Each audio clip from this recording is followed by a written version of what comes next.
yeah, so like I texted you. I was like, I didn't know it was your fucking birthday. Like, I felt bad because like, you know, it was my birthday. You didn't tell nobody. Don't feel bad because I on purpose don't tell people when it's my birthday. I know now. Shit. Or do you? Yeah. So wait, how was your weekend? Huh? Oh, it was everything I needed it to be. The only thing that kind of fucking threw a monkey wrench in it was the goddamn snowstorm. That fucked me sideways, but I still had a really good weekend. Nice. Yeah, nearly 3 feet of pure people panicking. That Alaskan white. Yeah, I sent them a picture of this retarded snow guy. He's not a snowman. It was a snow guy. I was like, yeah, it looks terrible. I'm back to Jim Beam Apple. So, because I got like, you know, group chat, like Jen, Jimmy, everybody said, Chris, what do you want for Christmas? I said, one thing, Jack Daniels. Jen's like, you're about to get like 20 bottles. And I'm like, that's all fucking fine with me. I'll be drinking Jack for the next 6 months. Like, I was like, I told Jen, I was like, you don't understand how much I miss Jack. Like, I miss him deep inside my mouth. And, you know, it's like, Jen's like, pause. Okay. Jen put down, even says Jen, she's like, fag. I put down Jen. It's kind of racist. Highly derogatory, Jen. Highly derogatory. Yeah, she'd be down here, so.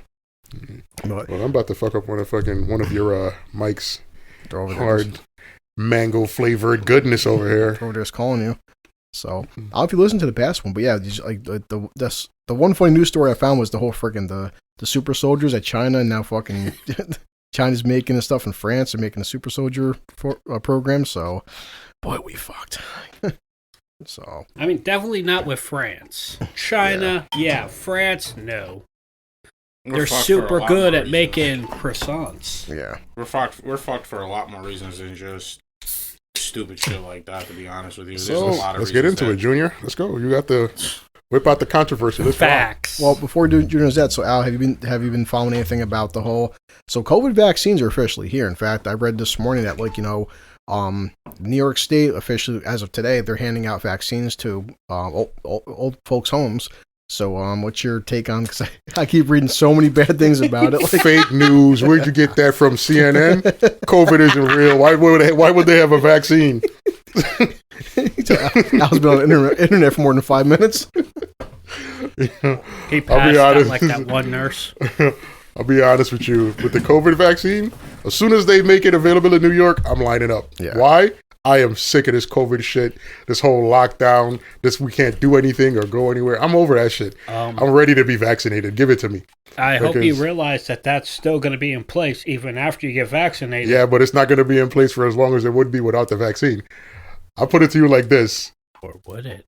We're either going to get the fucking virus and die, or we're going to get the vaccine and die. Sure. I'm ready to go either way. I'll get COVID and die. Yeah, I told Becca that we're recording. I was like, she just sent me 2 voice messages. I was like, well, Elliot's right here to listen to your voice, Becca. She's like, oh, God, what have I done? Hey, I get to hear other people's voices. She should be flattered that I give her this much time of my day. Oh, God, I need something to say. What's this one? Oh. Yes. Sorry for disappearing again. I've been wrapping all my Christmas presents, and I feel very happy now because under my tree looks like a little mini grotto. So I'm very pleased to bring them to my mum's house and to all my siblings for Christmas. Yes.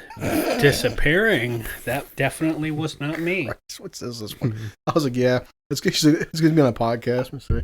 I think it's funny. I got called a Scrooge yesterday by a customer because I wouldn't say Merry Christmas back to them.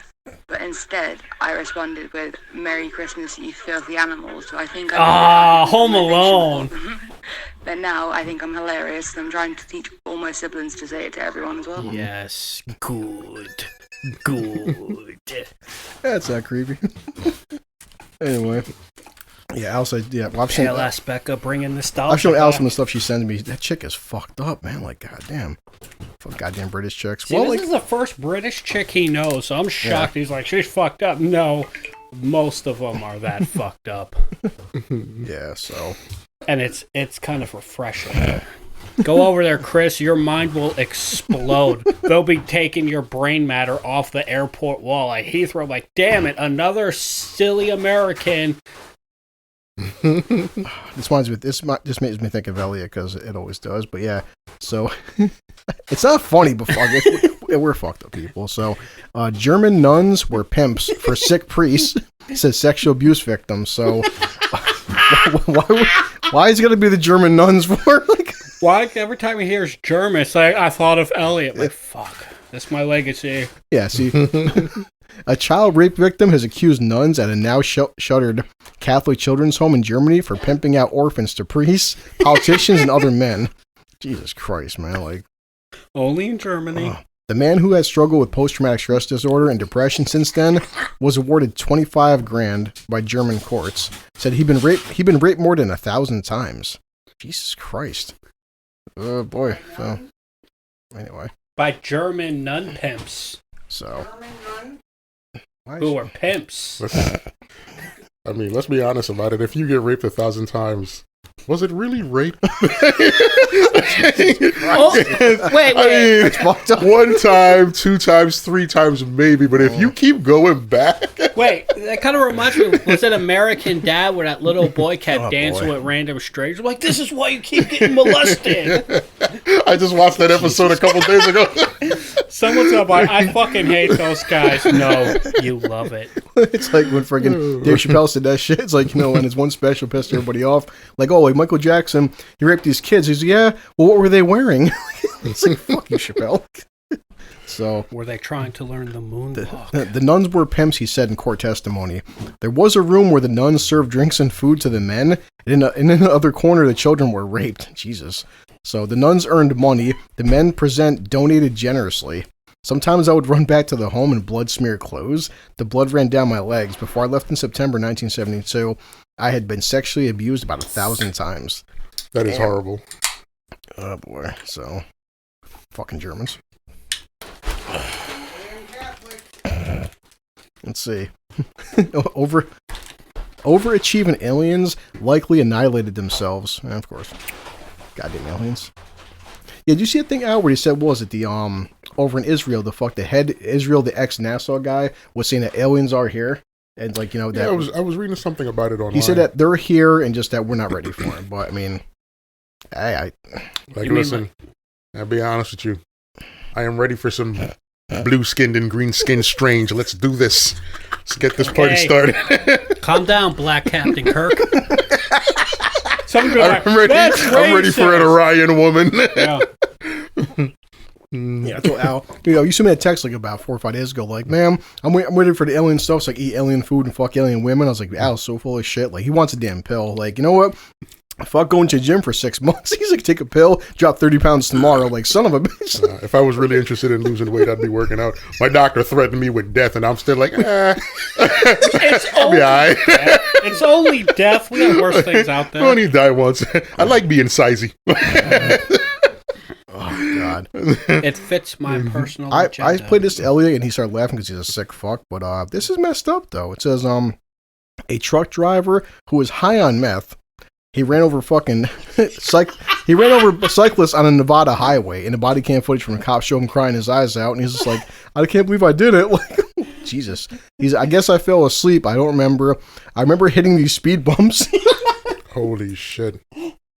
See, that's the type of person that I can't feel bad for. Because he didn't mean to do it, but you're fucking operating a fucking tractor trailer high on meth and dozing off. Like, that's the only... No, Blast because he's high on meth crying. Well, he's like, I thought I was hitting cones. Like, it works. It says, you don't remember anything? The interviewer officer asked. You just woke up to what? He's like, to seeing bikers choking up. The truck driver, who told cops he works as a courier delivering goods between Las Vegas and Kingman, Arizona, is also shown on the footage fumbling through a 9-step sobriety field test. Damn. I could tell you from personal experience, when you hit something, when you're in a tractor trailer moving at high rates of speed, and you hit something alive, it's a unique experience. Yeah. Like there's nothing like it. I can't compare it to anything.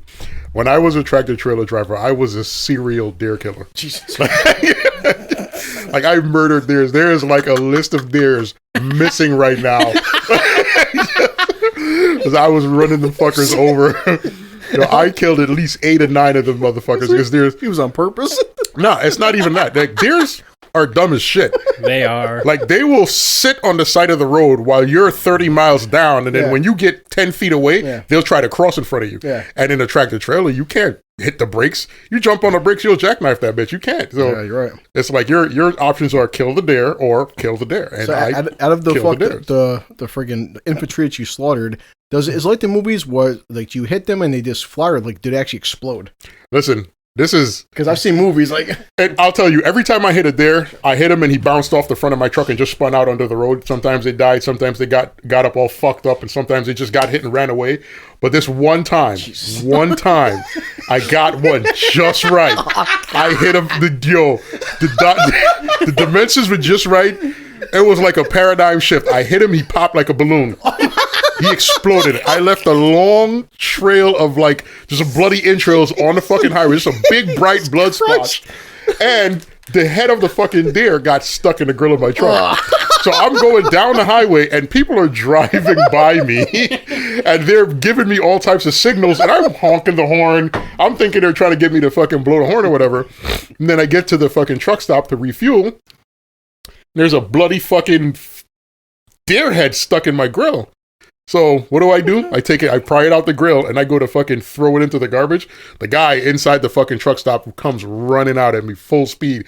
He's like, do not put that shit in my garbage. Jesus. I was like, yo, what do you want me to do with it? He's like, I don't give a fuck what you do with it. Just don't put it here. Like, I don't want that in my garbage. I was like, fuck. Jesus. So after I sat it on the side of my truck while I refueled and cleaned the fucking mess off my grill and cleaned my windshield and everything. Then I picked it up and held my arm out and drove off. And as soon as I got back onto the highway, I just chucked it over the fucking guardrail. Jesus. I was like, that shit was it was crazy. God damn. But that one, I got him just right. Like I hit him perfect. That one guy, I felt there was no way he survived, like none. That was Bambi. He popped like a balloon. He exploded.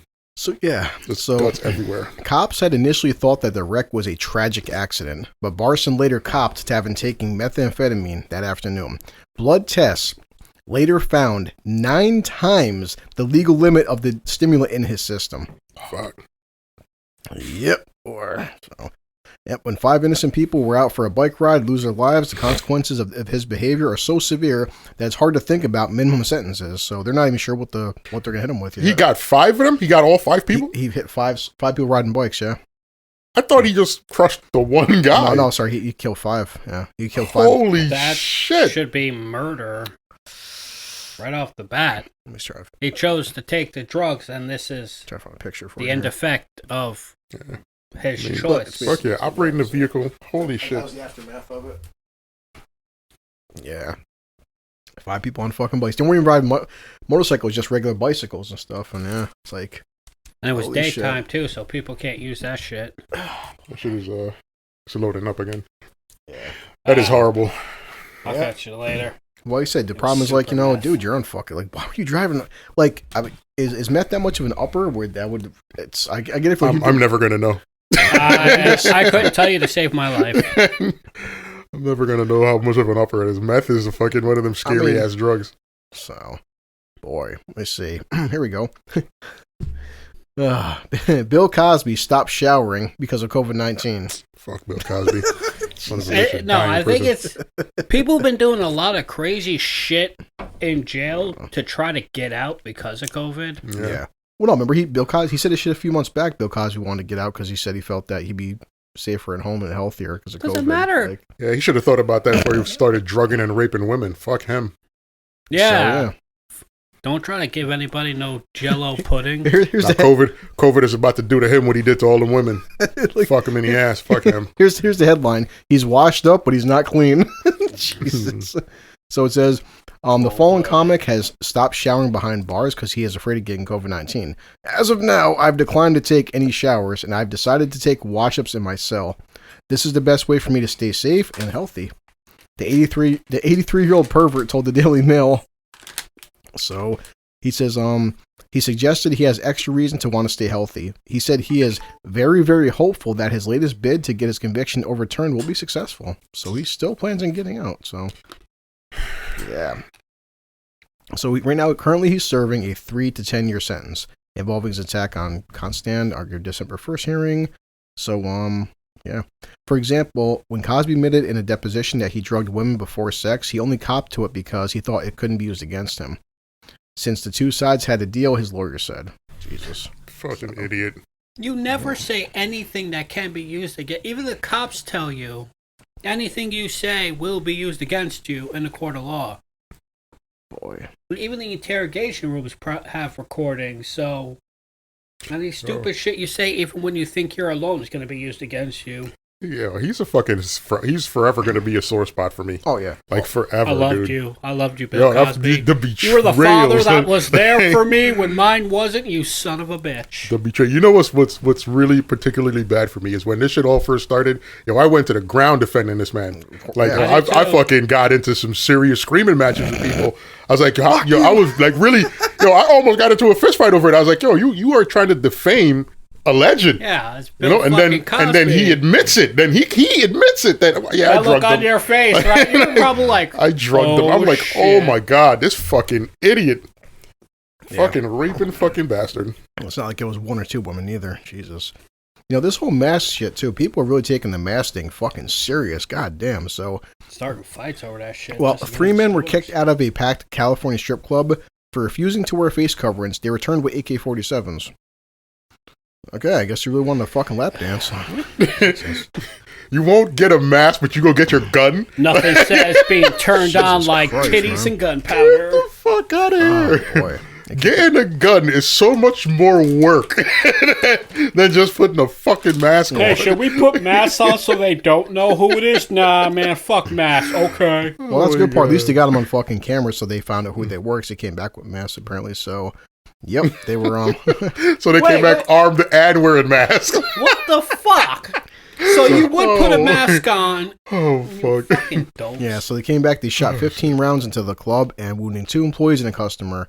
One of the victims needs surgery right now with a shattered shoulder blade. And so the 3 have pleaded not guilty, of course. And they're being held on $5 million bail. Good. Okay. So the motherfuckers need to get hit with some serious charges. Well, right now it's 3 counts of attempted murder with premeditation and deliberation. If convicted, they face up to life in prison. I hope they get fucking life in prison. It should for being be stupid. 1 attempted murder charge per bullet they shot. Yeah. Because they knew what they were doing with each and every 'Cause bullet. They got it was like they said premeditated. They planned it. They was like, you're gonna kick us out for mass? Yeah. If 15 rounds are shot, that's 5 each at They should've- least. I agree with you on that. They Yeah. should fucking hit him with all types of charges. It's nothing short of a miracle that no one was killed, said the police sergeant. There were over 30 people in there, and these guys are suspected of indiscriminately firing at innocent bystanders with a high-powered rifle. So, but good thing the 3 victims who got shot, they weren't life-threatening. So, a 4th person was wounded as well. But yeah, investigators worked nonstop to identify them. One of whom had a significant criminal record prior to the Halloween shooting attack. Jesus. So, yeah, good. You just want to see some titties during COVID. It's not safe. AK-47s are out there to get you. Jesus. Like, here's another fucking weird one. This coronavirus brings out the worst in people. Holy shit. Vigilante jailed for stabbing boy after thinking the teen boy was breaking coronavirus rules. So he stabbed him? Jesus Christ. A UK man has been jailed for 14 years after he stabbed a teenager in the neck. All right, he's jailed for 14 years. I'm not mad at that. Fucking, I wish he would have got something a little more steeper, but I wish they would have just cemented his feet and thrown him in a river. Damn, man. So, What? Fuck this, man. People are going out there losing their mind. Make an example of them. Like, this shit is not okay. But COVID, shut the fuck up. It's still not okay. It's a lot of things that's going on around this country that isn't okay, and it starts at the highest place. There's a lot of things going on in this country that a lot of people aren't even aware of. There's a lot of things that's people, because, again, if you're comfortable and it doesn't affect you, you don't care. So, I mean, isolated situations like this that you see, I mean, they're a dime a dozen these days, compared to like the actual damage the irreparable damage is getting caused in America every single day.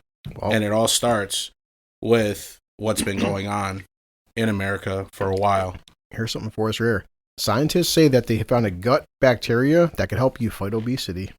There you go. So, scientists in Ireland believe they found... if it sounds too good to be true, it usually is. So, it has anti-obesity effects in high-fat diets. Okay, bacterium, B. longum, whatever. So, was administered to 6 high-fat diet-fed mice and through drinking water for 16 weeks. Nice. So, they decreased their body weight, the glucose tolerance, and The BMI went down, so all right, man. But that doesn't help us because mice and humans have completely different... I was just about to say that. They run all these tests on mice because of our similarities, but they leave out all our glaring differences. Yeah. Well, these mice were fine, so these 6 really fat people, they're fucking dead. Shit out organs. Never mind. Back to the whiteboards, people. Hey, put that kegger away. We fucked up. According to WHO, that they're saying that more than 2 billion adults were considered overweight. I can believe it. I feel like they fudged the numbers and fucking undercounted. 2 billion? It seems small. I mean, just in America, like fucking almost half of our population is overweight. I'm leading the charge here. The Middle East, because they're getting a lot of fast food, and because some places have a lot of air conditioning, people they don't exercise. They don't go outside. They go to like malls and just eat and stay in the air condition.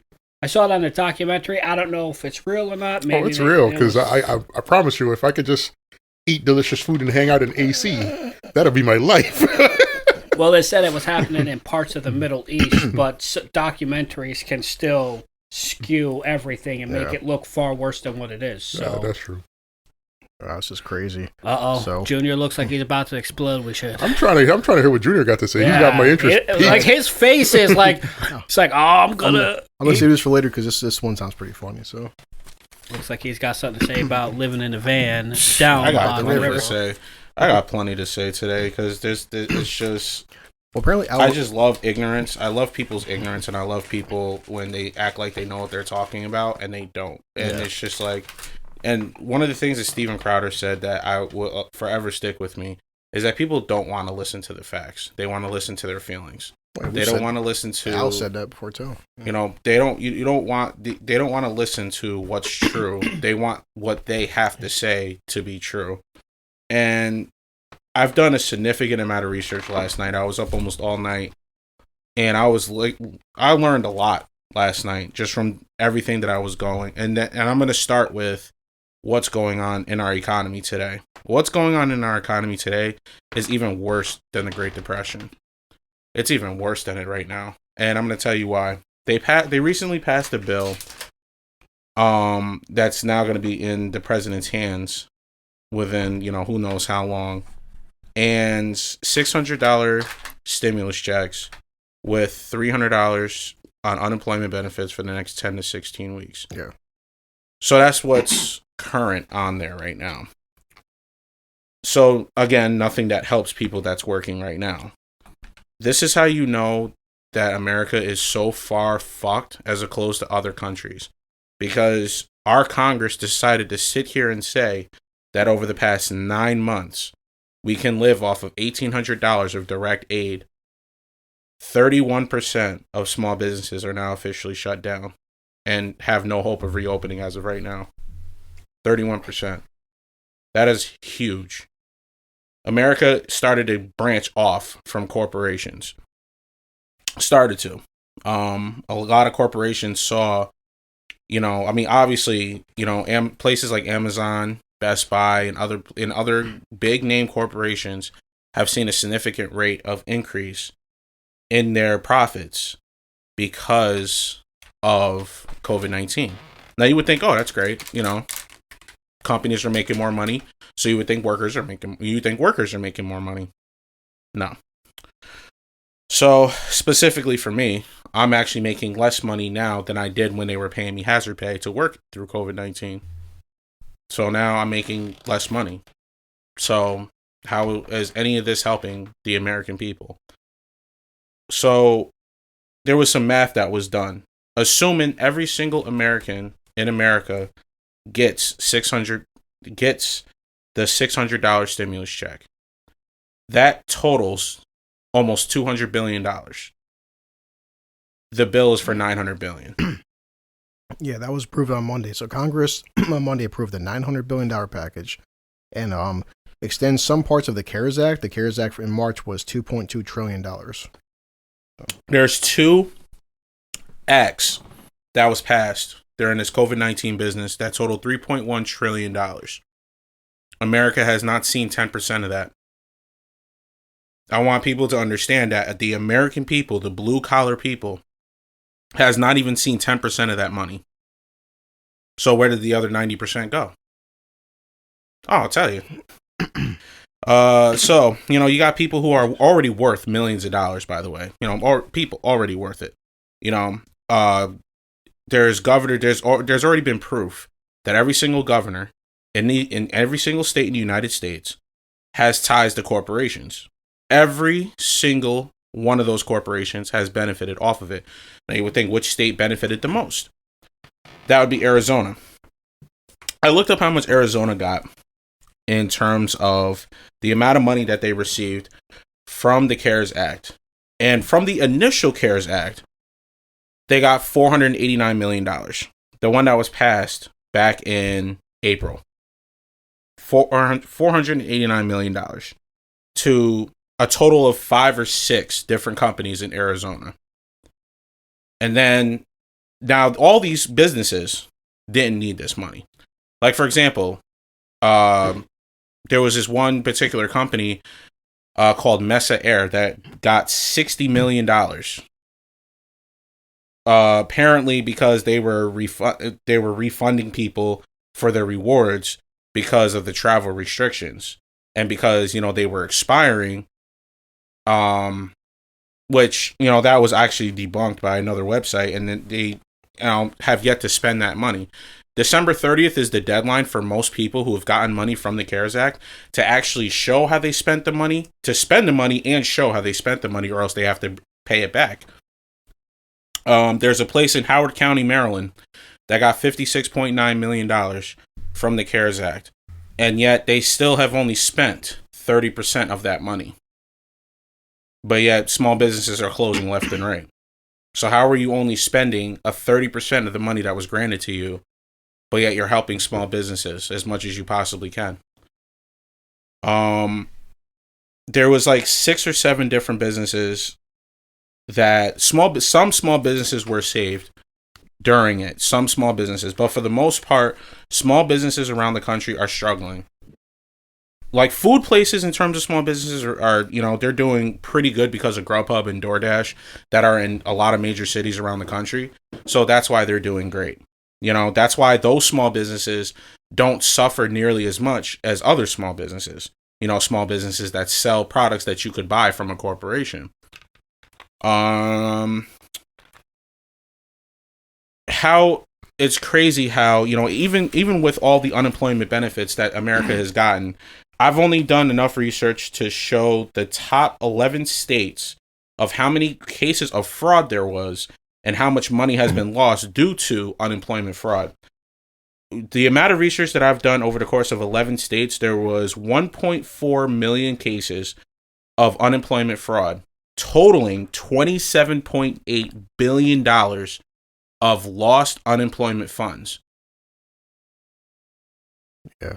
So this just comes to show you there are other countries around the world. For example, I'm going to use Australia as the example going forward, because Australia has beat COVID-19. Australia has not had a single COVID-19 case in over a month. Yeah. Australia is everything fully open, nobody wearing a mask, no restrictions, nothing. The only real restriction is the people outside of Australia and New Zealand. You cannot even go there. You say you're using Yelp data? Hmm? Okay. No, because this is saying that this is from CNBC from a few weeks ago, that Yelp data shows 60% of business closures due to coronavirus pandemic are now permanent. Yeah. That's a lot. As of August 31st, some 165,000 businesses have indicated on Yelp that they have closed. Jesus Christ. Yep. And it's only getting worse. That's down from the 180,000 that closed at the very beginning of the pandemic. Yep. And let's see. Wow. 100,000 representing 6%. They're closed. It won't be reopening. That's a lot of fucking businesses. Yep. So when you say, and here's the thing that kills me, is when people say, well, the government's doing everything they can. So you're arguing over $1,800 over the course of 9 months.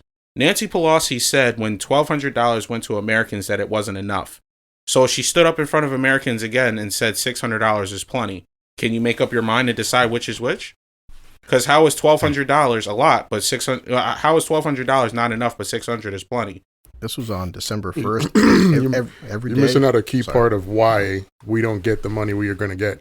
And it's because of, like you say, there are senators, congressmen, governors, politicians. They're all beholden to people that, pay them money to put them in office. So when they get in office, they got to, do favors back for these people. And whenever they pass these stimulus bills, these packages, it's not about us. It's not about the American people. It's never been. Understand that it is about making sure that these billion-dollar corporations stay above board, like stay above water. Yep. But they'd never be able to justify giving these guys money without giving us money. But remember when they gave us that first $1,200 and the Senate and the Congress couldn't decide on what was going to happen because every time one said, we want this, the other would say, well, no, we don't want that, but we want this. And that went back and forth between those two bodies for months before we got the first package. And at the end of that first package, where did most of the money go? To billion-dollar corporations, million-dollar corporations. They gave us $1,200 once. And then when we said, yo, we want more money, they told us, what the fuck, you want handouts? Get your lazy ass back to work. It's essentially what the government said to us. Yeah. Now we wind around to the point of getting $600, but understand that we barely got that $600. Yep. Because what they wanted to do was bail out major industries again, while saying, even though the American people, you're the one filling the treasury, we don't want to give you the money. While governments all across the world have been throwing money at their fucking citizens. Right? But America, that's supposed to be the richest country in the world, Yep. the best country in the world, essentially told us to go fuck ourselves. You want some fuel to the fire? This happened to me. I work as a caregiver, so the CARES Act and the HEROES Act that never happened was supposed to affect me. I was supposed to be getting an additional $10 an hour for hazard pay. They gave me a check for like $250+. I was like, oh, this is pretty cool. I was happy for just that. In less than 48 hours, they took it back out of my bank. They're like, no. Here's the money. Nope. Less than 2 days later, they took it. What was the explanation for taking it back? There was no. I talked to the people I work for. Cuomo decided that we didn't deserve it. He's like, oh no, he signed the thing saying, yeah, you guys are going to get this money and you're going to get even more. Couple days later, like, sorry this happened. He just denied everybody getting this money. I was like, well, it's not your fault, but the company I worked for gave me a one check bonus. And I was like, yeah, thank you guys. Fuck Cuomo. That's fucked up because the politicians legitimately do not give a fuck about how we live. Like, they don't. No. They'll say, when it's time for elections and they want our votes, they'll come out and say everything we want to hear. Yeah. But then they get into power and they do some shit like this. In the middle of a pandemic where we desperately need the funds, they essentially told us to go fuck ourselves. Yep. You know? Yep. And it's crazy. And they have no problem throwing money at people who have billions of dollars. Yeah. How does that make sense? Like, make that make sense to anybody. Like, the people who have the most money, the top 1%, they had no problem throwing billions of dollars at these people. But then told the working class people that actually put money into the treasury, we're the ones that's like, well, we're going to give you each $1,200 and go fuck off. Go fuck yourselves. Yeah. You're not getting any more. What do you want? Handouts? Go back to work. Go do some work. Like, it's crazy. This is scary. Here's two numbers to throw at people. So this is saying, according to Yelp, that in April 2020 there was 163,735 businesses open. By September, they were all closed. That's averages about of 800 closures per day. But it gets worse because other data from the University of California indicates that the number is even higher. The university's data shows nearly 317,000 businesses closed between February and September. That's actually 1,500 per day. I can't even comprehend. Imagine if Albany, the next few months, 1,500 businesses shut down around this area. That's every business. I mean, holy fuck! We'd be in a fucking desolate wasteland, right? Like that. In 3 days, we'd be fucking done. We'd be Mad Max territory. Seriously. Yeah. But even across the country, people understand 1,500 businesses. That's fucking insanity, man. Like this is what kills me. That when people sit there and say that the government is doing the best they can, no, the fuck they aren't. Shut the fuck up. Like, stop telling people that. Stop trying to convince me that the government is doing all they can. Cuomo is sitting his stupid ass up there saying all this dumb shit when it's just like he's literally just talking just to hear himself at this point. It goes back to what you said at the very beginning of all this, is that the issues that the average working class citizen is going to face, those guys are never going to face. So it's not an issue to this. This COVID shit is not real to them guys. Exactly. Because if they get sick, guess what? They have access to the best doctors in the country. If, whatever's happening and whatever hardship we're going through, these guys are millionaires. And they're millionaires off of the money that we pay in taxes. Yep. Right? And they have done, politicians have done such a phenomenal job of dividing the citizens. Like, all the shit that's going on with, we're angry at this party, we're angry at that party, we're so divided that when a politician on either side, either party says, well, this is what we're going to do, his entire base is going to go, yeah, let's do that. Even if it's against your best interest, because you're so focused on winning and fucking the next guy, you don't realize you're getting fucked in the process. Right? And it's crazy. Yeah. Let me tell you guys something about Germany, right? Germany is another country that I'm going to use for a perfect example. They are offering aid to employers and to freelancers and to smaller businesses and self-employed citizens. They literally just sat there and said that they have federal support from their own coronavirus package. They said freelancers can receive a grant of around $5,400. I'm having a serious hard time believing, and you can't say it's population, because 130 million people got the original stimulus checks, and 110 of them were direct deposits, 20 million of them were checks, or paper checks. You can't say it's population. So I don't want to hear that shit. All right? I don't want to hear that, well, we're the most populated in the country and they have to decide how they're going to divide the money. Okay. So if they're going to decide they're deciding how to divide the money based on their own benefactors. They're not deciding how to divide the money against the laborers that is the backbone of this country. That backbone is slowly starting to snap. The get rich quick scheme is on the rise because there are some people that are within the labor force that's had enough. There are some people, I understand how both you, Chris, and how you feel, Al, about the get-rich-quick schemes. I understand 100% about how you feel on that. But I'm going to bring a small percentage of those people that do that to the side, and I'm going to point those people out, like the nurse that went on OnlyFans because she could not pay her bills, because she works her ass off during a pandemic and is still struggling to pay rent. Yeah, did you hear about That's that, not fair to her. That's not fair to her at all whatsoever. So a get-rich-quick scheme like that, to put food on the table, to not have to worry about a bill in the next week or two, I'm not going to fault those people for that. You know what I mean? There's a small percentage. Yes, there are Twitch streamers that are pieces of shit. There are, sex workers on OnlyFans. Well, I mean, they're porn stars already. They're sex workers. That's their MO. So what do you think they're going to do? This is why I personally don't have a problem with anything, because I separate the people, because I separate those people that do it because they need to, not because they want to. And there's a lot of people out there that's like that. What's funny is that I have an OnlyFans account, and I said this before. I am subscribed to a couple of females on OnlyFans, and I actually talk to these females on OnlyFans. You know what they tell me? Is that I'm doing this because I work full time in places where you should be working and be able to be comfortable. Not wealthy, not rich, but comfortable. And they're not. And it's a damn shame.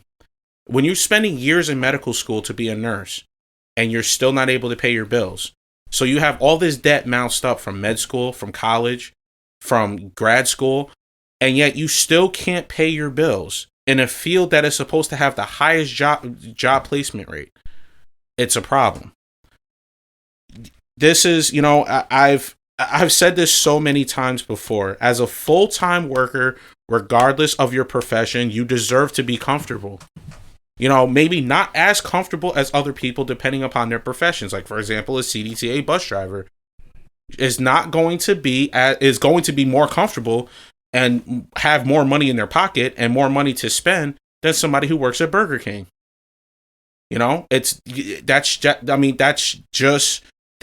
how it is around the world. There are places that you do things that you're going to make more money doing those things. You know what I mean? But as a full-time worker, it doesn't matter where you work, you deserve to be comfortable. And this is proof. There's more things than this that provides the proof. But there's so many people that's on Facebook, there's so many people that's on Instagram, that's even on Twitter, that's literally bombing the shit out of the government for a $600 stimulus check on top of a $1,200 stimulus check over the course of 9 months of a pandemic where the majority of people haven't even been working. The majority of the people that's been laid off has not been back to work since the pandemic started. And it's just like unemployment is not enough to pay their bills. You tell people, well, go out and get an essential job. Okay, well, will you stop being a politician to go work at an essential job? Because to me, it seems like being a politician isn't essential. I'm not looking at being a politician as being essential. I'm looking at somebody who's working in a hospital as being essential. I'm looking at somebody who's an EMT. I'm looking at somebody who's a police officer. I'm looking at somebody who's a fireman. I'm looking at somebody who's honestly working in anything that provides an essential service as an essential worker, but definitely not a politician. How did these places beat COVID-19? It's because they didn't debunk scientists and they listened. They stayed home. They stayed away from each other. They limited communication to Zooms, the Zoom calls, Skype channels, whatever they had to do to stay in communication for exactly, in Australia, 3 weeks. 3 weeks that they stayed away from each other, and they are COVID-19 free. America made it political. Just like every other thing that's happening in America today, they made it political. When you make a pandemic political, that's where you fuck up.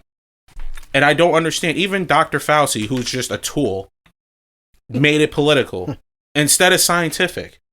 Dr. Fauci, who manipulated his way into becoming the leader of the pandemic response team, when it was formerly named the Pandemic Task Force that Obama set in place that actually stopped Ebola from wiping out 30% of the population in America, because it had a kill rate of 33.3%.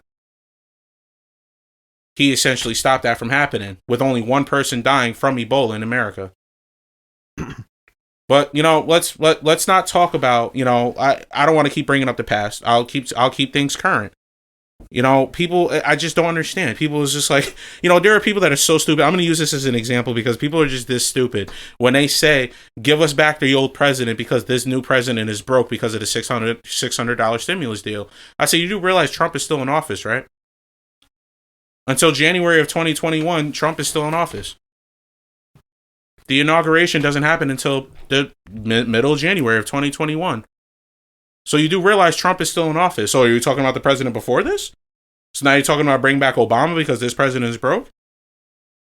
Or are you talking about, because of the fact that you think that the president automatically takes office, you know, this is a process that's been going on since the Electoral College started, that they're not going to take the office immediately after they've been voted in. Even the Electoral College is honestly against the Constitution, but I'm not even going to get into that right now because that's a whole different that's a whole different story. That's a whole different topic for another time. And I can literally go on for like an hour about how the Electoral College is not constitutional because the idea of democracy is the president winning by popular vote and not by silencing the people by making their votes count as 0.2 instead of one actual vote. But I'm not going to get into that. That's brutal. That's brutal because I can literally just shut down the idea that this country is a democracy in exactly 20 minutes. But I'm not going to get into that. This is why they call us a democratic republic, because it's not a 100% democracy. It's not a 100% republic because of the existence of the Electoral College. Yeah. Yep. So, well, because he wasn't here last time, obviously, but Alec, I know you heard about because we all give our take about it, but what was your take about the whole nurse with the OnlyFans thing? And real quick, we said it was fucked up, where like the papers were contacting her family and outing her for making an OnlyFans account on the side. Like that's and outing her to her job. She didn't get fired, but her job had to have a very serious discussion with her, and other people have been fired. And it's like my still take was if she's working Monday through Friday and her weekends off, if she has OnlyFans on the side, why are you trying to fire her from her job for it? Like it doesn't affect her being a nurse, like that. But that was the whole news story. I'm gonna be honest with you. What bothers me the most about that situation is people completely neglect to take into account the reason for her creating the OnlyFans. I'm not going to sit here and say I am on board with anybody doing OnlyFans because I'm not. But my thing is any person that's willing to risk it all, because she knew that she was risking something when she took that chance. But in her head, to feed my family is the most important thing. I cannot begrudge anybody for that thought process. Yeah. Like, I am not mad at anybody who says food in my baby's mouth is the most important thing. Yeah. On that thought, I'm with her 100%. The fact that everybody just overlooked the reason that she had to do it. It's like Junior said, she's working a job that under normal circumstances would be a decent living. Right now, because of all the shit that's going on, she can't make ends meet. She needed more money. Yeah. Anybody that could say with a straight face, she needed more money, so she should have done something else. No, when you're in a bind, you're going to do the thing that you know is going to guarantee me relief. Right? And for her, that was OnlyFans. She knew I could do OnlyFans, and this is like the fastest way that I could guarantee some money. So I'm not going to knock it. But I'm just going to like I said, I'm just mad at everybody who's like, we're going to overlook the pandemic. We're going to overlook the ability of our fucking Senate, our Congress, our White House to fucking take care of the citizens of this country. Right? It's like every step of the way during this pandemic, our government has let me the fuck down. That's just reality. Yeah. Like from our president denying the existence of the pandemic, knowing how dangerous it was, from our Congress and our Senate choosing to bicker back and forth with each other over bullshit that would essentially help their donors over helping the fucking citizens. Yeah. Right? It's fucking stupid. All the people in this country that were faced with the lockdown, that were losing their fucking homes, losing their cars, their fucking health is in danger, they're in jeopardy of losing their fucking children. Like, this was something that was completely overlooked by our government. And people are like, oh, well, this country is the greatest country in the world. We have all this money. We're the richest, whatever. Yeah. Our government does not reflect that. And the citizens of this country are so fucking blind that they'd rather go to war with each other instead of pointing out the fact that if we unify, these motherfuckers have to do what we want. Yeah. They don't have a choice. If you tell a politician, yo, do what the fuck we put you in there to do, or you're out. You're out. You're going back to a regular fucking civilian life. Now you need a 9-to-5 like we all do. Yeah. They'll do what the fuck we want. But these people are fucking busy. Oh, I'm Trump. Oh, I'm Biden. Oh, we're this, we're that. They're fucking choosing camps. Like, everybody that knows me know I have a distaste for fucking Trump. But it's not, my distaste for Trump isn't political, right? I have never had an issue with anybody being like liberal or conservative, or I have never had an issue with anybody choosing who they want to support. I will never have a fight or an argument with somebody for saying, I defend this guy or I support this guy. Yeah. My issue always starts with when somebody says, you're wrong, but this guy's right, for essentially doing the same thing. Like, if I'm killing baby seals and you're killing baby seals, but I'm wrong and you're right, my issue starts there. Yeah. Right? And that's always been my thing. But that's a whole different conversation. Essentially, our government just said, fucking go fuck yourselves. They fucking gave us the middle finger, and they let us fucking flounder in the wind. Yeah. This pandemic shit could have been over if we had fucking closed our fucking borders, shut down the fucking airports, stopped people from coming into the country, and put everybody in a fucking mandated lockdown at the very beginning, and locked this shit down for 2 months, maybe 3 months. This pandemic shit would have been done. But they politicized it. It became, oh, the pandemic is real. No, it's not real. Oh, it's deadly. No, it's not deadly. It's a hoax. No, it's not a hoax. Yeah. It's that everybody made it an issue. Even down to wearing masks became a political issue. Right. I'm pro-mask. I'm anti-mask. All that shit was fucking stupid, because in the balance, hung human lives. Yeah. Right now, 300,000 people dead. For what? Like we're at a rate where we're losing people at a higher percentage than we lost. The amount of people we lost at fucking Pearl Harbor, the amount of people we lost at fucking 9/11. Yeah. Like our normal days, our normal fucking Tuesday or fucking Wednesday is like, oh, fucking COVID this week killed more people than we did in 9/11. Like, that's a crazy fucking thing when you think about it. Because when 9/11 happened, it was a shit that motivated us to fucking bond and come together to fucking fight terrorists. True. Now we're sitting around like, fuck. What do you think? 3,000 people died. I try having all of us stay as anti-political as we can, but do you take, because like you said, your shit with Trump is like, a lot of things I heard from people, because he's out next month, guys, it's over, it's whatever, but like, a lot of people would say that, yes, in the beginning, and I watched the fucking news articles and the highlights where he's like, yeah, it's not that serious, it'll be over, and he didn't take it seriously. But then, like, it seemed like when he did kind of take it seriously, did want to shut the borders down, everybody kept coming back saying, well, if you shut the borders down, now you're racist. And I'm like, This is what pisses me off. Well, when did that actually happen? Because nobody was calling them racist for shutting the borders down in pandemic. We were calling them racist for trying to ban Muslims from coming into the country. Yeah. And people are conflating the two things, but nobody, like, when a pandemic is happening and you shut the borders down, there's nobody that's going to stand against you. Nobody's going to be like, yo, when Ebola hit, when Obama wasn't president, the first thing he did was shut the fucking everything down. Nobody could come into the country. We talked about that. Yeah. Like, and nobody said anything about it because we understood it was a deadly situation. We can't have these motherfuckers just coming in. Yeah. If that had happened at the beginning of this pandemic, we would have been in a way better state than we are now. But like I said, both parties politicized it. And me, I lean more on the side of blaming Trump, but that's only because I personally fucking hate Trump. But that's my own personal take. I don't want it to feel like, it's a political issue. It's not. I'm not anti-Republican. That's what I'm asking. So, like, back then, because I agree with you 100% saying off the bat he should have fucking shut the borders down within that day. Had he done, retrospect, had he done that, would you felt that was a racist move? No. Nobody's going to feel like that's racist because it's not going to be. This is the thing. How could it be considered racist if the borders are closed to everybody? Yeah. Europe, Africa, China, Middle East, nobody could come in. That's not racist. That's our fucking doors are closed because we're in the middle of a pandemic. Yeah, I agree. Right? That's what should have happened. But that didn't happen. Yeah. And it took us fucking getting infected in a sit back and take a look at how this pandemic played out.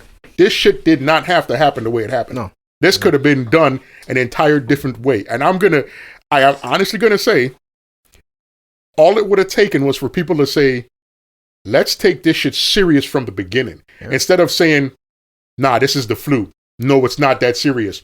No, it's fake. It's just another hoax. Instead of those stupid fucking bits and bytes that made a whole fucking pack of people say, oh, we're not going to listen to anybody that tells us to wear a mask. We're not going to listen to anybody that tells us to social distance. Instead of doing that, instead of creating more divisiveness amongst the people, why not do what's best for everybody, regardless of if they like it or not?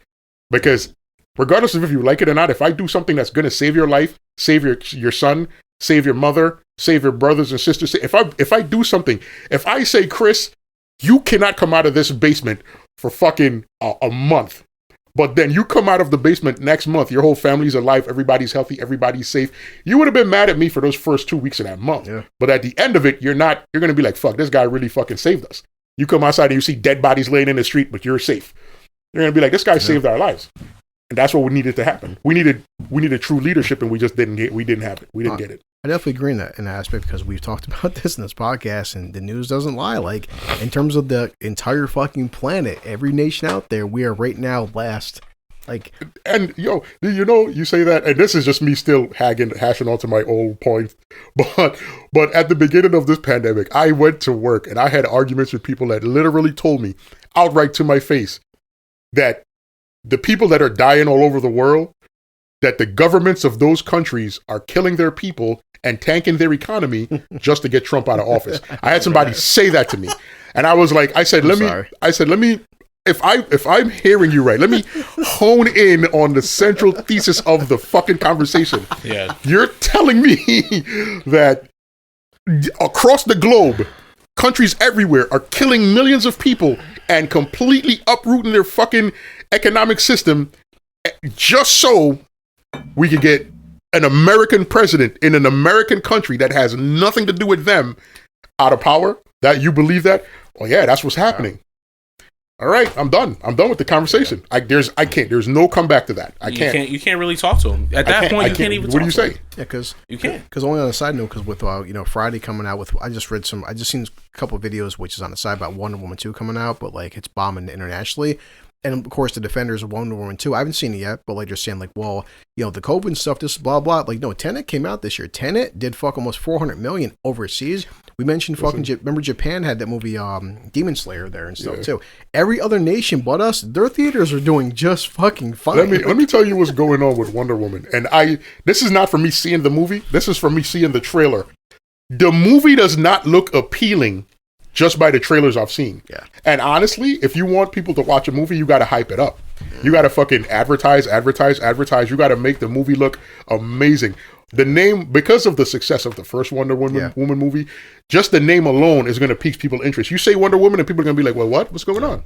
And they want to hear something. But then you put out a fucking trailer. I saw the trailer for Wonder Woman, 1980, whatever it is called. 1984. 1984. Yeah. I saw the trailer. I saw 2 trailers for it. And I'm like, I'm probably going to wait until this movie is free on Netflix before I fuck with it. Well, it's coming out on HBO Max on Friday, but just like I said, before we get into that later on, it's the point that they're the defenders of it, because a lot of people are saying it's shit, and they're trying to say it's not the movie's shit. It's like, everything's locked down. Like, no, Tenet just did fucking 400 million.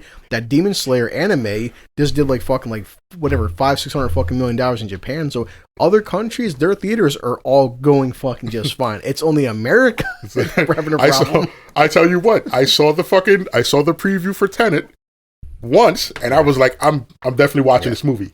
And Demon Slayer, I was already a fan before the movie came out. I was a fan of the anime. So Demon Slayer box office. Here's the thing, though, what you guys were saying. We're not only last when it comes to people infected and people dying. We're last around the world in terms of direct support to its citizens. We're dead last on that as well. And that stems in part due to the fact that we're all at each other's throats right now. Yeah. Like, that is the main thing, because our government has done a wonderful job of dividing the citizens. And we're at the point of being so divided that there's no bridge in the gap. There is nothing you cannot sit down with anybody. You can't take any group of Trump supporters and convince them to listen to a Biden person, or any group of Biden supporters and get them to listen to a Trump person. You can't do it, because they're not interested, because they're so focused on you're that guy and I'm this guy, and the line is drawn and this is our camps. And that's what they're doing. And that happened. And since it's happened, there's no dialogue. Yeah, there's no people they're not even willing to talk to each other.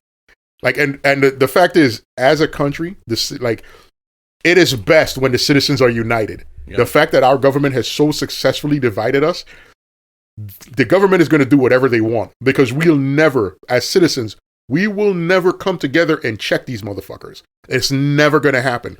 It is not. And they're going to watch us die.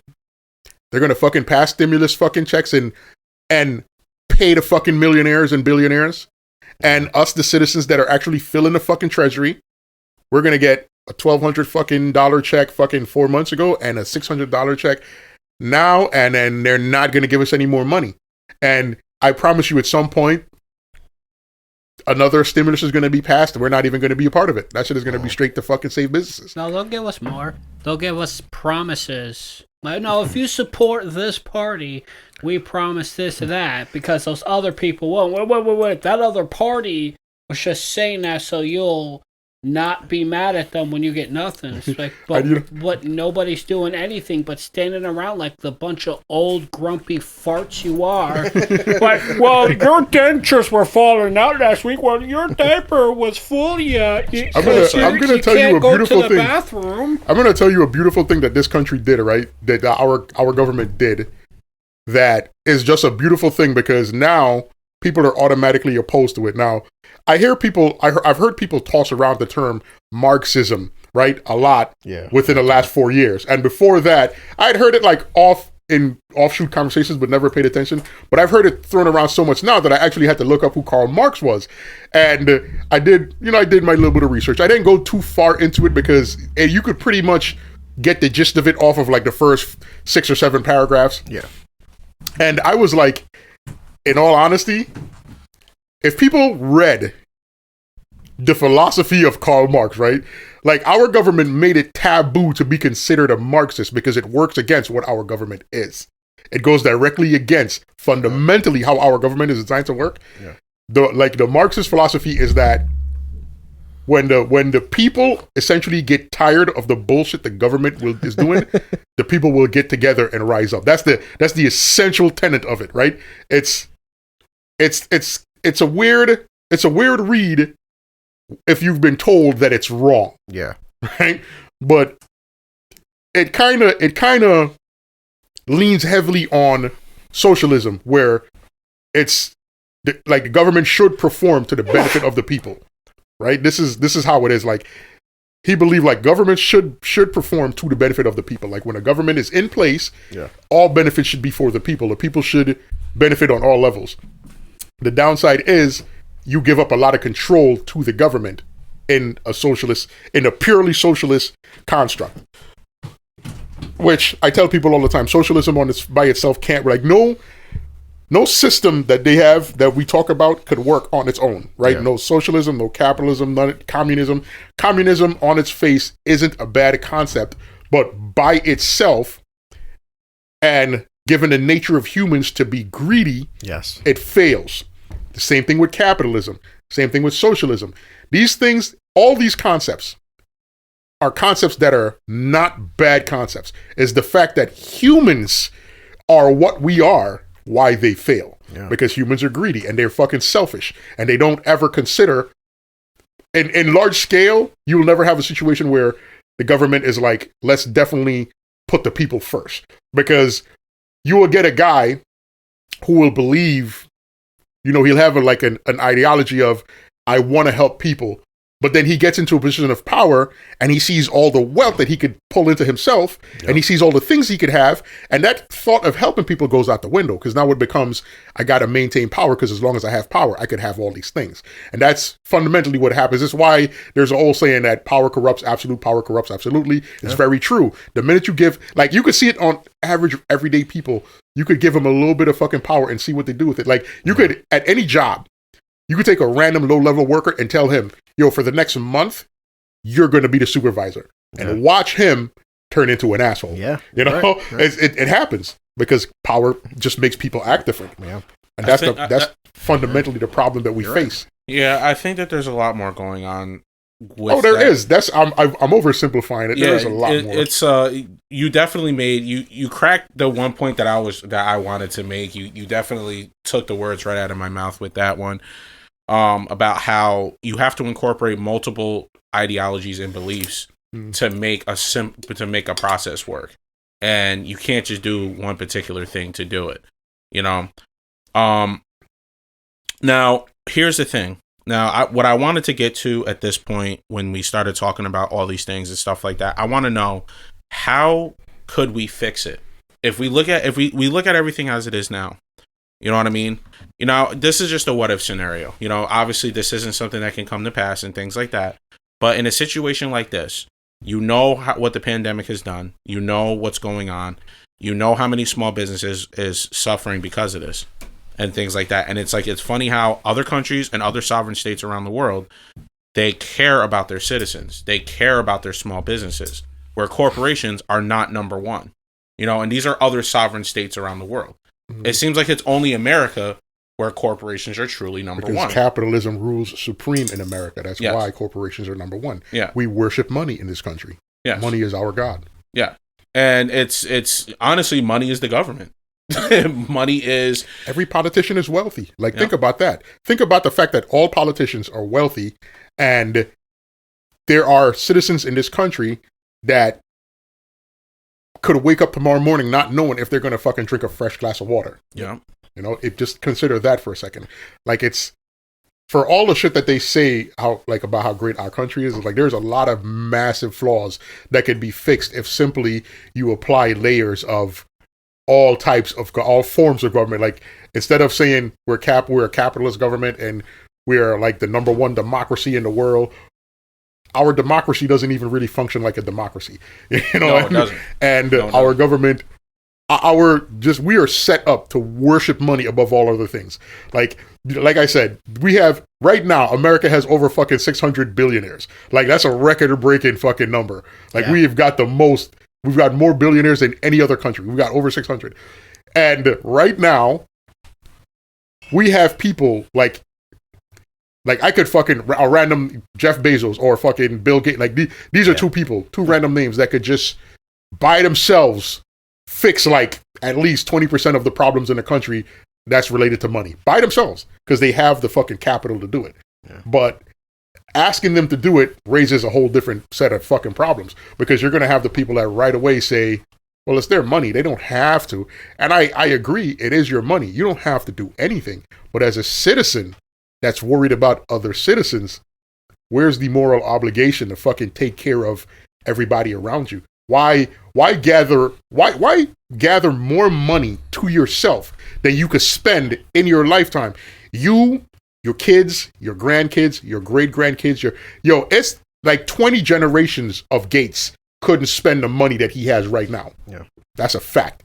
I sent Chris the thing the other day where they was talking about from the amount of money that Jeff Bezos had. If you were born fucking however many years ago and you made $8,000 a day from that day till now, you still wouldn't. Well, it was even worse. You said from the birth of Christ, which is, because right now it's 2020, we go by the birth of Christ, which is 2000. So it's been 2020 years. They said if you made $8,000 per hour from then till now, still have less money. Still have less money than what Bezos has. Yeah, now, we played that. We're saying, and that's an insane concept when you think about how much money these people really have.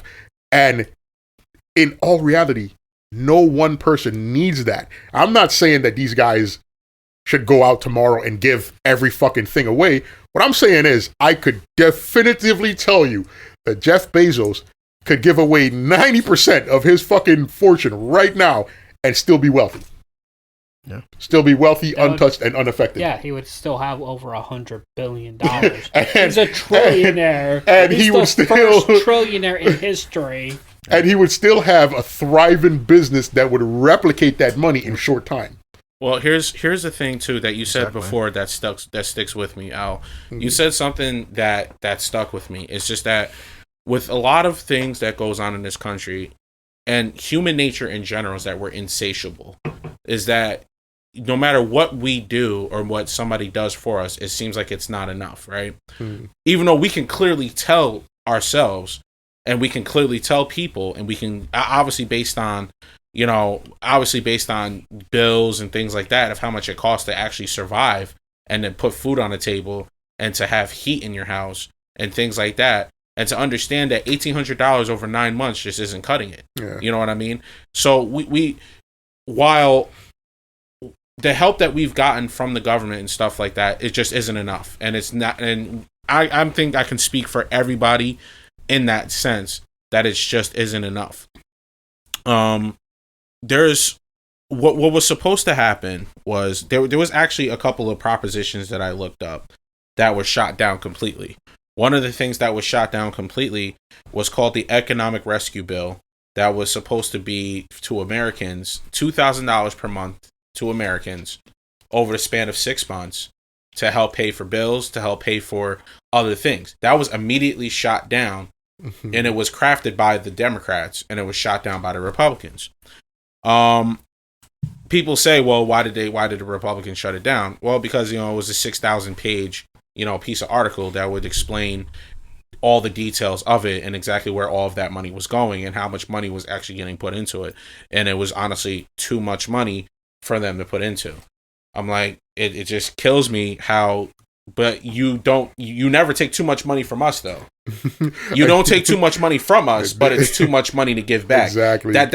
It just kills me. You know what I mean? And it's just like we were talking about with Jeff Bezos, like how he gives away 90% of his wealth and he would still be 100% wealthy? Of course he would. He doesn't pay taxes. The man made $21.8 billion in profits and paid $0 in taxes. If he gave away 90% of his wealth and threw money into this situation, he would still be wealthy. Yes, he would not have anything to worry about still because he continues to make more profits and pays 0 in taxes. If you don't have to pay any money in taxes, especially with the amount of money you're putting in your pocket, of course you never have to worry about your fortune. And even if you were to give away a lot of it like Bill Gates has, but I mean, obviously, I'm not going to talk about that's veering off, but I'm not going to mention that. But it's just the fact that you're 100% right with that. But what I'm also going to say, my initial point was that no matter how much you do for people in some aspects, you can't just throw money at something and think something's going to get magically better. Because, there's people who literally, there was like a segment on YouTube one time when they were asking people, what would you do if you got this amount of money? And somebody was like, cocaine and hookers. And the dude just got done doing 2 lines of blow. Like it's stuff. It's things like that where it's just like, people, there are, and I'm not saying everybody, and I'm not speaking for the overall population, but what I will speak on the overpopulation for is just that no matter what somebody does, it's not enough. You know what I mean? And it's like, and I'm speaking for the loud minority of people who always stand up and say, well, this is it. If people like us that welcomes the help that actually helps, we won't say anything. We would accept it. We would be generous. I mean, we would show generosity. We would literally be grateful for it. But people like us that are considered conspiracy theorists because we do our research on things, because we present facts. So they think it's a conspiracy theory because we present facts. And then when things come into pass, like when there was an article that I read on Facebook that now water is now suddenly starting to become a major part of the trade market. Well, yeah. Remember Alice the TikTok video you sent me? I should have shared that. Like it was like I'm like, and back in 2008, people were saying shit like this, and they were called conspiracy theorists. And it was like, so is it really far-fetched to say, everything that we've been saying tonight about what the government has been doing, and what leads to my question is, obviously thinking around thinking in the realm of normality, thinking realistic standards with realistic resources. What would you do right now to combat what's happening? What would you do if you had the opportunity right now to make at least, let's just say 5 decisions to overturn every bit of irreparable damage to this economy? What would you do? If I had absolute authority and everything I said was law, this is what I would do. Just piss people off, watch. I'd probably piss people off. Yeah, of course. But I would force people to stay at home.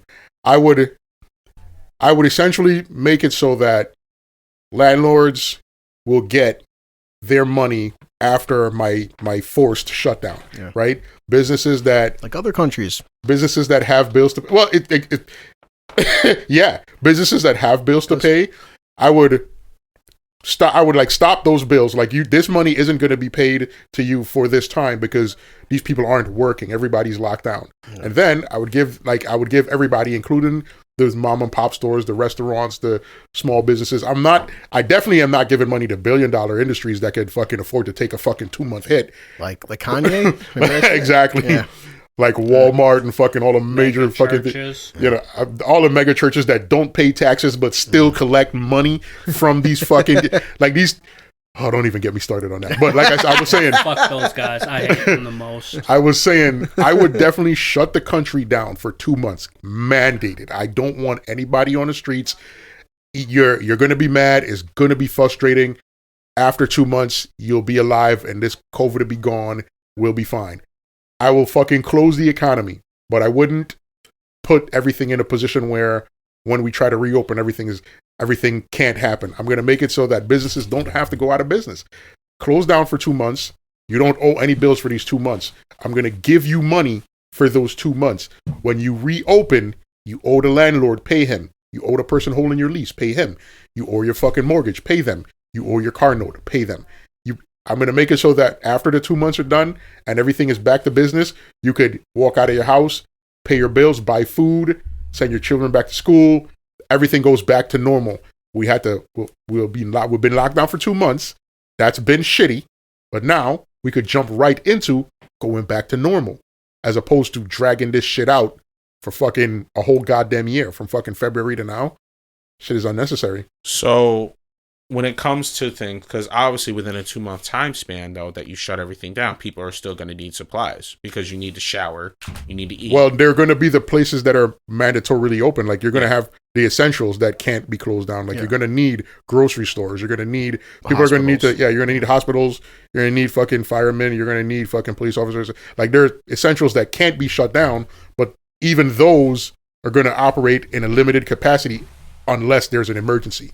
Like, I don't want fucking 50 firefighters chilling together in each other's face. Like, I'm going to have those guys rotating shifts of like fucking 3 or 4 guys, unless there's something major and you got to put out something, then we're going to fucking reach out to fire forces across the place. Like I'm going to structure everything so that I'm going to force everything to be shut down for 2 months. Yeah. If you get caught on the street, I'm probably going to arrest you. You're going to jail. Like, you stay in the house, stay home. We're going to fight the pandemic for this amount of time. After that, we want to jump right into going back to normal. That's what I would do. Right? Australia did that. So Australia did. There's a few countries that did that. Yeah. And right now they have zero fucking COVID cases. We're the only ones that we are literally the only country that went through phases with the pandemic. First it was, nope, this is a hoax. Nope, it's not real. Nope. Oh, holy shit, I got sick. Nope, go to the hospital. Okay, now we got to vac. Like this, it went through so many phases that the amount of people that died just didn't have to die. That's first and foremost. Nope. Mm-hmm. All the things that it was compared to, they were like, oh, it's not real. It has this high more. And what's one of the things I heard that pissed me off? Like I literally 2 people at my job said this to me. It's like it has a high recovery rate. It only has a 2% chance of mortality. And I'm like, do you understand that we're in a country with over 300 million people? 2 fucking percent of that is like what, fucking 6-7 million people? You're telling me that you're fine with 6 or 7 million people being dead so you could prove a point? That would be that would be the most ridiculous loss of life explanation that we'd ever have to deal with. Well, over 6 million people died, but the pandemic's gone. Like it's stupid. That's dumb. We didn't have to lose this amount of people. In fact, when people started dying right off the rip, we should have taken it serious. Yep. Right? Like right off the rip. People compared it to the flu, which bothered me because the flu is something we've dealt with forever. And the flu has seasons. It comes and goes. The pandemic, the fucking COVID virus wasn't going anywhere. It's not like it died down and then came back at the end of the year. It was here constantly the whole time. It's like, we're not dealing with the flu all day, every day for our entire fucking... the flu is such an efficient killer that if we had the flu the way we had COVID, it would kill so many people that it would be mind-boggling. Like, they would be forced to find a more serious vaccine than the one we have now.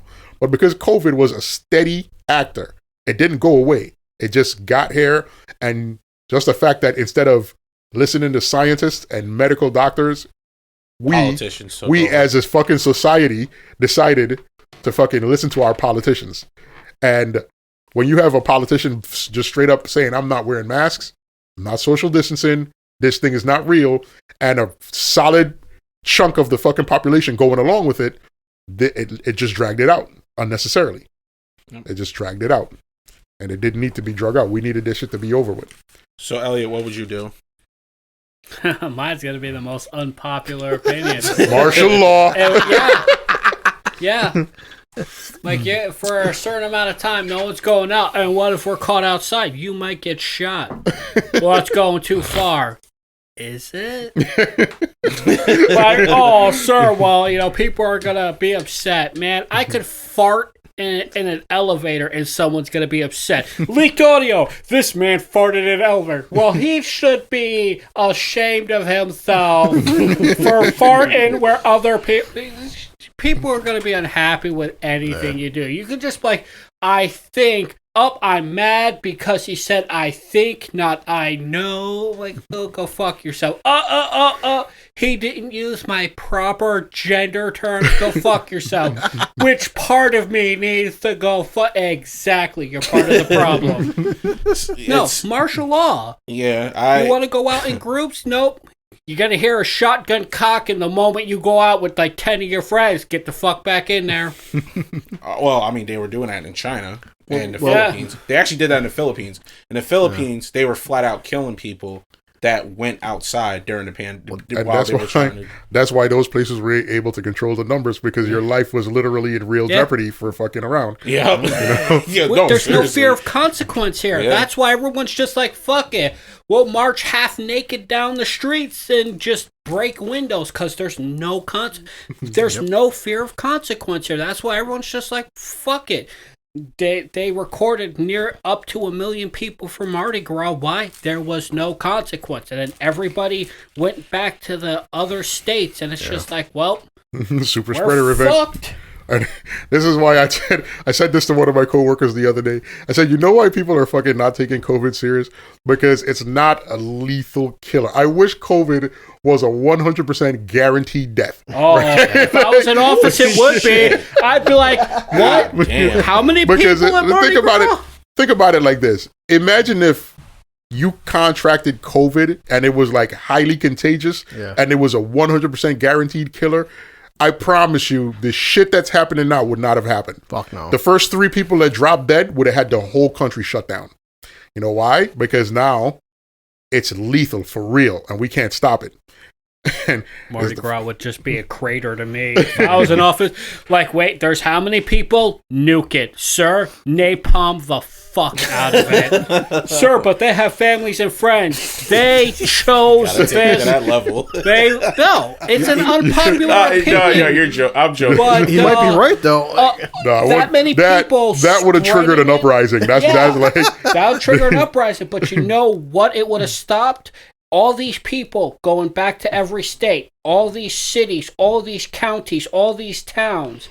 That many people, all you need is a couple, and boom, it's just gone. It's out of control right there. All those people just like, nope, Florida going back home, Mardi Gras going back home. Oh, spring break's over, we're fucked. Nope, nuke it. All those guys at Mardi Gras, you look up at the sky. Hey, look, we see this bright light coming towards us. Like, yep. Hey, you know what? I do a Family Guy thing. My fellow Americans, I did do that. Why? Because you need to know that there's real consequences for your stupidity. You don't want to think about anyone else. You just want to see titties for beads and get drunk and maybe get arrested for flashing your penis no woman or man wants to see. Fuck you. Yeah, Chris, what is your drunk ass? On a side note, we showed that on the side. Remember, other countries, like, if you caught COVID, they would sit there, they would put out a fucking alert. They would tell your entire neighborhood, this person has COVID, they need to be fucking locked down. And your neighbors would watch you and see if you left your fucking house. If you tried leaving your house, they would call the cops and get you arrested. Yeah. Maybe extreme, but again, we need to do that shit here. Like, that needs to be done. Like, not as extreme as the last guy, but pretty extreme. I don't even think that's that extreme, because honestly, you're a fucking threat to the neighborhood. Yeah. Like, if I know you have COVID and I see you trying to go out, I will turn you in. Like, you are violating my right to be free and safe in this country. About that is, like, this shows how people, the differences in opinions with, like, comes down to, like, morality. Guess what? When somebody rapes a fucking kid and they're out on fucking bail, we do the exact same thing. Facts. Yeah. Think about it. Facts. If a fucking pedophile moves into your fucking neighborhood, the entire neighborhood, the cops will go out of their way to let you fucking know. Like, this if we see that pedophile fucking playing around children, we will notify the police without a second thought. It's the same thing. It just goes missing. Yeah. No, Junior, 100% like what Al said. I agree. This is where he fucked up for us, because obviously, like, people got to buy food, people got to buy medicine, hospitals have to stay open. But like this, we talked about in the podcast, was that other nations were like, hey, listen, if 2 months go by and you can't pay your fucking rent and mortgage, no problem. That's it. you know, in America, it's like, okay, 2 months go by, your mortgage, you still got to pay it back. Don't worry about that. It's like, you know, the stuff here wasn't suspended. It was just delayed. Yeah. Other countries were just like, no, period. The citizens. That shit is gone. Exactly. You know, now it's just like, oh, I haven't paid NIMO in 6 months, but you will. Don't worry about that. Yeah, it doesn't accumulate. In other countries around the world, it never accumulated. Yeah. And like you said, and Alice made that video. Yeah, other countries, they had $2,000, $4,000, $5,000, whatever. Up to $8,000 a month, some people were getting. And what do we get? Here's a check for $1,200. And another check for $1,600. and then they gave us a check for fucking $1,200. And the arguments that were made when people were like, "Yo, weren't we supposed to get $2,000?" It's like, get off your ass and go to work. Oh, go get an essential job if you need money. But like, then people from essential jobs got laid off. But this is what's killing me. Our government knows. They know that we're in the middle of a pandemic. They know that shit is closed. They know we don't have the freedom and the access. Depending on where you are, you can't even go outside. But they're telling us, you know, basically, fuck your life. We don't care what happens to you. And this is the people that we put in power to fucking represent us in the Senate, in the Congress, in the White House. And this is how they fucking treated us. Yep. You know, and the problem is, they don't feel the pinch. When we are not making money and we're laid off of work, they're still collecting a fucking paycheck. Yep. They're still getting paid. Yep. All their bills are paid through the fucking, like they live in a house that that the money they pay for doesn't come out of their own pocket.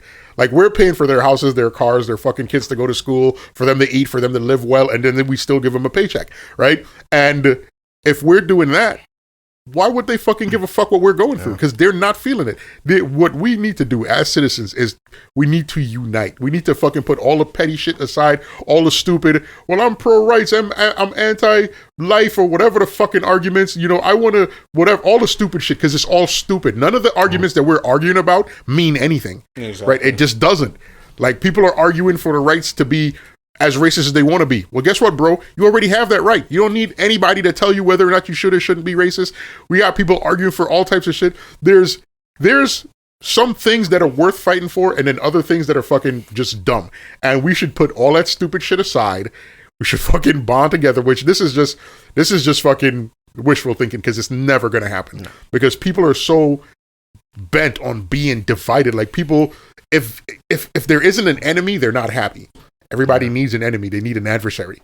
You know, we're the fucking Democrats and we're better than the Republicans. We're the Republicans. We're better than the Democrats. They need that animosity. And it's not benefiting anybody, because at the end of the day, we got politicians in play that no matter how mad you think they are at each other, motherfuckers, they're friends. Like, they're friends. They're fucking friends. They hang out. Like, they chill in the same Senate house, in the same fucking Congress building. They fucking same coffee shops. Yo, they know each other personally. They're friends. Like, they're not, when we're at each other's throats and they get on the news and they say, oh, blah, blah, blah, blah, blah, and say everything you want to hear, they don't actually give a fuck about you. No. Because at the end of the day, what we're going through does not affect them. Like, what needs to happen is they need to be, like, our senators and congressmen need to be in a position when we're not making money, they're not making money. Like, that needs to be the fundamental rule. When there's a pandemic and we're all laid off, they need to be laid off. If monies aren't being paid, they shouldn't get paid. If I can't, like, if I could look at any state, any city, if I could pick any municipality out of any state in any part of the country, and I could see that there are thousands of people out of work because of something that's happening that our government is supposed to be helping us with, and they're not, nobody in the fucking government should get paid. Because essentially, this is the purpose of government. Like, we're not paying these motherfuckers to just take our money and just bullshit. The reason government exists is to help the citizens. That is their only function. They are here for us. We're not here for them. And this is how fucked up we've gotten it. The government taxes us. We dump a bunch of money into their fucking treasury, and they do whatever the fuck they want with it. Yeah. They don't ask us anything. 90% of the time, they don't tell us anything. Every once in a while, they will do something, and they will tell us this is where the money went. Right? Exactly. And then they'll say, hey, well, you have access to it. You could go to these websites. You could fucking go to these places that have records of what we did. Yeah, I can, but the average citizen is never going to even consider doing that. No. Because you got other shit going on. You got kids to fucking take care of. You got a job to do. You got life to live. Like, the average citizen isn't going to be like, I'm going to go monitor what the fuck the government's doing. We're not. But our government is essentially operating in a space of, I'm going to do what the fuck I want, and nobody's going to tell me what to do. I'm not going to listen to what the constituents want because they're just random people that I don't know that I'm never going to meet. We're just going to tax their fucking paychecks and take the money and do what we want. Like it's crazy. Yeah. It's just an insane concept that we work like the average American citizen on average is going to start working at the age of fucking 18. Some start earlier. I know that. Yeah. And they're going to work their entire fucking life. Yep. Just for our government to be like, oh, you need money? Nah, can't help you, bro. When the whole purpose of their existence is to help us, to take care of the citizens. That's the whole purpose of government, to take care of the citizens. There's no other function of government. Their primary fucking purpose is to take care of the citizens. And they're not. They're just not. They simply just don't give a fuck about us. And it's insane to me. Yeah, like I hate it. The two side notes, like, what's fucked up is, like, a year ago when I had my surgery done. Now, I got lucky where I have roommates, I have family, but for argument's sake, if I was, like, had my own apartment, my own place, even my own fucking house, the economy is so fucking bad where, I had to get surgery where they cut out a foot of my colon. I had to take 8 weeks off fucking work. Yeah. If I had my own apartment and I had to lose 2 months of fucking work, I would have lost my apartment. You would have lost your fucking apartment. You'd have been on the street. Yeah. Exactly. And that's how fucking bad our economy is. And like you said, these fucking people, they'll never understand that shit. They won't, because you know what's bothering me? The fact that people think like being a politician is a job. It's not a fucking real job. It's just not. Because all they do is go somewhere and argue about bullshit and then get paid. Yeah. Like, I could do that myself. Like, we should go into government, bro. Really. We should become politicians. I always said the people like us, two things will happen. Either one, we'll get assassinated, because we've seen that. I definitely will. Oh, I know. I'll be dead in week one. I'll be fucking dead in a month. I would walk into Congress like, I think that whenever the citizens aren't getting paid, the government should not get paid. By the time I get to the fucking front door, oh, Mr. Johnson has been assassinated on fucking December 22nd, 2020. Exactly. You forgot to say your name. Al Slinging Dick Johnson was found dead in front of Capitol Hill. That'd be fucking worse. I'd be marching in there with a stack of papers, just throw the folder at somebody, I'm holding you all fucking responsible. On a side note, listen to, I told Al about the drinker and stuff, listen to his live chat, and like a lot of fans in live chat were saying, drinker, when do you want to review V for Vendetta? And he goes, and this is a guy from Scotland, he's like, man, that movie right now more than ever seems very fucking relevant. And I showed this Junior about almost 2 years back, and Junior's like, that's a deep fucking movie. And still to this day, it's 2020. I think the graphic novel came out in about 2005 or something, maybe sooner, maybe the 90s. I look it up. But one of the best scenes was V. He just said, he tells Evie, which is Hugo Weaving talking to Natalie Portman. He said, the best quote was like, people shouldn't be afraid of their governments. Governments should be afraid of their people. Facts. That's a fact. And that's why that movie, and the funny part, that movie was about the government taking over, a virus broke out, the economy is fucking under shit. The V for Vendetta, if you watch that film in 2020, it's gonna mind fuck you with Actually, it was like, did this guy see the future? No, it wasn't a disease. They said that so they could round up the homosexuals and test. But the whole film was about V overthrowing the government because the government had too much fucking power. They were installing curfews. They were arresting people for fucking freedom of speech. They were fucking just everything that he was doing and stuff. It's just like, it was so deep to why? Because he was a personification of Guy Fawkes, who literally on the 5th of November tried to blow up Parliament at the Gunpowder Rebellion because I'm somehow related to him. I'm like, I'm related to a terrorist, so what? Tried to blow up Parliament. I went over to England. I'm like, I should probably not say I'm related to this guy. They might fuck me up. You know what's fucked up? Sorry.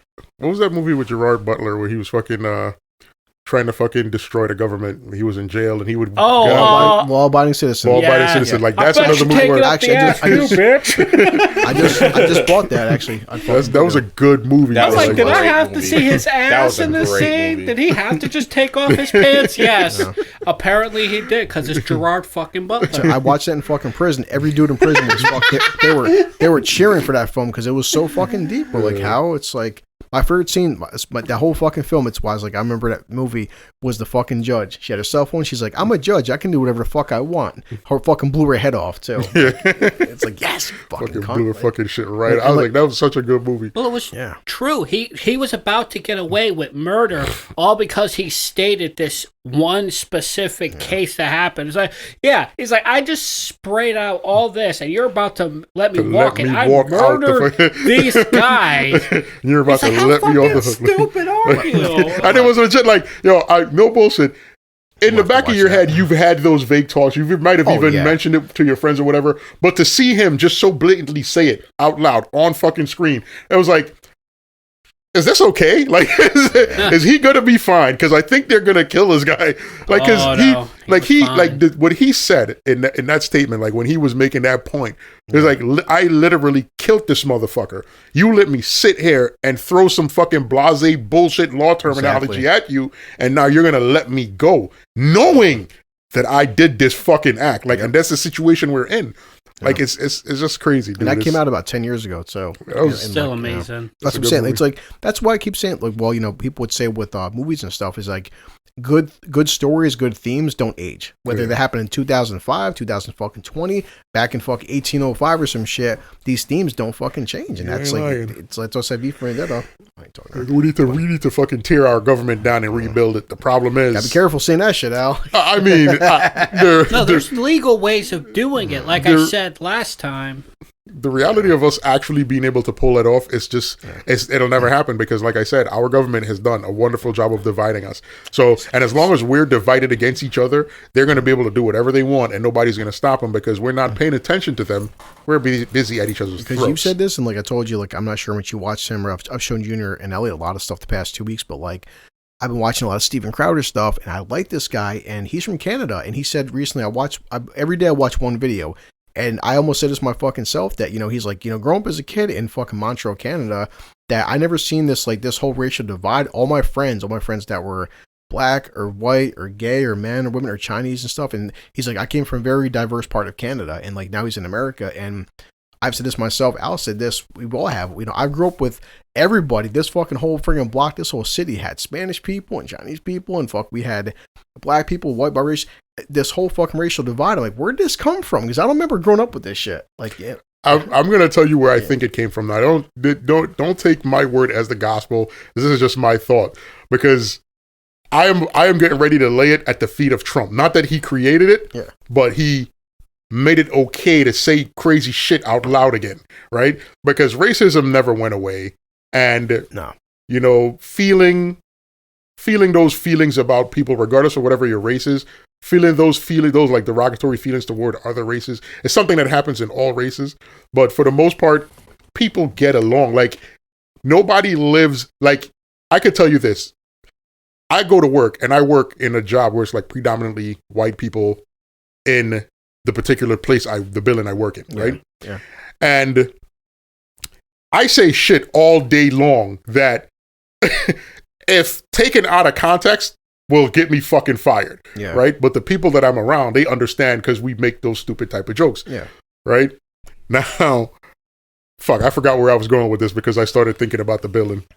You're right. Like when I was in a garage with you, we had like one black cleaner, like one black tech and stuff. Yeah, the majority, in that job environment stuff too. Stuff could be taken out of context, which we've always said. And I agree with 1,000 comedians and fucking movie reviewers. It's like context is important. But the problem nowadays is context is not important because you say the wrong thing, and if someone takes like any sound bit, the four of us have said in the past 40 episodes of this podcast, any one sound bit could fucking be taken out of context. And I'm telling you, like this is something that be ready for it because it's going to happen. Yeah, there's going to be some point in time where somebody gets a hold of our podcasts and they are going to go crazy. They're just going to be like, and this guy said this, and it's just going to be you and the one word. It's not going to be a sentence. It's not going to be a conversation. It's going to be like your voice and sing that word, like, and that's gonna happen. I guarantee. I promise you. Like I said before, it's how dare Chris say the word nigger? Like it's gonna happen. And then they're gonna come for me. Then they're gonna come for me and Junior because like, oh well, you guys are minorities. You're supposed to check. Like, listen, we're not. There's never gonna be no checking nobody. We're fucking grown adult men.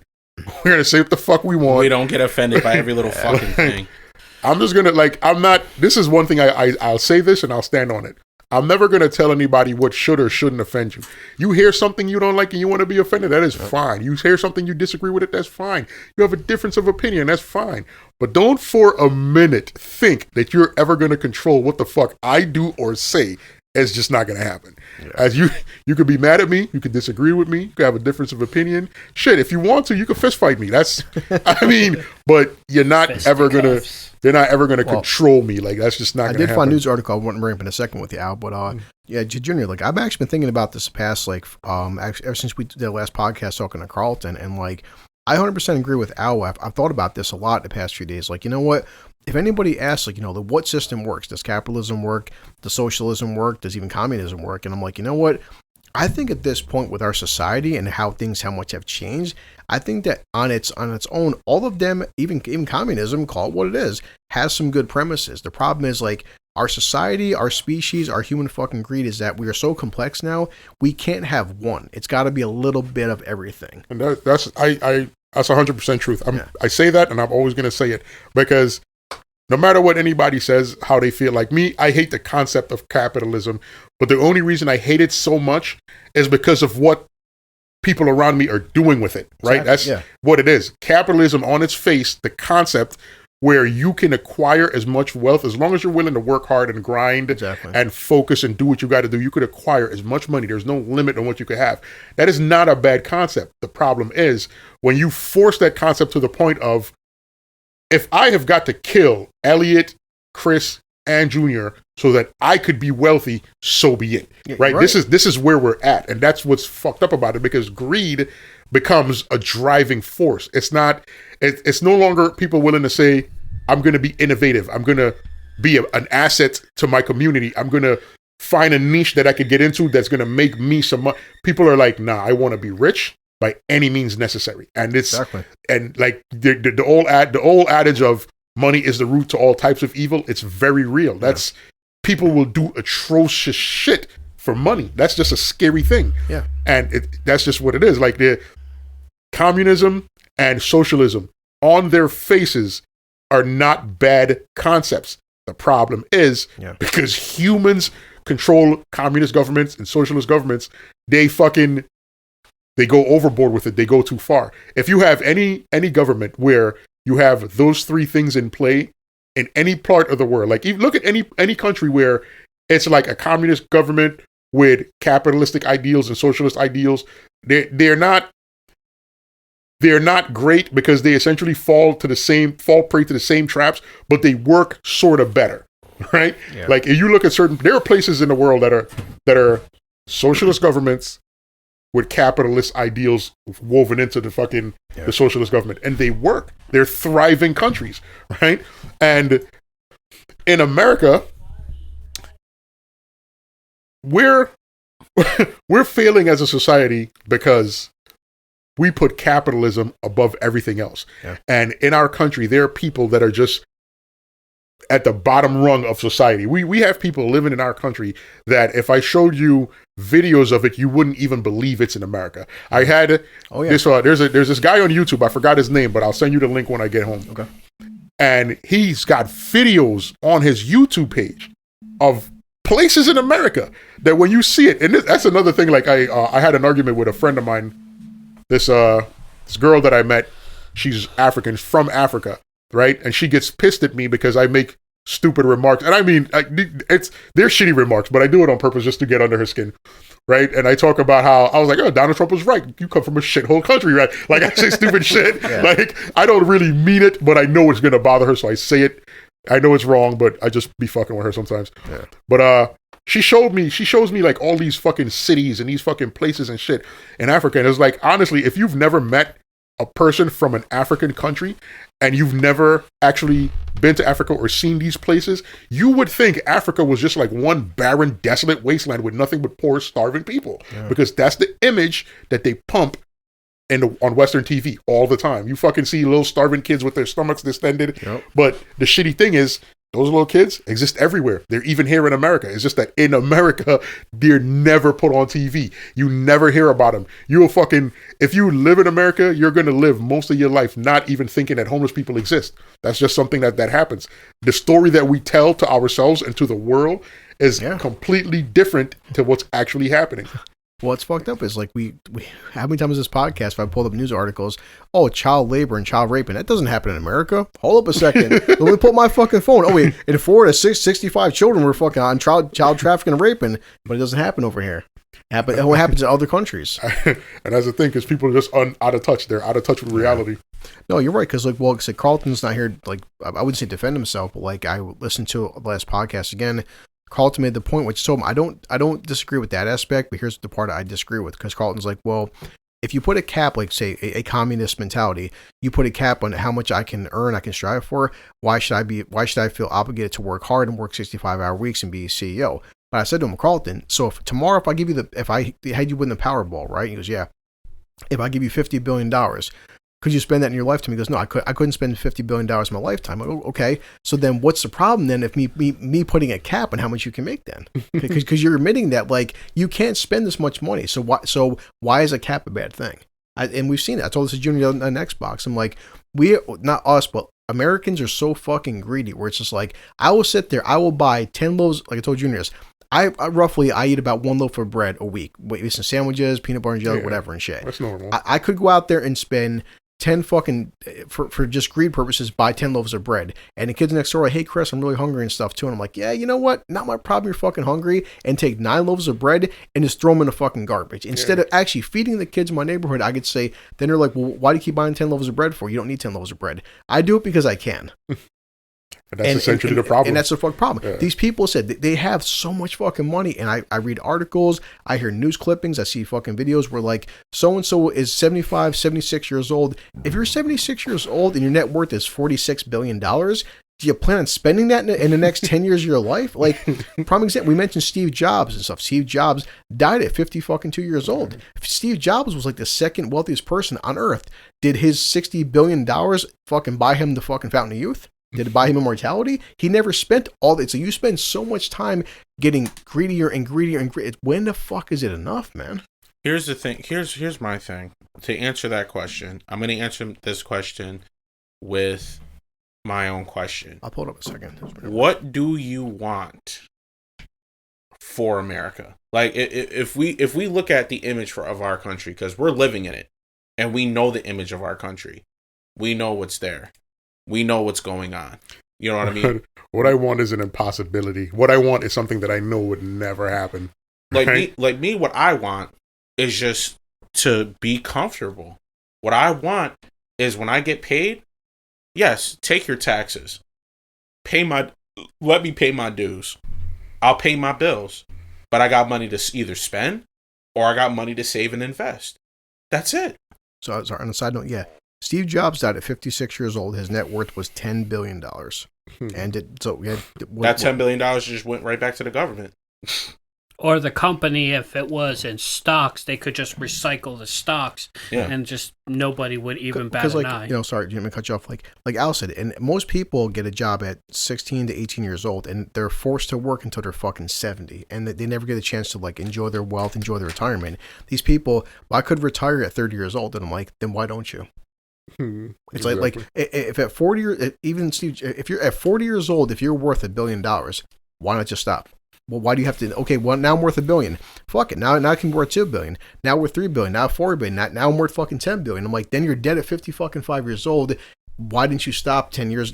Why and enjoy your life and take care of your health? Stops for these people, you know. Is that greed? Is that sense of accomplishment? Because we have put acquiring wealth as a fucking high steeple of accomplishment in our fucking society. So it's like to be considered the first trillionaire is a fucking big fucking kudos to fucking Bezos. Like he's right now recorded in history as the first American trillionaire, first worldwide trillionaire. Yeah. We worship that type of shit in this country, right? Yeah. Knowing that this man by himself could single-handedly fucking travel to Flint, Michigan and fucking fix every fucking water issue that they had, you know. He could throw money at it and fucking till it's fixed. He'd never even have to lift a finger. He'd just be like, hire these guys, fix my problem. And just, I'm not saying that he's obligated to. In fact, I'm saying that fucking we're all obligated to take care of each other. The problem that we have right now as an American society is that we'd rather be at each other's throats than fucking help each other. And that's the problem. That's our main thing. Like, our issue is, instead of us saying collectively, we're American citizens, we are supposed to fucking go out of our way to help and protect and take care of each other. Nah, it's like, nope. You live over there and I live over here, so we're enemies. You're fucking from that part of the dirt. I'm from this part of the dirt. You're that color. I'm this color. You worship at that church. I worship at this church.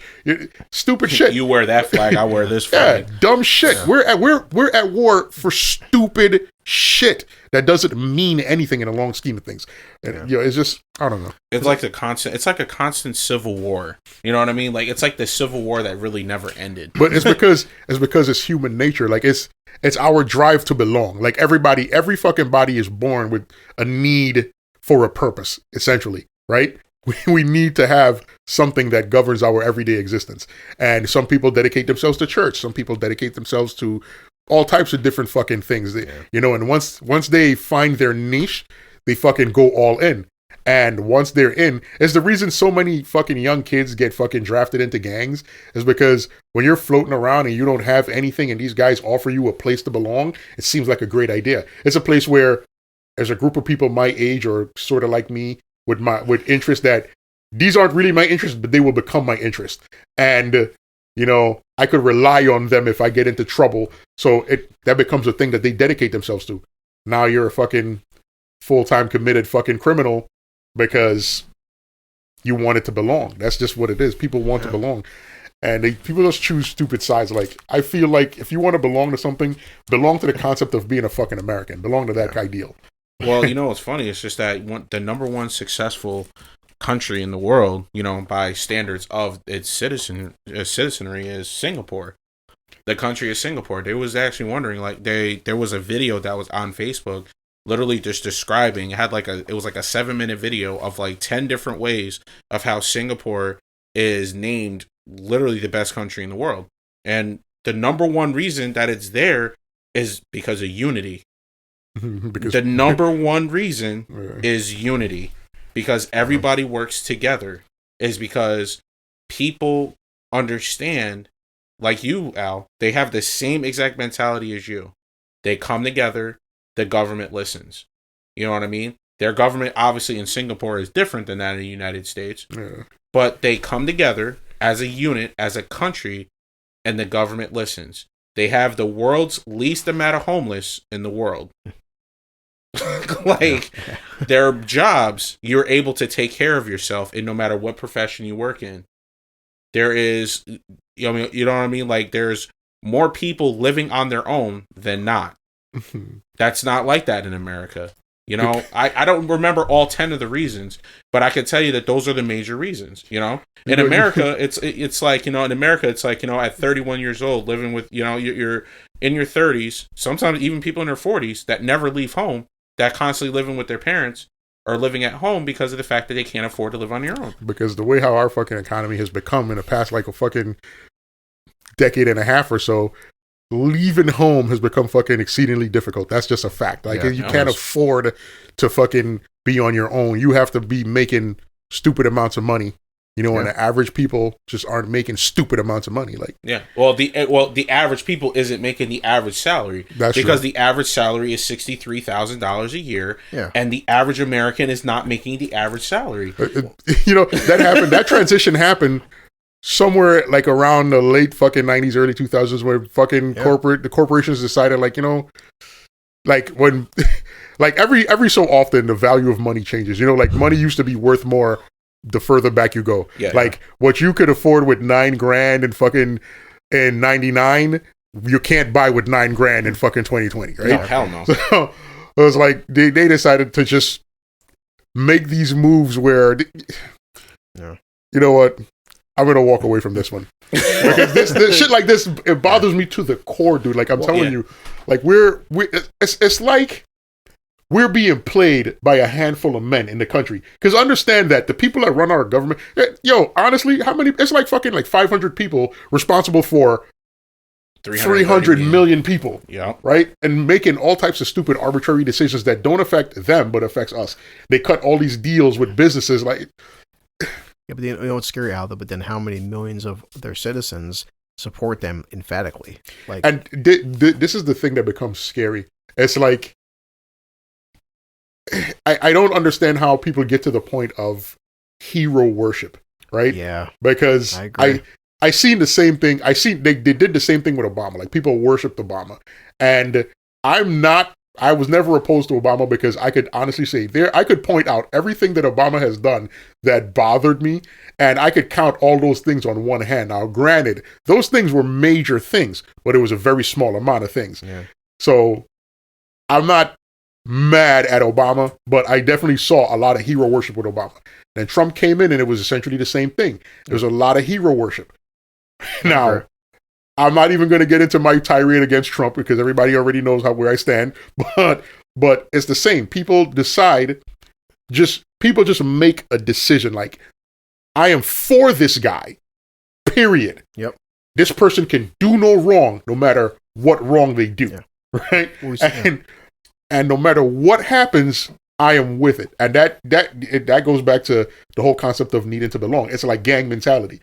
It's like it's the same exact reason people will join a gang and then be like, my gang is the best gang and my gang is going to fight your gang and I'm going to kill as much people in your gang as I can because we're the best and you're not. It's the same crazy mentality. The concept is the same. It's the same sort of mob mentality that you see on social media. That's true too. It's scary. Like people like, in our generation, even our kids' generations now, like, how did Adolf Hitler get to the level he got? Well, because it's not as extreme nowadays, but it's hero worship because we have it nowadays. We have we just mentioned Bill Cosby. Bill Cosby still has fans. O.J. Simpson still has fans. And this, it's like I said, like Trump. Like I said, I love listening to anybody who wants to have a civil discussion. I listen to the pros of Trump and the fucking cons of Trump. And like Al said, no matter what he does, good or bad, people either universally hate him or universally fucking love him. It's like, and whether it's Trump or Kardashian or fucking Biden or anybody, no matter what these people do, athletes, people just have to worship somebody. Yeah. It's like,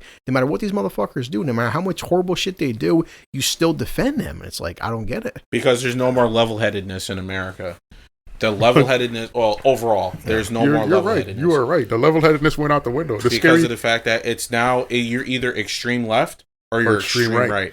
You're not in the middle. It's like, it wasn't that long ago where it's like the fact that this son of a bitch fucking actually had people supporting him to wipe out, to fucking, it's like, how many times can we fucking talk about, I think we need to have more movies, more documentaries where it's like, you do understand the fact that these people were taking Jewish babies and they were taking them as target practice, like babies as target practice. He got fucking how many troops and stuff, how many fucking millions. It's just like the fact that many people, you got to wipe out a fucking whole race of people and you had so many hundreds of thousands of supporters and shit. And that wasn't that But there's even people that still support it to this day. Because you see neo-Nazis all not over just the place. That, but on the opposite side, you have Holocaust deniers. There was a study, I don't know if it changed much. It said around 30% of people in the United States believe the Holocaust was a lie. Even meeting Jewish survivors, they're like, no, that's a lie. No, it's a lie. Those concentration camps are all a lie. I'm like, okay, believe what you want, but you're the kind of person where history is going to repeat itself, and what are you going to do then? When history actually repeats itself. Go ahead. I don't want to cut you off. No, it's just like when it actually repeats itself and someone starts doing the same thing again. I want these people are like, no, it wasn't real, but okay, is it real now? Yeah. It's fucking scary when you think about the very thought of when people say, and we've all heard this all through our lives, those who don't know the past are doomed to repeat it, or those who forget the past are doomed to repeat it. Like that has not felt more relevant to me until this particular moment in time, right?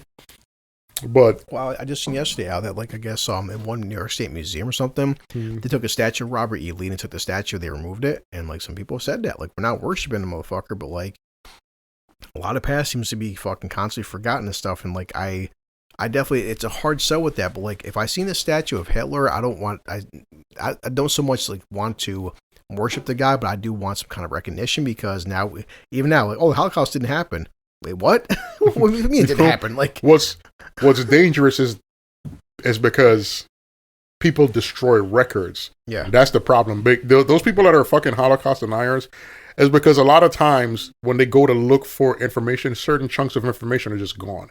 And that's squarely put at the feet of the fucking Nazis, where they were like, all these records that we kept, all this shit that we did, all these fucking sketches that we made, nope, burn it, because we don't want anybody to know what we did. When they fucking started losing and they had to flee for their lives, they destroyed a lot of fucking records. Now, they didn't destroy everything, so we know because the fucking entire world was looking and other people were keeping records, right? So it's not like you could just walk away and wash your hands and say it didn't happen, but you can't find any actual fucking accounts from their perspective of what they did. And that's the scary shit. So you have people that will be like, oh, well, if this happened, why can't I find this information? It's like, well, motherfucker, you can find the information. You just don't like the information you found because you want to be a dickhead, right? Yeah. You want to be an asshole. You want to be ignorant. Yeah. Like, it's ignorance. A lot of things. Like, and it's whatever following, whatever community that people are a part of, it's the ignorance. Remember what you said, Al, about it was just a little while ago when you were talking about, you know, the decisiveness of people and how people are so divisive and stuff like that, and that's the biggest problem. I think the biggest problem is that people feel like they can't be wrong. I'm right. And if I'm right about it, you're wrong. And you can't change my mind. You know what? Literally. Yeah, I agree with you on that for this reason. I am that person. I agree with you 100%. But the difference with me is, I'll say this. I don't like to... there was a man that I met in my life. His name's... I don't know. His name is Clifford Jones. I met him in New York City when I was in South Bronx Job Corps. Right? This man was hands down the smartest person I had ever met. Like, I have not to this day met anybody else that had the level of knowledge or even spoke in the way. This man every day would use words and sentences that I didn't even know what the fuck they meant. Like, I literally, after every conversation, I'd have to go crack open a dictionary. And I'm not exaggerating when I say this. This man was smart. And he imparted a lot of fucking wisdom to me. So there was a time where me and him had a discussion. He was like, no matter what anybody ever tells you, in terms of being right is not always as important of being, you know, as important of having facts. Like, you can have an argument and you don't necessarily have to be right.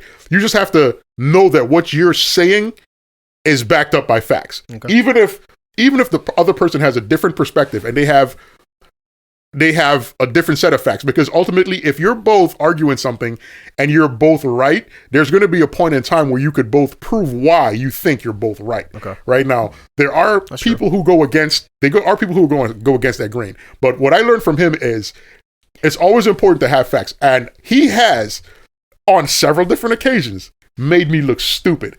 What I learned from him is having a person make you look stupid is not ever fun, especially amongst other intelligent people, right? Like, so what I do is, well, before I make large, in-depth argument, I would at the very minimum, I would do a small amount of research. Sometimes I would do in-depth research. A lot of times I would just do, you know, a cursory glance. I wouldn't get into it, but I would make sure I read like 3 or 4 paragraphs. So I'd have a general place where I could start my conversation. And if I have to go dig for more information, I would, right? But I don't ever like somebody to make me just completely look like a fucking fool. Yeah. So what I learned from him is, if you're gonna argue, know what the fuck you're arguing about. So I'm one of them guys that like to, when I know I'm right, I'll argue to the death of me. Sometimes I'm wrong, and once you prove me wrong, I'm done fighting, because I'm not gonna keep pushing. Like, if I tell you something and you say no, this is what it is, and I'm like, well, let's check, and I check, and I'm like, oh fuck, I'm wrong. I'm done with that conversation, because why would I keep pushing that argument when I could see that I'm wrong, right? But that's my thing. I'm never gonna keep dragging out an argument. I'm not gonna. I'll be like, nah, that's wrong. That didn't happen, and then you'll be like, nah, look at this. See right here. I'll be like, oh, fuck. All right, fine. And I move on. Right? No, but Al, what I was talking to was in reference to facts versus feelings. That's what I was talking in reference to. Oh, yeah. Like, if both people can be right about something, and it's very often, But when you talk about when you're presenting facts and you're presenting information, this is stuff that I've written down about communities and the difference between a community and an organization. And you bring those facts to life, right? And then somebody says, well, I feel like that this is a thing.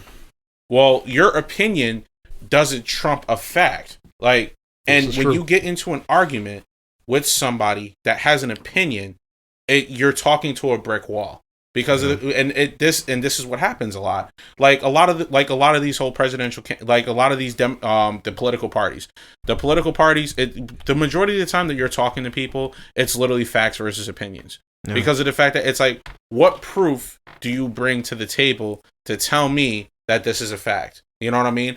And it's like what you do out all the time. It's like, you know, when I don't like fact check you when you say a lot of things, but I listen to what you say. And when I do research of my own about the same topic, and I'm like, wow, a lot of this that's here lines up with what Al told me. You know what I mean? And it's like that. It's not that I'm fact checking you. It's that I'm doing research on my own to gain more knowledge, to understand something better, so I can present more facts to the table. You know what I mean? And when you argue with people that's a part of these communities and movements, no matter what it is, whether it's BLM, whether it's LGBT, no matter what it is, if you argue with these people, their opinions are right. It doesn't matter how many facts you bring to the table. It doesn't matter what you say. And when you bring facts to the table, like Steven Crowder does, you immediately become a bigot, a scumbag, a piece of shit, racist, homophobic, a phobe, whatever. When you bring facts to the table and it backs your beliefs because you believe of certain thing and stuff like that, other people hate you because of facts. You know what I mean? Because they don't want to accept it. Because they want to accept their opinions as their facts. So when I talk to when I say the biggest problem with this country is that people want to be right, it's because of the fact that they want their feelings to be the facts. They want you to feel that their feelings are the facts. And if you don't agree with that, they insult you. And that's the biggest problem in this country. Yeah. That to me is the number one problem in this country, is the fact that you are insulted for having an opinion backed by facts. And you don't hate the person that has a different opinion than you. Like me and you, everybody that's sitting here right now doing this podcast. Thanks. You know, we past don't 19 hate. Episodes. You've always been working and you're tired. You know what I mean? Like, you don't. I was off today. You knew I was off. You know, Yeah, you did. No, I didn't. If I was asking you for money, I'm not going to work. You have to ask. Technically not true. See? I mean, you could be asking for money because you don't have enough. You try to get inside this brain and understanding logic. Yeah.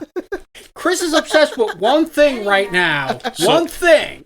So, I mean, that's just the thing, though. It's just like, you know, it's crazy. Literally, I think they're done. Oh, God. You want to pull up the seat? So, carry on, my wayward son. So, I mean, it's fun podcast material. You know, and that's just, you know, that's just what it comes down to. Want this on a podcast? You know what I mean? Well, we're having a break right now. You can't hear this. My cousin Susan's back, so finally, been a month. What's going on, Sue? What? That's not a bad thing. Why am I getting flipped off? There'll be peace when you are done. What are you guys harassing Sue for now? I finished all 15 seasons. It took me like 3 weeks, but I did it. Ruined my favorite rock song of all time. Why? See the kind of free time Elliot has, where he can watch 15 seasons of a TV show in 3 weeks. I watch so it what on are they my harassing phone you for now? Oh, Kai and Moody are done officially again. Oh. Well, hey. Damn. She did what? You gotta take the on her neck. Shit. He just came here. He was gone yesterday. Oh, boy. From last night until I don't know what time he got back. Gossip girls. He just came here crying. Oh, boy. Your mom thought she was with him. Yeah. And he's like, Listen. no, she was with some other. Yeah. I mean, I've talked to the kid. Just don't give him access to like bleach and stuff, and he kind of like, you know. I'm just saying, bleach it in like lighter fluid, because you know, I'm just saying he knows what carbohydrates. We'd all be dead. Let's just put it like that. Big boom. But damn, I'm gonna go ahead and get out of here before he gets idea. Set this house on fire. Like, we kill your whole family. We'll get into after the podcast, but damn, that's crazy. Oh God, yeah. Yeah. Don't cry, Sue. You look like you're about to cry. He's a sweet He is a good kid. Listen, right? This is the reality of life. Damn, so Xena Warrior Princesses, especially at that age, aren't interested in nice guys. Like, they're just not. Damn. You guys are going to hate her next boyfriend. Like, I promise you that. Not just that, but from what I've seen, there was already issues, so I knew this was going to happen sooner or later. Damn. The next guy is going to be a douchebag. Like, he's going to be a super douche. You might have to fist fight him. If it gets to the point where you got to fist fight him, holler at your boy. I'm doing it for Uncle Phil. Fucking, I still watch the I still watch the Fresh Prince reunion because like everyone's like Uncle Phil. Like, They apparently do like some big tribute. Oh, of course, but no, they showed everyone tearing up. It's Uncle fucking. Uncle Phil was everyone's uncle, man. Like, who's Uncle Phil? The original Aunt Viv is back. Yeah, she was. Like, you know, I swear, as soon as they started talking about Uncle Phil, I immediately busted into. I was like, nope, not gonna. What are you guys not gonna watch this show. The Fresh Prince reunion. Yeah. I don't know. I've been laughing at the sad Will Ferrell and me. No, because it's like they show. I've seen the segment. I know what they talked about, but the point where they talked about Uncle Phil and everyone starts crying and shit. And I'm like, just because that's what I get so pissed off like 2020 and stuff. Like when I was a kid, we were raised by Cosby Show, Fresh Prince, Family Matters, Martin, like Live in Color. Like it's this whole racial. It pissed. Yeah, so Uncle fucking Phil was my uncle. You know, it's like Uncle Phil was everyone. It's come on, man. Like fuck. Yeah. Wait, so back to Xena Warrior Princess Thoughton. Like we gotta get back to this. Yeah, it's like, but so many fucking people grew up with all these fucking different families and stuff. It's like no one give a fuck about the skin color. About it's like no. Man, when I heard James Avery died, he voiced fucking Shredder and Ninja Turtles. Man, like come on, like yeah, Christ, man. Damn. Until people started telling us everything was racist. There was nobody I know who didn't watch Steve Urkel. Like I mean, Jesus I fucking Christ. love Steve Urkel. Your question. Huh?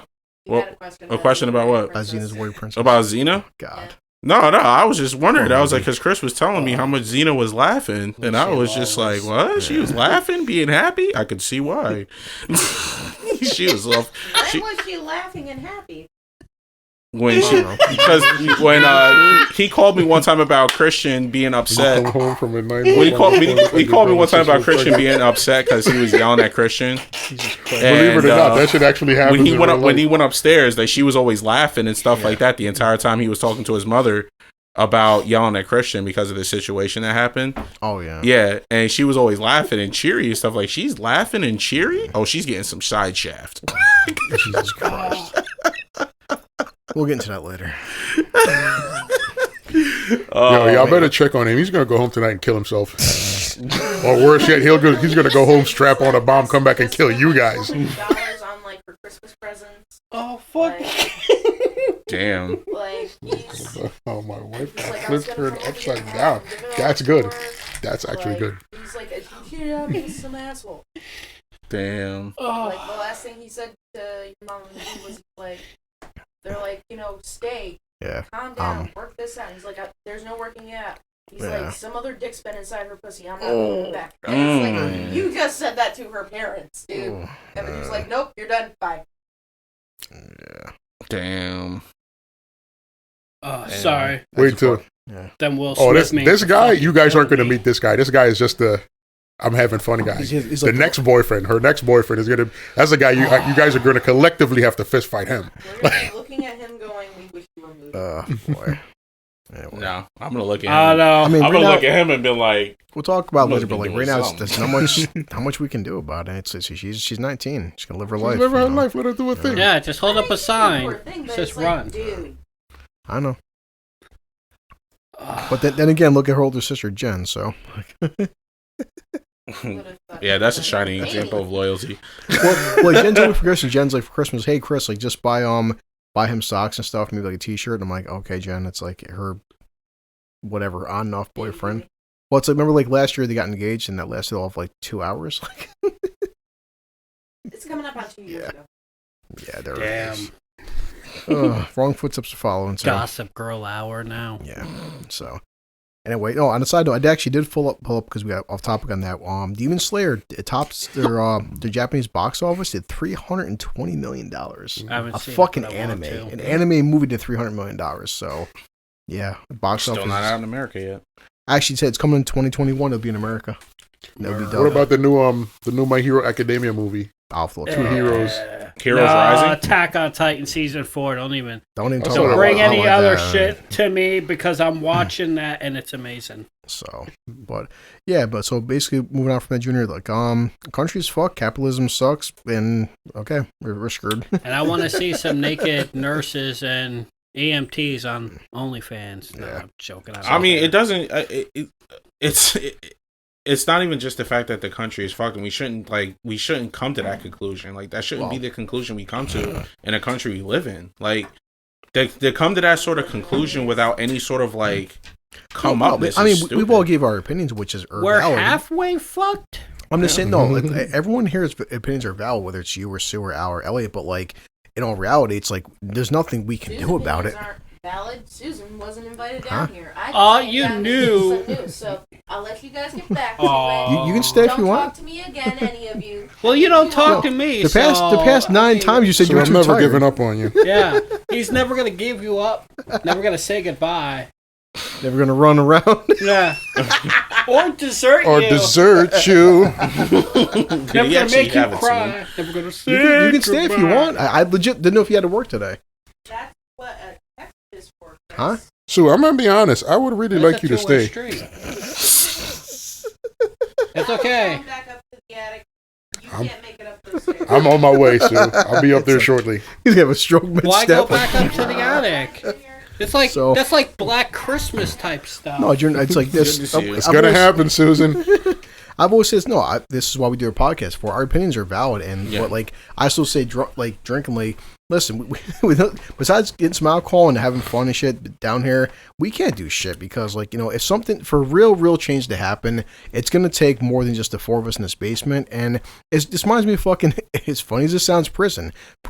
A lot of shit will go down, and what they do is the COs, much like the government, would divide us. They would divide us by age, by race, by gang, etc., etc. And people would say, "Listen, guys, inside of a dorm, you have 60 inmates. 60 inmates in this dorm, and we have an adjacent dorm." The second dorm had 60 inmates, 120 inmates. You have 1 CO per fucking dorm. With 1 CO and 60 of us, the number system isn't in your fucking favor. Yeah. But like the problem is getting all 60 to be on the same fucking page was impossible. That's always the issue. They're smart when they divide y'all in specific ways on purpose, and like because they know. Even back then, look at something simple as slavery. Slavery, you got one asshole, maybe a fucking second one, cracking a fucking whip, and you got 400 fucking guys in the field. In terms of numbers, there's 2 of you and 400 of us. Why didn't the 400 of them say, "Well, fuck this shit, man"? Like, actually, I mean, eventually they did do that. But. Yeah. Well, it took down to a war. I'm just saying, but the premise was like decades and so much time will go by, even back into the fucking Egyptian days. You got fucking these guys building pyramid. There's 10,000 fucking guys building a pyramid, and 4 assholes with a stick saying, "Build it." And you're because like, hold up a back second. then people cherished life more than we do now. But I'm saying, and on top of that too, the majority of the people that were slaves back then they weren't slaves, they were indentured servants, and they lost the battles to become that. The point I'm making is, but slavery though and oppression has just never. It's always existed since human beings have. The problem is getting human beings to be on the fucking same page. But that's the issue. I mean, but there's places around the world where people are on the same page. It's not impossible. Because there are places around the world that are on the same page. There are places around the world where people come together. But I would say right now, though, America is just, obviously, we're fucking living in. But, like, right now, no government is scared of their people, period.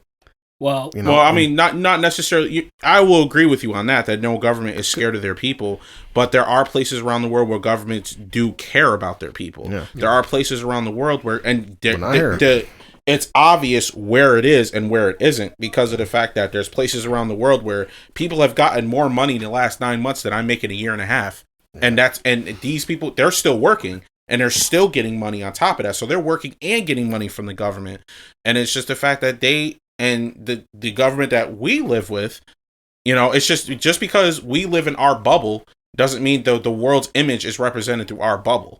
You know what I mean? Our bubble is our government that doesn't give a flying fuck about us. Facts. Even Canada, which is our neighboring country, cares more about their people than America does. Yeah, but then and that's Canada. What's even scarier is listen to more Crowder episodes he was breaking down, but then look at his funny part is look at our government, but then look at our freedoms. Because in other countries, if you walk up to if Al puts on a fucking dress and said now he's Alice, you say no, you're Al, you get actually put in prison now for misgendering a person. Hate speech. It's like now other countries will jail you for calling somebody like we said. All of us here right now, I'm not calling Bruce Jenner a woman. Simple as fucking that. Other countries, they'll put me in fucking jail for calling Bruce Jenner a man, and I'm like, so it's. Jesus Christ! That's an emotional response. Which I found it recently. Like actually, I'll pull this article in a second. Hate speech. I 100% agree with Al said this for the longest time period. Like, look, you don't have to like me. You don't gotta fucking like anybody. That's your right not to like me and stuff. If you want to call somebody anything, whether it's an asshole or a faggot or whatever, it's your fucking right. But other countries, though, you call somebody something like they're arresting people for just having an opinion. Like you can't make people like somebody, but. So I'll pull up this article. I wanted to actually hear more Alan Jr. about this, but Elliot as well. It doesn't really affect us, but it's okay. Cuomo just signed a law, which I found out today. Cuomo signs a law banning Confederate flags and hate symbols on state property. New York Governor Andrew Cuomo has signed a new bill into law that bans selling or buying hate symbols, which include swastikas and the Confederate flag on state property. Also prevents symbols from being displayed on state property. The law goes into effect immediately. So I want to hear everyone's view. Like, first off, I don't feel the need to have a Confederate flag outside my house, but like, what's your take on that, Al? Like, well, it's because go ahead. I feel like the Confederate flag, because of what the Confederacy represented when it was when it was the North and the South, and it wasn't. It was the 13 colonies, the North and the South, and things like that. The Confederate flag represented a darker part of Americans' history. Mm-hmm. That is what the Confederate flag was. So when people wave the Confederate flag around, they're not representing pride in the United States. They're representing the nonsense of what was going on, and the stuff that the past that we still to this day haven't really moved on from. Yeah. And that's why Cuomo banned that. Cuomo banned that because even he saw it for himself through social media and other places that we have not moved on from that past. You know what I mean? People to this day in 2020 still mention slavery, still mention these oppressive days. Don't get me wrong, oppression is still happening to this day, but everybody is getting oppressed. Like, our own government is oppressive against us. You know what I mean? Like, we live in a society right now where it's so. I mean, my God, it's like it's like the era of the entitled. I call it the era of the entitled because it's just like Jesus Christ. It's like like what Chris was saying about freedoms. What? Freedoms? How many people have lost their jobs in America for having an opinion? You call that freedom? Or been killed for it. Yeah. You call that freedom? From the perspective of our Constitution, it is freedom, because this is the thing. Your employer has the same rights you have. Yeah. And you could say whatever you want. Your government isn't going to punish you. That's because of our Constitution. Our government cannot jail you for having an opinion. Yeah. Your employer, however, is not the government. So your employer can say, your opinions don't align with mine, and I don't want you working for me. Because you and him have the same rights. So it is, technically, it's you exercising your freedom to say whatever you want, and him exercising his freedom to no longer employ you because he doesn't like what you say. So you do have the freedom to do what you want. It's just that everybody isn't going to like what you say. Yeah.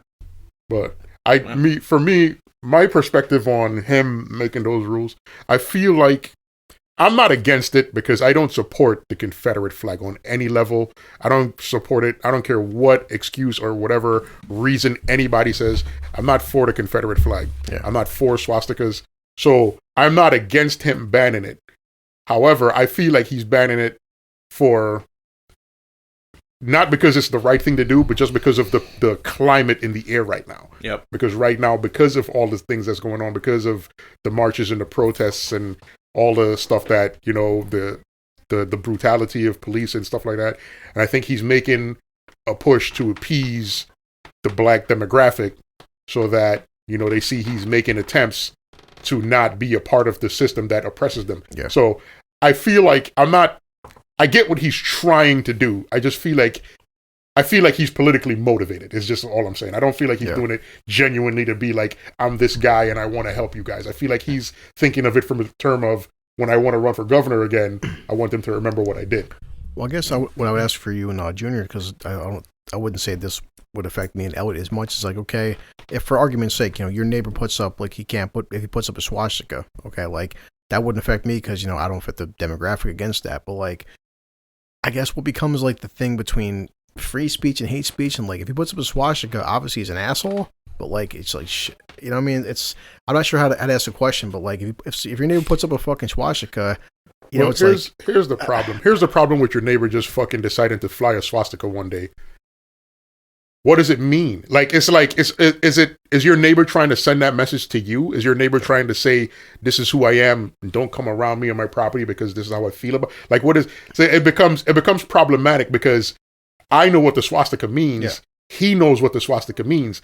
I don't know what he's trying to say. I'm not sure if he's just flying a swastika because this is who I am and I have the right to do this.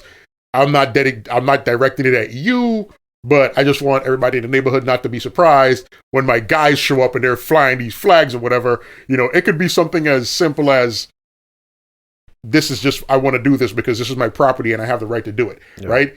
And for me or other people in the neighborhood, we're going to interpret it as, this guy's sending a message. And there's no way for you to take that message in a positive way. That for you to just fly a fucking swastika over your fucking front porch, that feels like a threat, right? That's just what it is. And people are going to react that way. You threaten a person and they're going to react that way. That's just like how it is. You seen the picture on Facebook where the one guy got punched in the face because he did a Nazi salute.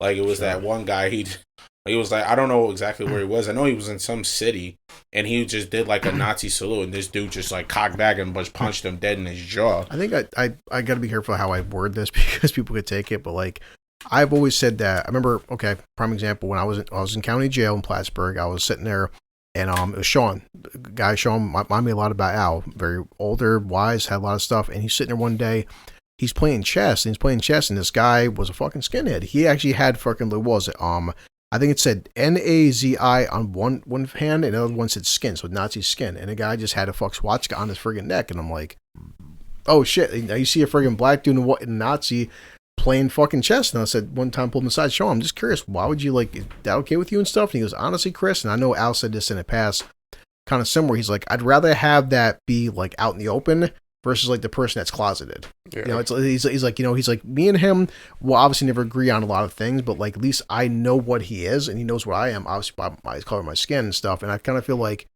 in some aspect like that, like if your neighbor is a fucking racist scumbag and shit, at least if he put up a fucking Confederate flag or Nazi fucking flag swastika or something, I'd prefer the guy being out in the open saying, listen, I don't like black people, like, versus like he's closeted. You know what I mean? Like not them defending it, just like people that are closeted racists or fucking assholes. They're dangerous. And they're dangerous. Exactly. Honestly. Dangerous. And it's like, but it does come down to like, they say hate symbols and stuff. The only thing I always worry about, because I just feel like this government and people with the snowball effect and cancel culture and stuff, is that when we start doing this now with, I get the point of the swastika and the fucking Confederate flag, but what's become like, we start hitting that point where it's like, again, I call a person the wrong gender and I'm fired from my fucking. Oh, you're getting controversial. No, Chris. I'm not controversial. You're getting controversial. But this is, I see the snowball effect though. Yeah, no. I hear you, and I understand why you feel like there is a snowball effect, but I feel like there could be so much pushback. Like, you know, the amount of money you could win if you were ever arrested in America because you said something that people didn't agree with, and you were arrested for it. Yeah. If it's anything outside of the kind of hate speech that could generally motivate people to commit crime, if it's anything outside of that, you would have a massive lawsuit on your hand, because that is like a serious violation of your constitutional right. Like it's like I was saying to Junior earlier, in America, we have the freedom to say whatever we like. It doesn't mean everybody's going to love it, right? Okay. So when people lose their job because they say something fucked up, that's not you being persecuted for your First Amendment right. That's not even close to that. That has nothing to do with your being persecuted. Our Constitution protects us from persecution by our government, right? You and your employer have the same rights. That means that you have the right to say whatever you want, and he has the right to express himself however he wants. So if your speech doesn't align with what he believes in, he can fire you. And that's why a lot of people get punished because they say something people don't like. Yeah. But it's not. That's not an attack on their free speech. That's just you and your employer having a difference of opinion. That's all it is. Yeah. Free speech protects you. The Constitution protects you from the government. Like, you can never be arrested for some shit you say if it's not some extreme fucking terroristic notion. Yeah, like, if you're not endangering lives with your words, then they can't do anything to you. Like, you could say the most offensive shit in the world that you want to say. In America, you have the right to say it. What comes with those consequences, whatever consequences come with those words, is your own personal demon to deal with, right? Yeah. It's like, I could say something, Elliot might not like it, Elliot could punch me in the mouth. That's something we got to deal with in terms of us both having the freedom to do what we want. Yeah. As long as the police doesn't come in the door and arrest me because I said something to him, then my rights haven't been violated. I still have freedom of speech. So I get like a lot of people. Line, though. It is a fine line. You're right. I agree, though. I agree 100%.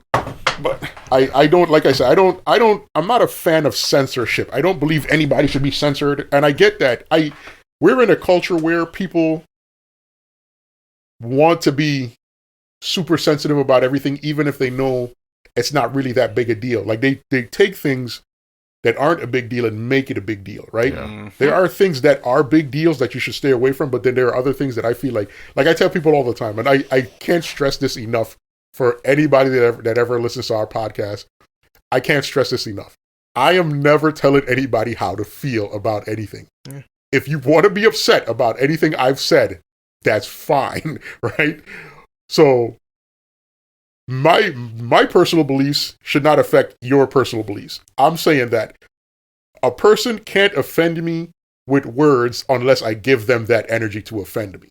Like, you're not going to say the N-word and piss me off unless I know this is your goal. Yeah. And if this is your goal, I'm going to give you the energy you want. And it's not going to be because you said the N-word and I got pissed. It's because what's going to piss me off is I know you're trying to trigger me. Yeah. And once I get in the headspace of you're trying to aggravate me, I will give you the energy that you're looking for.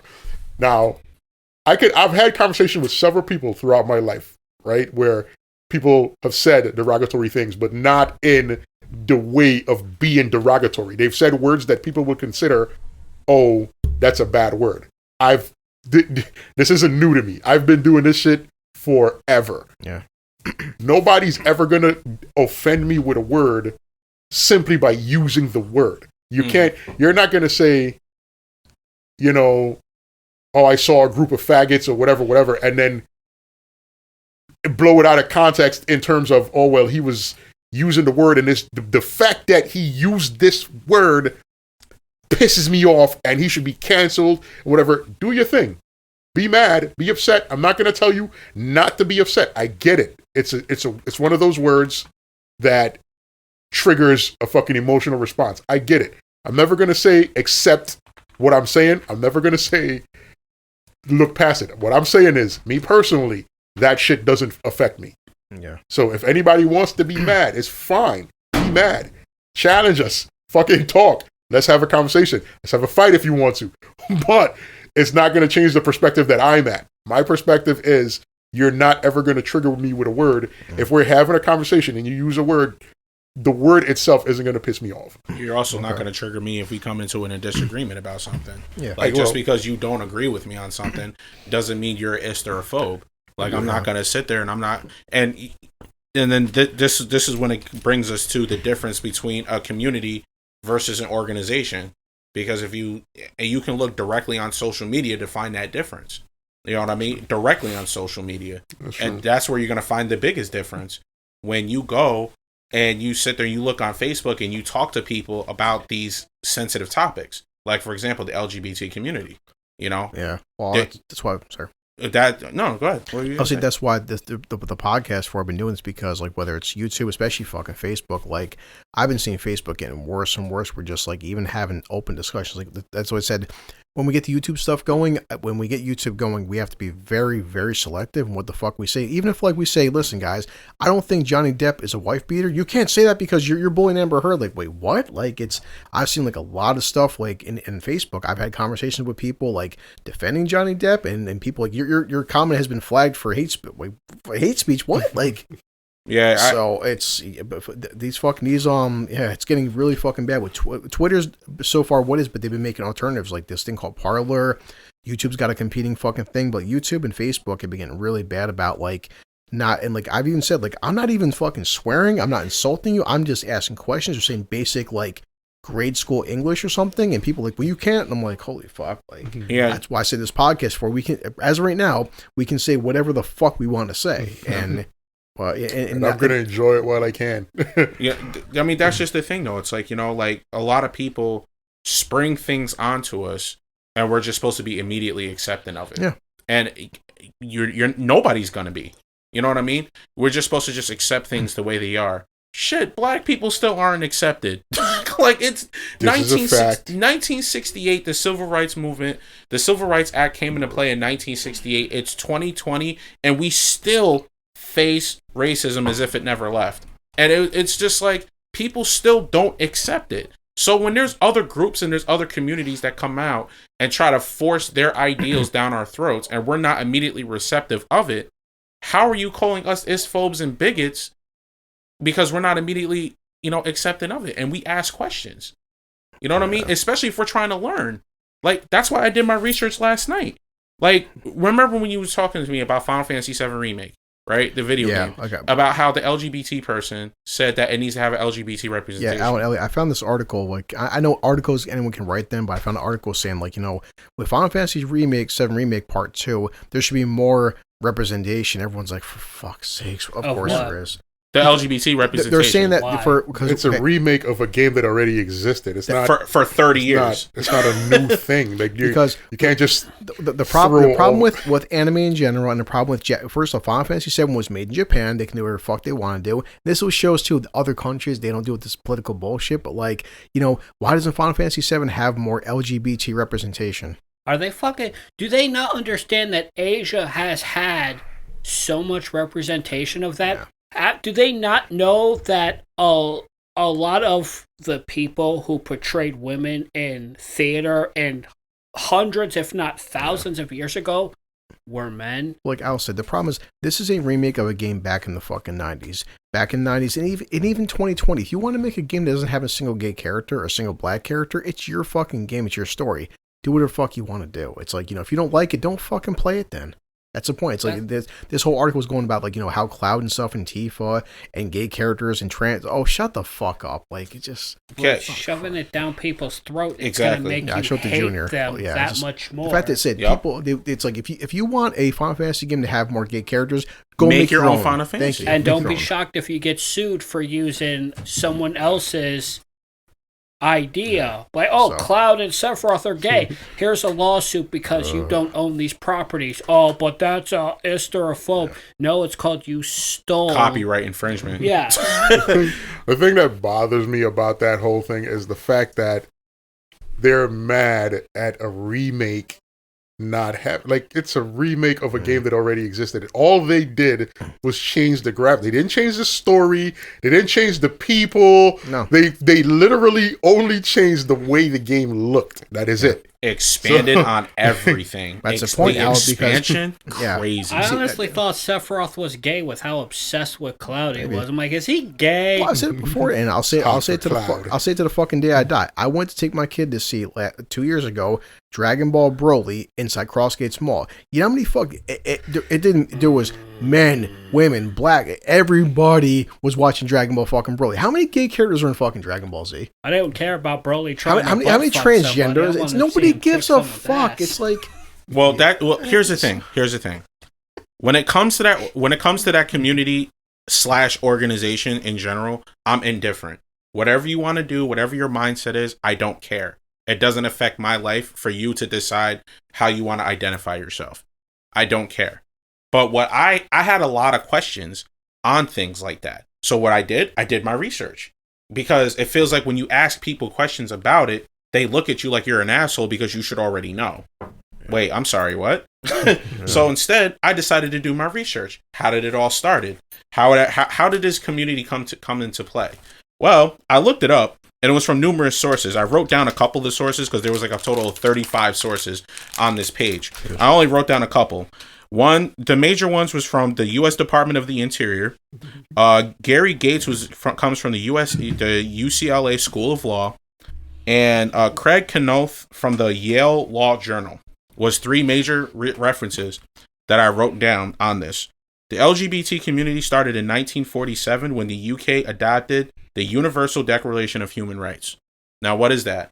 That means that it doesn't matter what your sexual orientation is. It doesn't matter what you identify as.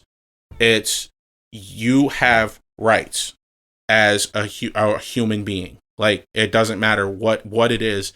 And they recognized a third gender as non-binary. They adopted that in the UK around that time. They added Q because now it's like LGBTQIA+. They adopted Q, which represents questioning. That's what the abbreviation means, questioning, where it was adopted into the mainstream in 1996. Yeah.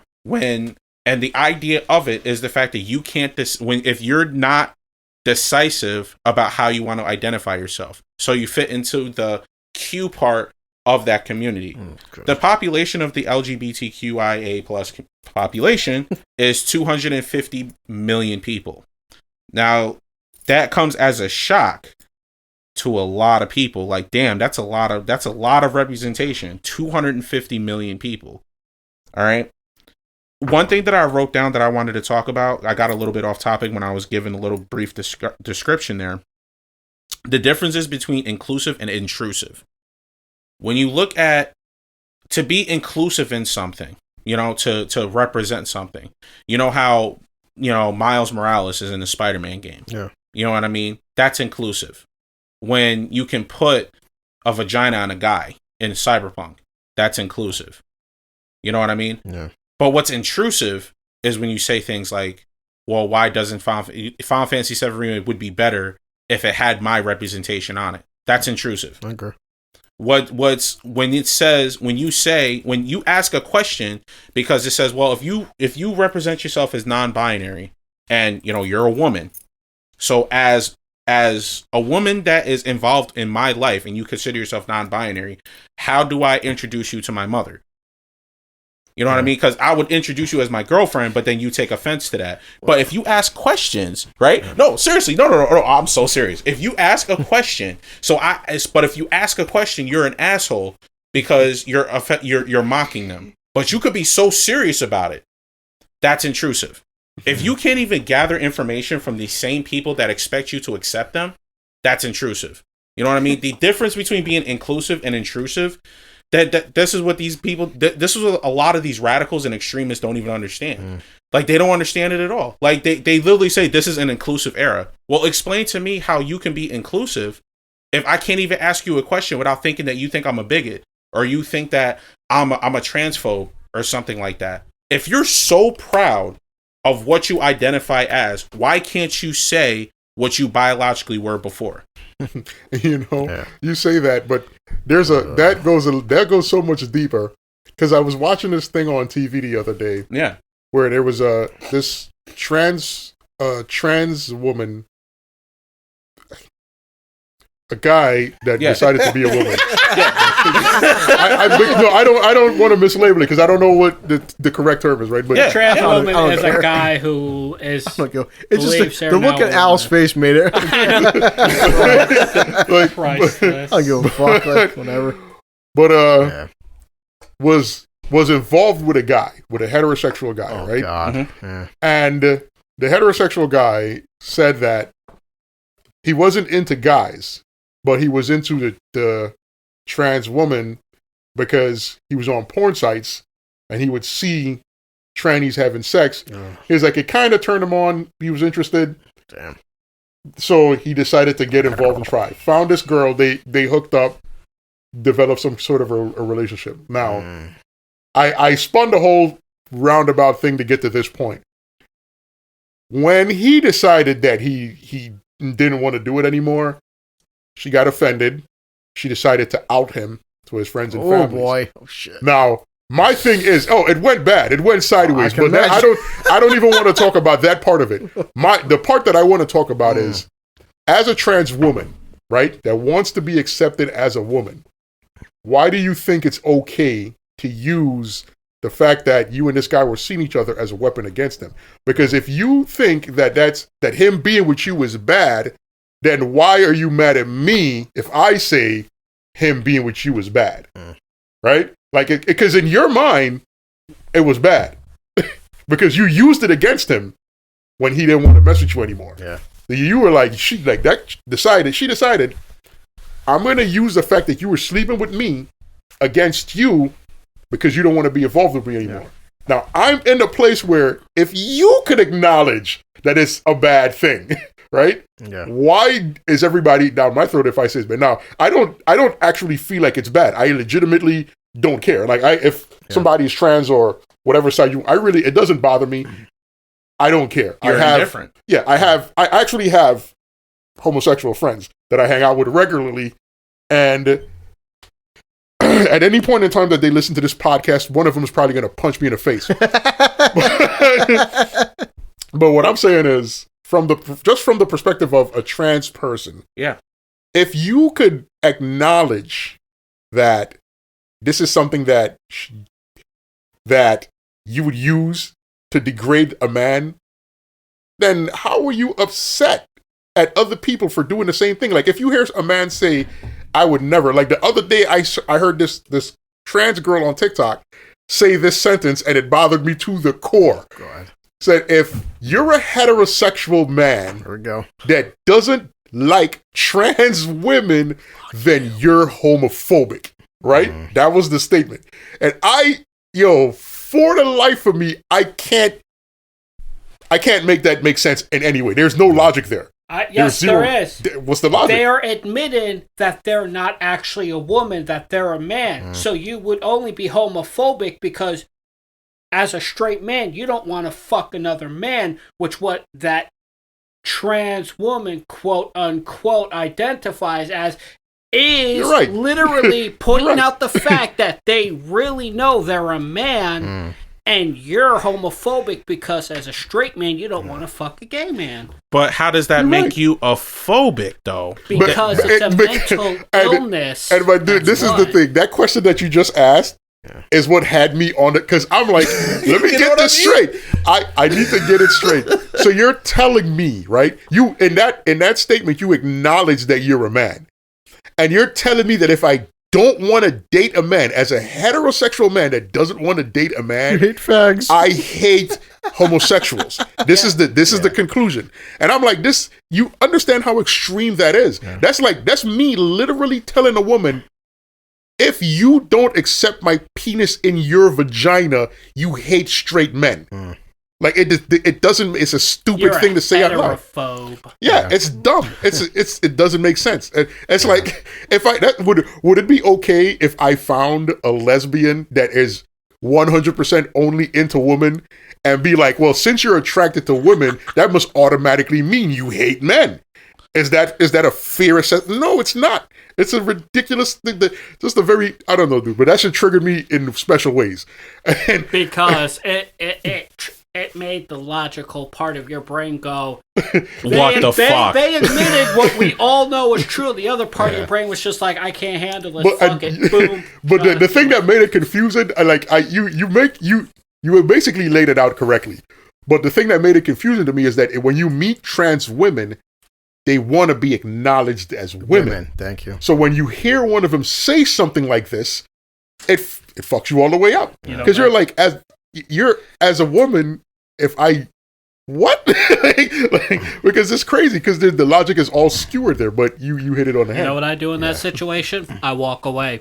Well, it's definitely like I showed Junior with the whole, like, I'll keep bringing up too the I watched the Steven Crowder. The Change My Mind. There's only He's literally like the person we can reference. I like the whole like. I watched 2 different videos of like there are only two genders change my mind, but he did break down the fact that nowadays though it's not even biological. It's like, well, my identity is how I feel inside. And I'm like, okay, how you may feel inside is one thing, but for me, coming from a straight man, I don't give a fuck how you feel inside. You've got a dick and balls, okay? I'm attracted to vagina. Simple as that. Like, it's just, I'm sorry. And this is I 100%. Not. I don't want to say anything that comes off key here or sounds off kilter. I just want to say that honestly, I would never meet a trans woman or a trans man and degrade them for being trans. It would never happen. If I go out and I meet a trans person, they're friendly. We could sit down, we could joke, we could be friends. But when it comes down to the actual physicality of it, where I'm like, listen, you have a balls and you have a penis, and there's no way that I could get past that. Like, I'm never going to judge you. I'm never going to be, I'm never going to bash you. I'm never going to be that guy that's like, oh, I hate these that's never going to be me.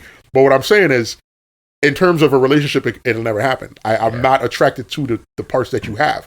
Like, to tell me that if I make the decision that not to be with you, not that I hate you or dislike you, I don't want to have anything sexual with you because I'm not attracted to the equipment you possess. Yeah.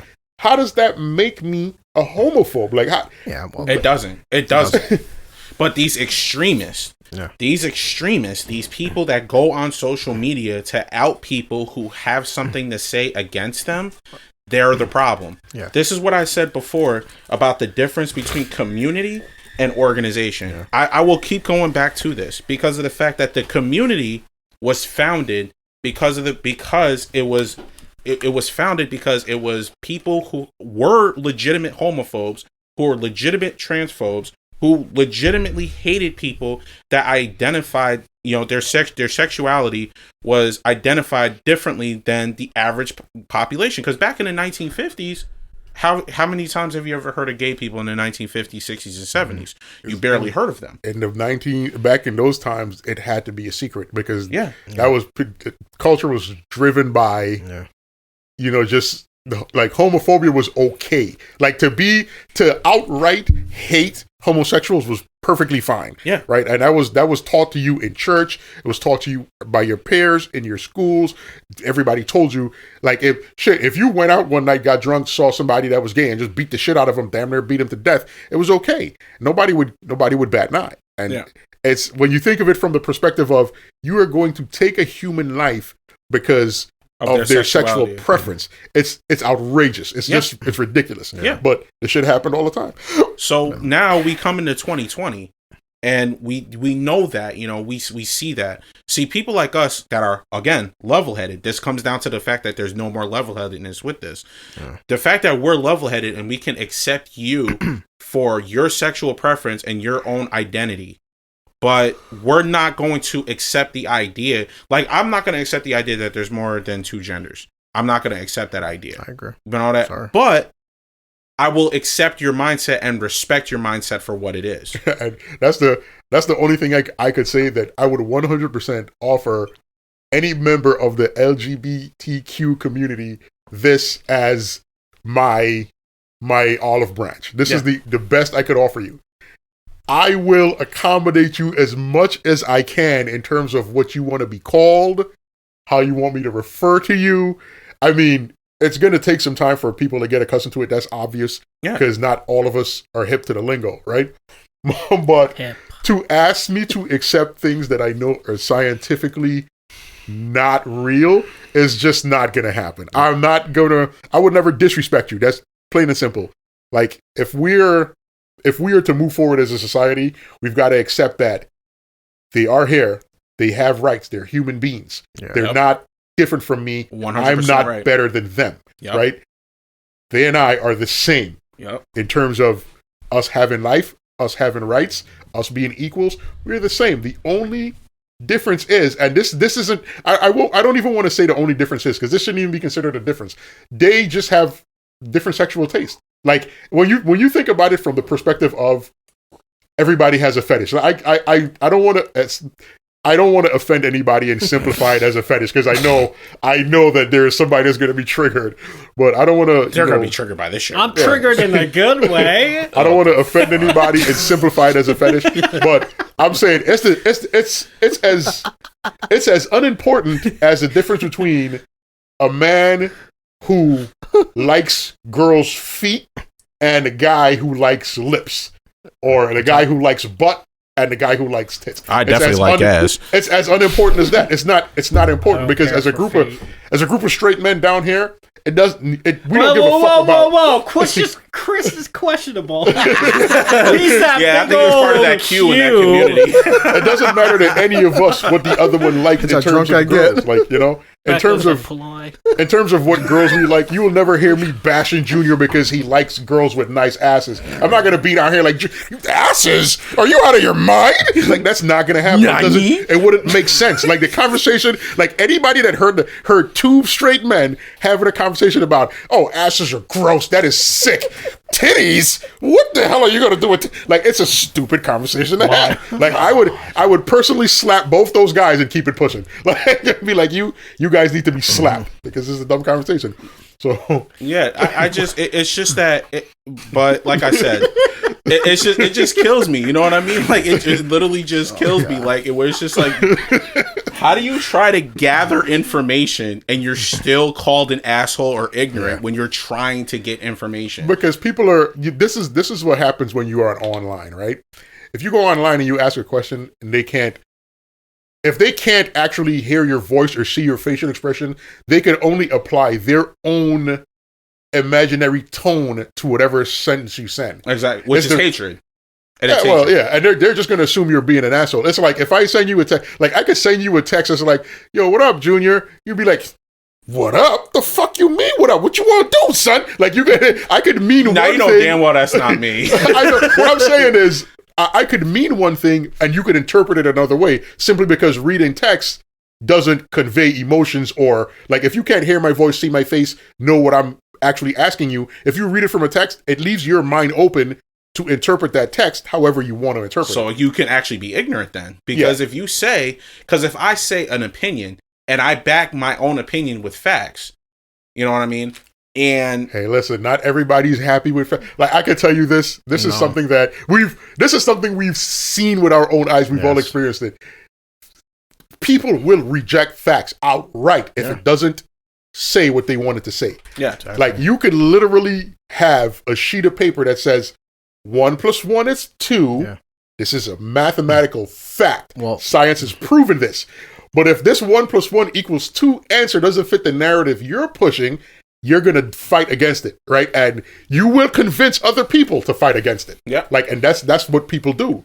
Like they just reject facts outright. Remember those fuck videos we're watching with fucking Crowder there? He'd have a fucking binder and like, well, what's your facts? Okay, here's the facts. Here's from the FBI database. Here's from the National Organization. Like I said, I don't know how much Al's gotten into him, but like, I give the man fucking credit. When he pulls out fucking numbers or statistics, he pulls out, like, people say, well, Steven, where do your facts come from? He's okay, I have no problem showing you. Here's and he actually will sit down on his phone and show people, I got this from this database, showing like these are the facts I'm presenting you. Yeah. And like Al said, no matter how many facts he shows them, well, maybe that credible source, he goes, well, this is coming from the FBI database. This is coming from the World Health Organization. How much more credible can you get? At one point, he pulled out the NAACP and he goes, "I'm pretty sure the NAACP is pretty fucking accurate with their facts." But like, and people like to shit on the guy. I'm like, you know what? He's like, guys, I'm French Canadian and I'm showing you these fucking facts. So it's like, so far, all the videos I've watched of his, he seems as I've been telling people online the past week, I'm trying to become more and more nicer with like the fact that this guy does fucking videos and he's so cool and calm and collected, and I'm like, I'm trying to make myself more open because based on his videos and shit. But he said, like Al said, he does his fucking research. He's not like, he doesn't walk into a situation where like, I don't know anything. No, he'll do a fucking a notebook of research, and this is why I came to this conclusion a certain way. We need to have more discussions like that. But like Al said, it's people will spend all fucking day, no matter how much facts you show them, why I feel a certain way. Yeah, well, no offense, I don't care how you, I don't care how you fucking feel. Okay, you have a penis and you have balls. You are a male. I'm sorry, I don't care how. If you can feel if you're a fucking bobcat, you're not a bobcat. You're a male. Like, sorry, like. Well, people are. The The thing that when people get offended by that, and I mean, because the reason that people get offended by it is because it affects them directly. That's why they get bothered. Yeah. But from a scientific standpoint, understand that when you tell me that you were born a man, but you feel like you're a woman on the inside, so you transitioned into a woman, that's fine from a social standpoint. But when I tell you that just because I feel like a parrot, if I told people to treat me and call me a parrot, they'd think I was crazy. They would consider me Looney Tunes, and they would probably strap me up and try to get me medical help. Wait. Like, understand that for some people, the concept is hard to grasp. It's hard to tell somebody that what they know to be fact should be ignored. That's just so. Yeah, you're right. It's just I wish that to like LGBTQ people, don't just automatically get mad, get defensive. At the very least, try to have a conversation. And if they reject your conversation outright, then leave them be. You don't need them in your life to exist. We've all seen it too. At the end of the fucking videos, it's like, hey, listen, I want to shake your hand. I don't want to shake your hand. Like, but every videos, I'll shake your hand, and we can agree to create. That said, I've just say Elliot fucking mentioned this fucking dude the past. Like, I was texting Al about this the past 10 days. I keep watching more videos, and I'm like, man, I wish more people would have these civil conversations. It's been really fucking cool watching this dude. So, but they automatically oust you. They automatically out you to be hateful and phobic. Well, Crowder said the point. I've dealt with it. You've dealt with it. Either I'm racist, Elliot's racist, Al hates gay people, Al's an Uncle Tom, Junior's not a real fucking black guy. This is what people get on social media and stuff. It's like they're just, if you don't 100% agree with what I agree with, automatically you're insulted. I get called a phobe mostly. That's what I'm saying. It's like I'm racist, but you and Al can't be racist. You guys are automatically you're not real black people. It's like, because you don't have like, especially it's always funny when white people who live in the fucking suburbs tell you and Al what being black is like. It's like nobody's really stupid enough to try that. Well, they do. I'm seeing a lot of videos this is the thing about online, and we all know this. We've all experienced it. People online, they're fucking super brave and they speak honestly because there's no fear of consequences. Yeah. You're anonymous online. Yeah. You could be whoever the fuck you want. You could say whatever the fuck you want, and nobody's gonna punish you. Society isn't gonna hold you accountable. So people get real fucking ballsy and say real fucking crazy shit. Yep. Yeah, and these are the same people that if you saw them outside in public, they're not going to say shit to you. They're not. But they're going to act like they have no idea who you are. They'll call the cops and say that you're stalking them. Exactly. These are the people who hide behind these freedoms. It's definitely like you said, Junior. It's the fucking radicals because, like we've said it before, whether it's the fucking the trans issue, or the gay issue, or even like a race issue. I've got plenty of fucking. I have no problem opening up about like. I've got dating apps on my phone. I hop on a dating app and some girl's like, hi, I'm Sue, or I'm Michelle. And like, I am a white woman and like, she's putting in her profile, hey, listen, no offense, guys. I only date black guys. Okay, no problem. Keep it moving, move to the next profile. I'm not like, Michelle, you're a fucking racist piece of shit because you don't fucking date white dudes. No. I've seen fucking black women like, hey, like I'm Tara and Tara doesn't fucking date white guys. Okay, that's your preference. I'm not going to hop in her profile and say, Tara, you're a racist fucking scumbag because if she doesn't date white guys, she doesn't date white guys. Why am I getting offended for? So in that aspect, you can't sit there and say like, well, I'm gay. And if you don't date me, you're homophobic. Bullshit. Yeah. Come on. That stems from a crazy conversation that I watched two people have on this YouTube chat thing that was going on where they like heterosexual women, not heterosexual women, trans women like to consider themselves women, and for some weird reason they only want to date heterosexual men. Yeah. Now this is the issue, that most heterosexual men aren't gonna go for a trans woman. It'll happen, but not at the striking rate that they hope it will. No. Right? They could. It's not hard. Given the time, the opportunity, you could talk a heterosexual man into dating a trans woman. It's not impossible. It happens. But at the rate that they want it to happen is like every time you meet a trans woman, she'll tell you, I only date straight guys. Like if you ever was to ask the question of, well, why don't you date a trans man? Oh, I don't want to do that. Well, why don't you date a gay man? Oh, I don't want to do that. I don't want to date a gay man. That's okay. And it's like, if you could make that distinction and say, I don't want to date these people because of this, then why is it wrong if I say, well, you're a trans woman. Nothing against trans women, but I'm just not attracted to you. Like if I say that, I'm the asshole. I become the phobe, and I become this ignorant person. Yep. But then you talk to them and they say the exact same thing. And it's like, it's okay. Why is that fine? like why is it fine? No, I feel like everything that goes with heterosexual men is just wrong. Like, think about it. No, if you're a straight dude, you're think wrong. about it. Think about it. It's like when the women that got away, patriarchy. the women that got away with, raping, basically statutory raping these 14-year-old boys, like that 32-year-old woman that got away with raping that boy.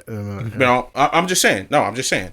Everything that happens with a heterosexual man is wrong. Think about it. Really, just think about it. When you're the man when the and man, you're straight, you have lost. Yes, it's like literally when you divorce a woman because she cheated, you're paying her alimony. Nani? Wait, I want to cut you off for a split second. I had a massive argument with 3 women at the same time over that same thing. I said, why is it that if I'm dating a woman and I cheat on her, I'm a dirtbag? If I'm dating a woman and she cheats on me, I'm a dirtbag. Like, I've done something to make her cheat, or I'm an asshole, that's why I cheat. I was like, so she couldn't have done anything for me to cheat, like to have cheated on her? Like, nope. She's perfectly innocent, but I cheat and I'm an asshole. And then if she cheats, I drove her to cheat, so I'm like, what? And it's empowering for her. Yeah. She's at the height of feminism. Oh, she went after somebody better. She upgraded. But if a guy cheats, it's like, she fucked the 19-year-old pool boy. So empowering. But I fucked the 19-year-old. Yeah. And I'm a monster by whoa. Yeah, no, I'm telling you. No, I'm literally telling you. So when people, this whole male privilege shit is a myth. See, on the side, watch that. If you get a chance, we'll watch it with Steven Crowder. He put down male privilege as a myth, changed my mind. He started getting black guys. Then this one black woman, she goes, coming from white guy, white privilege. She goes, hold a second. I didn't say white. I said male privilege is a myth. He goes off the bat. He's like, you're the one to bring white into it. Then he hits a black guy and Asian guy, and it's a big funny ass comedy thing. But it's like automatically he puts down male privilege as a myth. But the first thing is, no, not male privilege as a myth. White male privilege is a myth. He goes, I didn't say anything about white. It's like, and he breaks down how male privilege isn't not white male privilege. We have just as much of a chance to get robbed out there in the street than a woman does to get raped out there in the street. The stats he's breaking down about violent crimes, about fucking rape, but it's a good video. But like, it's amazing how off the bat it becomes down to a color issue. Like, we didn't say shit about this color of your skin. It's male privilege, because it doesn't matter if we go to family court. Trust me, it's not like because the woman is automatically. I'm not a white guy with a white girlfriend, and I get more fucking rights to my kid because I'm fucking white versus you or Al. Yeah, bullshit. Because all 3 of us are fucking. All 4 of us are fucking males. We're all fucked. Trust me, in family court. Yep. It's not like because divorce court, family court, we lose. When it comes to rape charges, more likely than not, we lose. Like, it's like, are you serious? And the proof is already in the news. Like women have gotten away with it. Like with Amber Heard. Yeah, women have gotten away with abusing men. Women have gotten away with raping boys. That's why men do not. With the fucking TikTok video Al sent me, I've shared on Facebook like 100 fucking times. He showed the audio where Amber Heard's like, I do admit to starting the fights. I am abusing you. He's like, I just wanted to get the fuck away from you. She's admitting on court that she fucking record. She's beating Johnny Depp and hitting Johnny Depp, and she's admitting to hitting Johnny Depp and hitting him. And he's like, I just want to get the fuck away from you. He didn't even admit to ever. There's no audio recording of ever him ever hitting her. And she still won the fucking court case. She still won the war case. Beautiful and brave. Yep. And on a side note too. On a side note, like this is it's crazy to me. Like when it's just like, like you stand up in court and you say, all the things that all the things that the woman has done wrong, and it's just like, oh well, how come males don't report to the cops that women are abusing them? Like, we get laughed at. Yep. We literally get laughed at. Like, society has it. Look, go on social media. How often? I was like, give me one case in court where a guy has gotten away with raping a woman. You could probably find them out there. That's another good video. Like, what was it? The other video was rape culture is a fucking myth. Remember that one chick? Oh yeah. No, what made me laugh was that blonde douchebag with the glasses on, and he's like, okay, well, here are my facts. Do you want to know all this? No, I don't. I sat down here because you made my friend cry. And so basically, you're being a pussy and don't want to get hit with the one facts. I want to show the Al sometimes is one because Al's a gun owner, and Steven Crowder made a video. He's like, I'm pro-gun, changed my mind. And again, he had a couple of people like, you know what, Steven, you make some good fucking points. He was breaking down why he's pro-gun for it, and like, because so many people are like, they're anti-gun, we can't have this. And he broke down all the fucking stats. Like, okay, you know how many actual gun shootings are in America? How many actual fucking deaths versus what the media? And he's breaking down media bias. And I watched the video. I'm like, this motherfucker said he pulls out the facts and like. Wait till you see like the funny stuff where he dresses up as a woman, goes to an abortion clinic, and they're gonna give him an abortion. They're gonna give a guy who I kid you not. They're going to give an abortion to a man who says he's a woman. And I'm like, how are they going to shove the tube up his ass? Or it's funny because I saw a video the other day where this girl was responding. She made a video and somebody responded, like put a comment on it. Yeah. And she responded to the comment with another video. And in her second video, she was like, it was all about abortions or whatever. And she was like, well, first of all, anybody could get an abortion if they want to, regardless of their gender. And I shit you not, I sat there and I scratched my head for like 20 minutes. And I sent that video to my sister and I was like, explain. My sister was like, I can't. I sent that shit to like a few other people. I was like, somebody please explain this because I am thoroughly confused. Stupid. So I can get an abortion as a biological man. Anybody could get an abortion regardless of your gender. I was like, there's only one gender that could get an abortion. Unless there's been some massive fucking development that I'm unaware of. Welcome to 2020. I can tell Al's face. He's like, my brain shut the fuck down. My brain just went in shutter mode. Like, click, click, click, click, click, click, click. I was like, what? You heard white Let me try to explain this to Al. I was like, what is happening here? What fucking 2020, man? I swear to God. It's no longer equality. It's not about equality. It's some people believe that their existence means just that much more than yours. Yep. So we're not phobes or is because we're trying to understand their way of thinking. It's because we don't shut up and obey. It's like a man who says he's a woman and he's going to do all this stuff to guys, and because he's a woman, it's feminist and empowering. But like, wait a second, you're technically a guy. No, you question this person. You don't put them on an altar. Like, I understand some people have these thoughts. You can have whatever thought you want. I don't care. Leave my life alone and don't try to force your beliefs into my life, and we'll be fine. Try it. You're not going to like me. Yeah. But you're not more of a person than me. Your words do not hold more weight. Your actions do not hold more weight. Your mental thoughts, which I can't fucking read, do not hold more weight. So just because you're like, I'm a woman and you will treat me as thus, go pop out a kid right now. Oh, what? You can't? Go have a period. Oh, what? You can't? Go do all this miraculous stuff women can do that I can as a biological man. Oh, wait, you can't?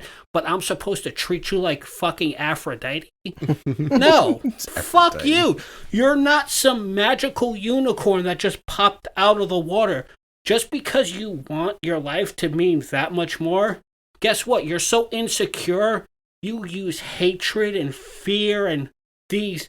That's Al's face. This shit to pretty much like, if you don't go with what I say, I'm going to ruin your life. That's your face it's right there.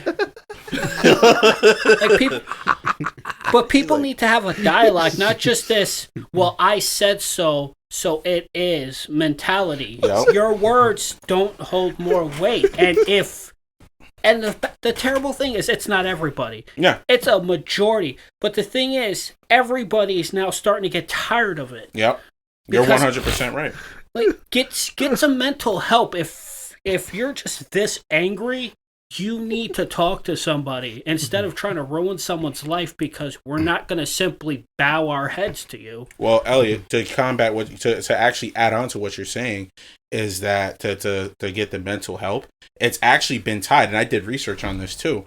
I looked on like a few different websites about where this gender dysphoria, about where this comes from. They actually it actually comes from mental disturbances. It actually comes from mental disorders that are that attack you. Like it's legitimate mental disorders that it's linked to a lot of the time. Sometimes no. Sometimes it's an emotional response. Or a fad. Sounds kind of chaser. phobic. Or to a me, fad. Junior. You know what I'm saying? Because people change their minds. But for the most part, I'll say I'll agree with you in part that the reasons that it has been linked to like a mental thing is because of those people that decided that they wanted to be like those people that wanted to transition and then they got to a point in their life where they regretted the transition and they wanted to like go back to what they were, but some of these people that went past the point of going back, like some people had already had the full operation and there was no reversing it. Yeah. And it was like, well, this is where you are. And there are people that regret it. And because of that happening, there are like parts of it could be linked to maybe an imbalance in your fucking mental capabilities. Yeah. Right. But there's also so much unknown about it because there are people that legitimately feel like they are the wrong gender. Yeah. Like that's a legitimate feeling. Now, there are all types of things that people experience that if you don't experience it or you don't know somebody that experiences it, you won't even have an inkling. Like there are people who, like I think we talked about this before, who have a weird feeling of wanting to have limbs cut off. Yeah. Right. And they actually like have limbs cut off. Like some people actually go as far as being amputated because there's like, I have 2 legs, but something in me is telling me that this leg needs to go. Yeah. Right. And they'll get, and when you hear somebody say something like that to you, it sounds crazy. It's like, that's gotta be a mental thing, but to them, it's a normal state of being because they've always been that way. And there's other people like that. So they're like, for me, it's normal. Right. For everybody looking out, it's not. I don't want to sound judgy. I don't want to say fucking like fucked up shit about these people. But I'm saying, understand how from the outside looking in, when I see, as far as I can see, are people that have arms and legs that they don't want to just get rid of. For the most part, every time you meet somebody that's lost a limb, it's always been an accident attached to it, a tragedy where they were either at war or they got into a car accident or they had this accident as a kid. Something happened where they lost a limb. They didn't want to, but it happened. But then you meet a group of people who's like, well, I have all my 4 limbs, but I just want these legs gone, or I want this arm gone, or I want my fingers gone.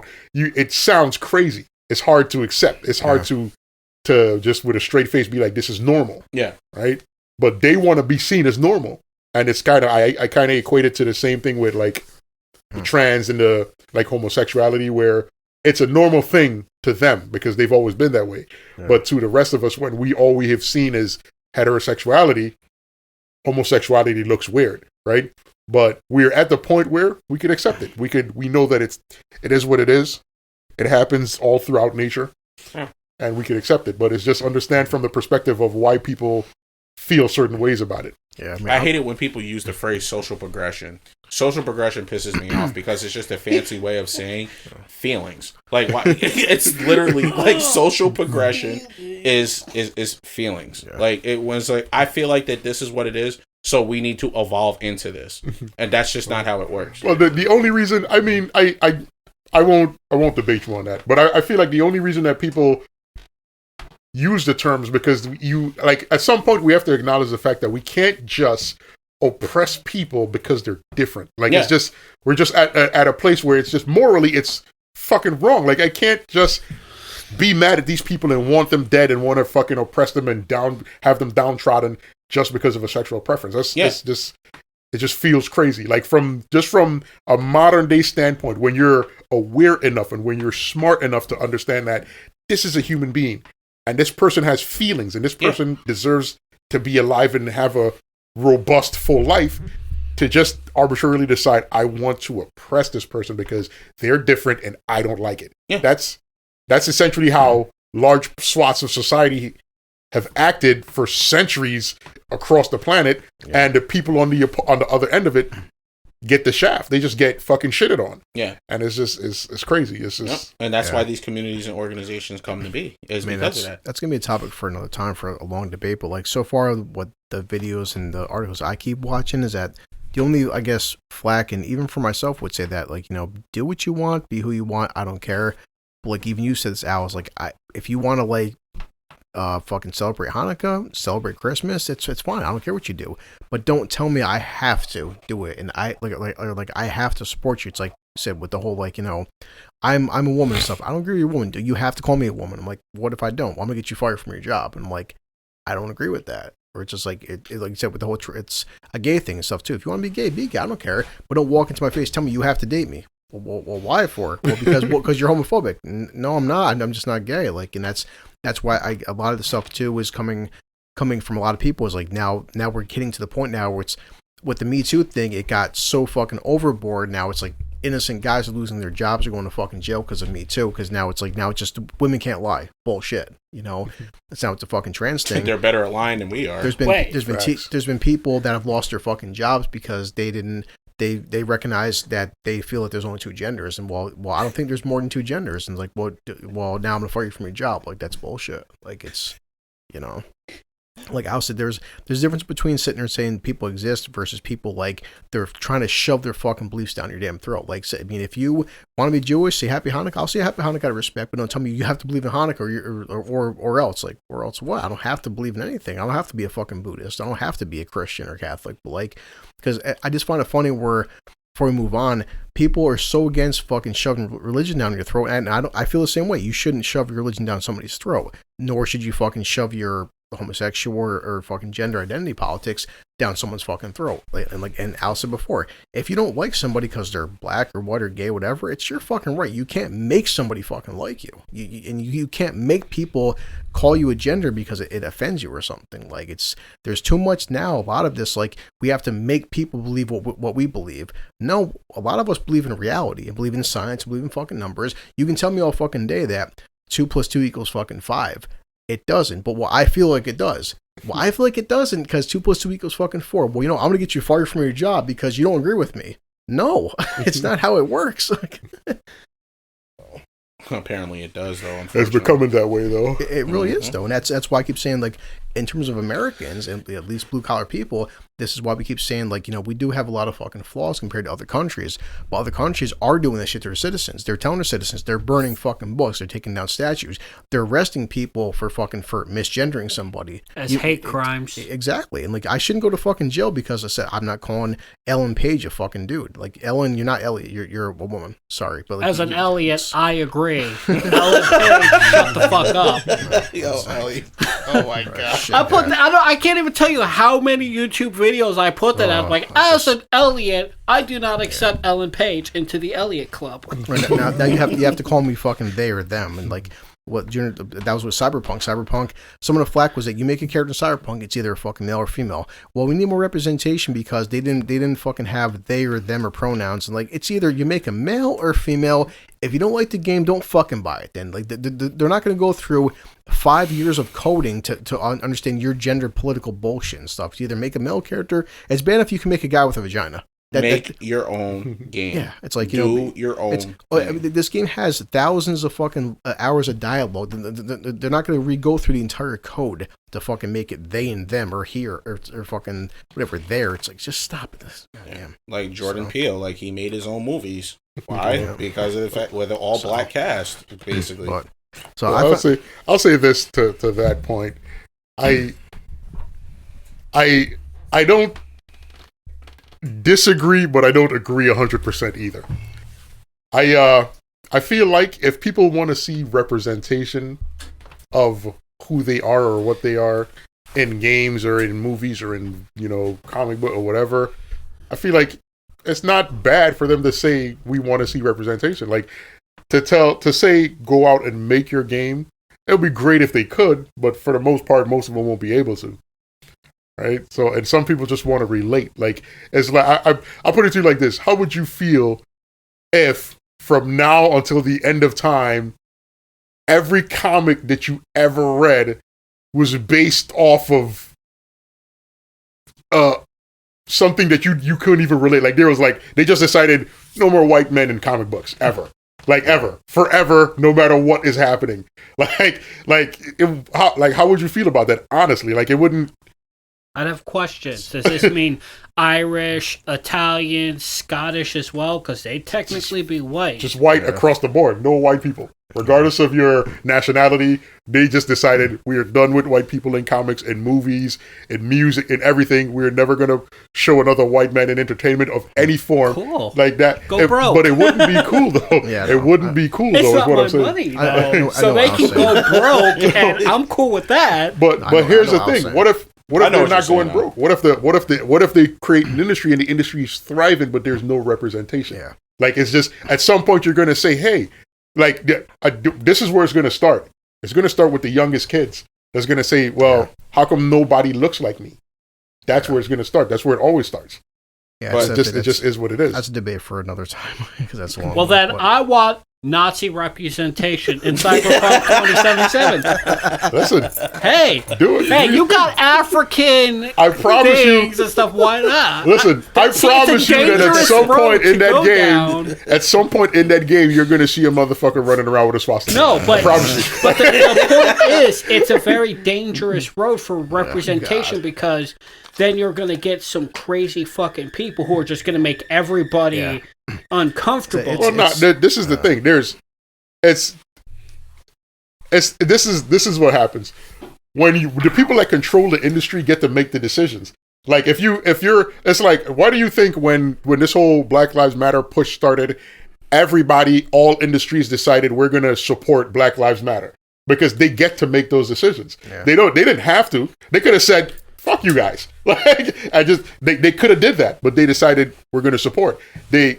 As an industry leader, you get to make decisions. You could decide if I'm making a comic book, I could make the decision in my comics, I'm going to have homosexual representation, black representation, Hispanic, Latina, white, Chinese, whatever. But then when you come to me and say, well, hey, what about Nazi representation? I'm going to be like, I'm fully justified in saying, go fuck yourself. Like, you can't, there's nothing you can do because nobody's going to be mad at me.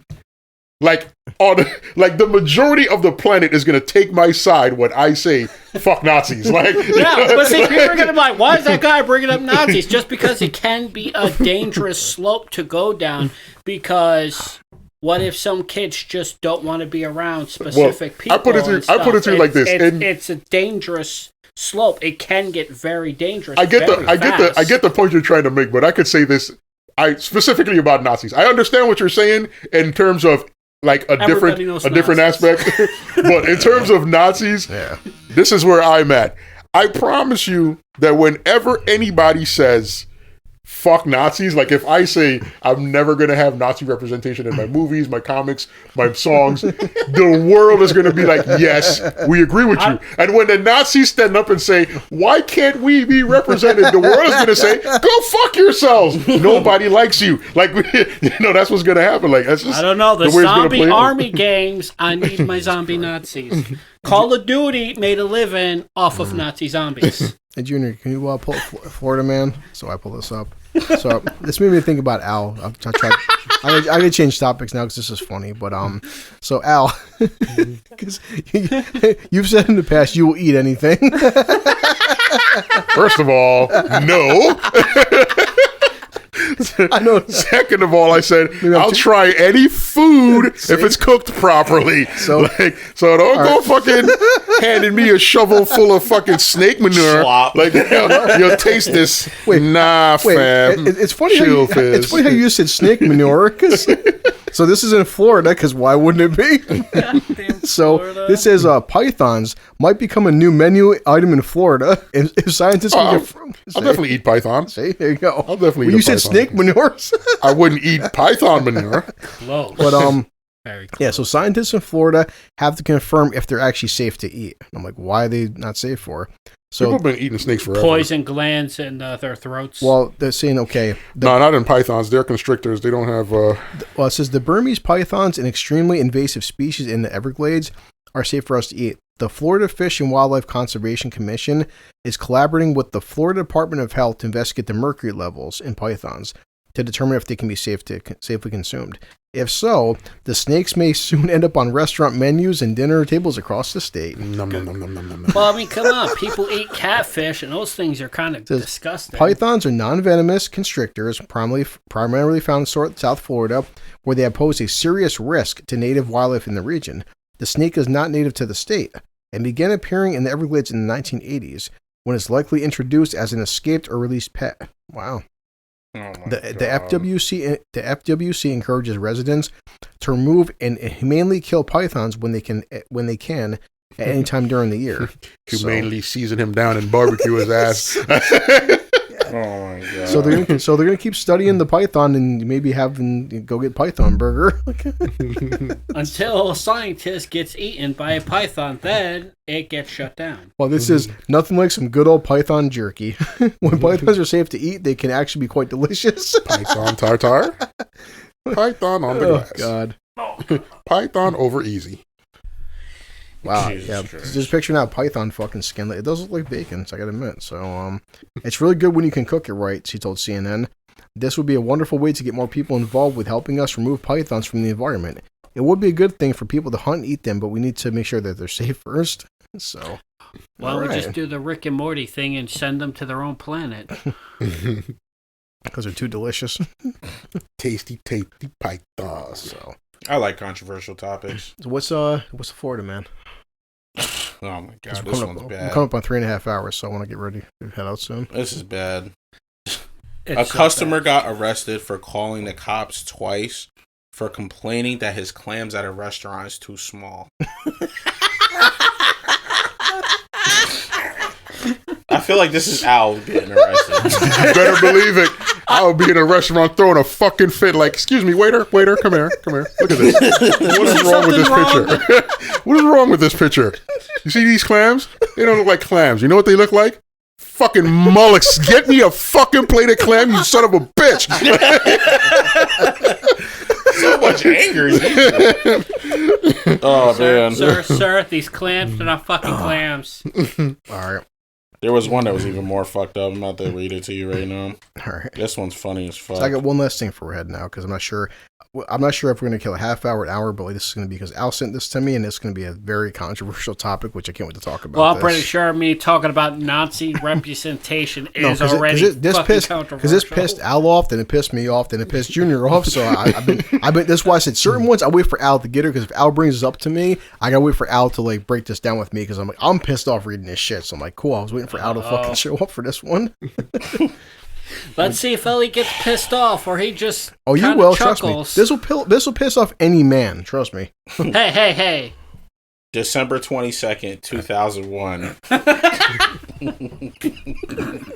That pisses me off. So, Florida man arrested after shoving bath salts in his face. Disturbing customers. He was naked and he punched 3 other people in the face after consuming such bath salts. What the fuck is up with Florida, man? I swear to God. Florida is the wildest fucking place in the world. It's almost like it's not even a real place. Like you hear people talk about Florida, and it's like a mythical, magical wonderland where anything can happen. Yeah. And everybody's on meth. And bath salts. Oh, Christ. Yeah, so Al... Okay. I'll get this ready. So Al sent me a fucking video, and I had to look up some information, and this actually came down to 2 different articles. So Al sent me a fucking TikTok video about, remember, there was a fucking teenage boy, I told you Junior, a 15-year-old boy who had to fucking pay child support. Yeah. That shit pissed me off, so... Oh, that shit irritated me. You have no idea. Did. Like, I was like, what the fuck? Just another example of male privilege. Yeah. Wait. Did you just say a 15-year-old boy had to pay child support to a grown woman? So check this to out. a 30-something-year-old woman. USA Today. Statutory rape victim forced to pay child support. Nick Olivius became a father at 14. This is a different one, but it was on the same vein. The second one's actually part of this article too. But a fact that he wouldn't learn for 8 years. So Nick Olivius became a father at 14. a fact he would learn for 8 years. While in high school, he had sex, this is a different one, but with a 20-year-old woman. As he sees it now, she took advantage of a lonely kid going through a rough patch at home.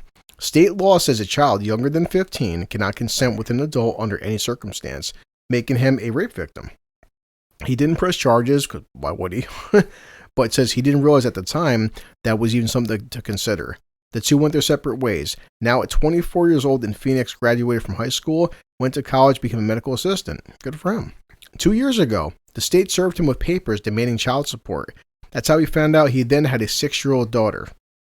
It was a shock, he said. I was living with my life and enjoying being young. To find out I have a 6-year-old daughter, it freaked me out. So they served him papers saying he owed $15,000 in back child support and medical bills going back to the child's birth plus 10% interest. Because why wouldn't you have interest? Jesus Christ. The state seized money from his bank account and is garnishing his wages at basically $400 a month. Wow. But I guess it's a man's world, right?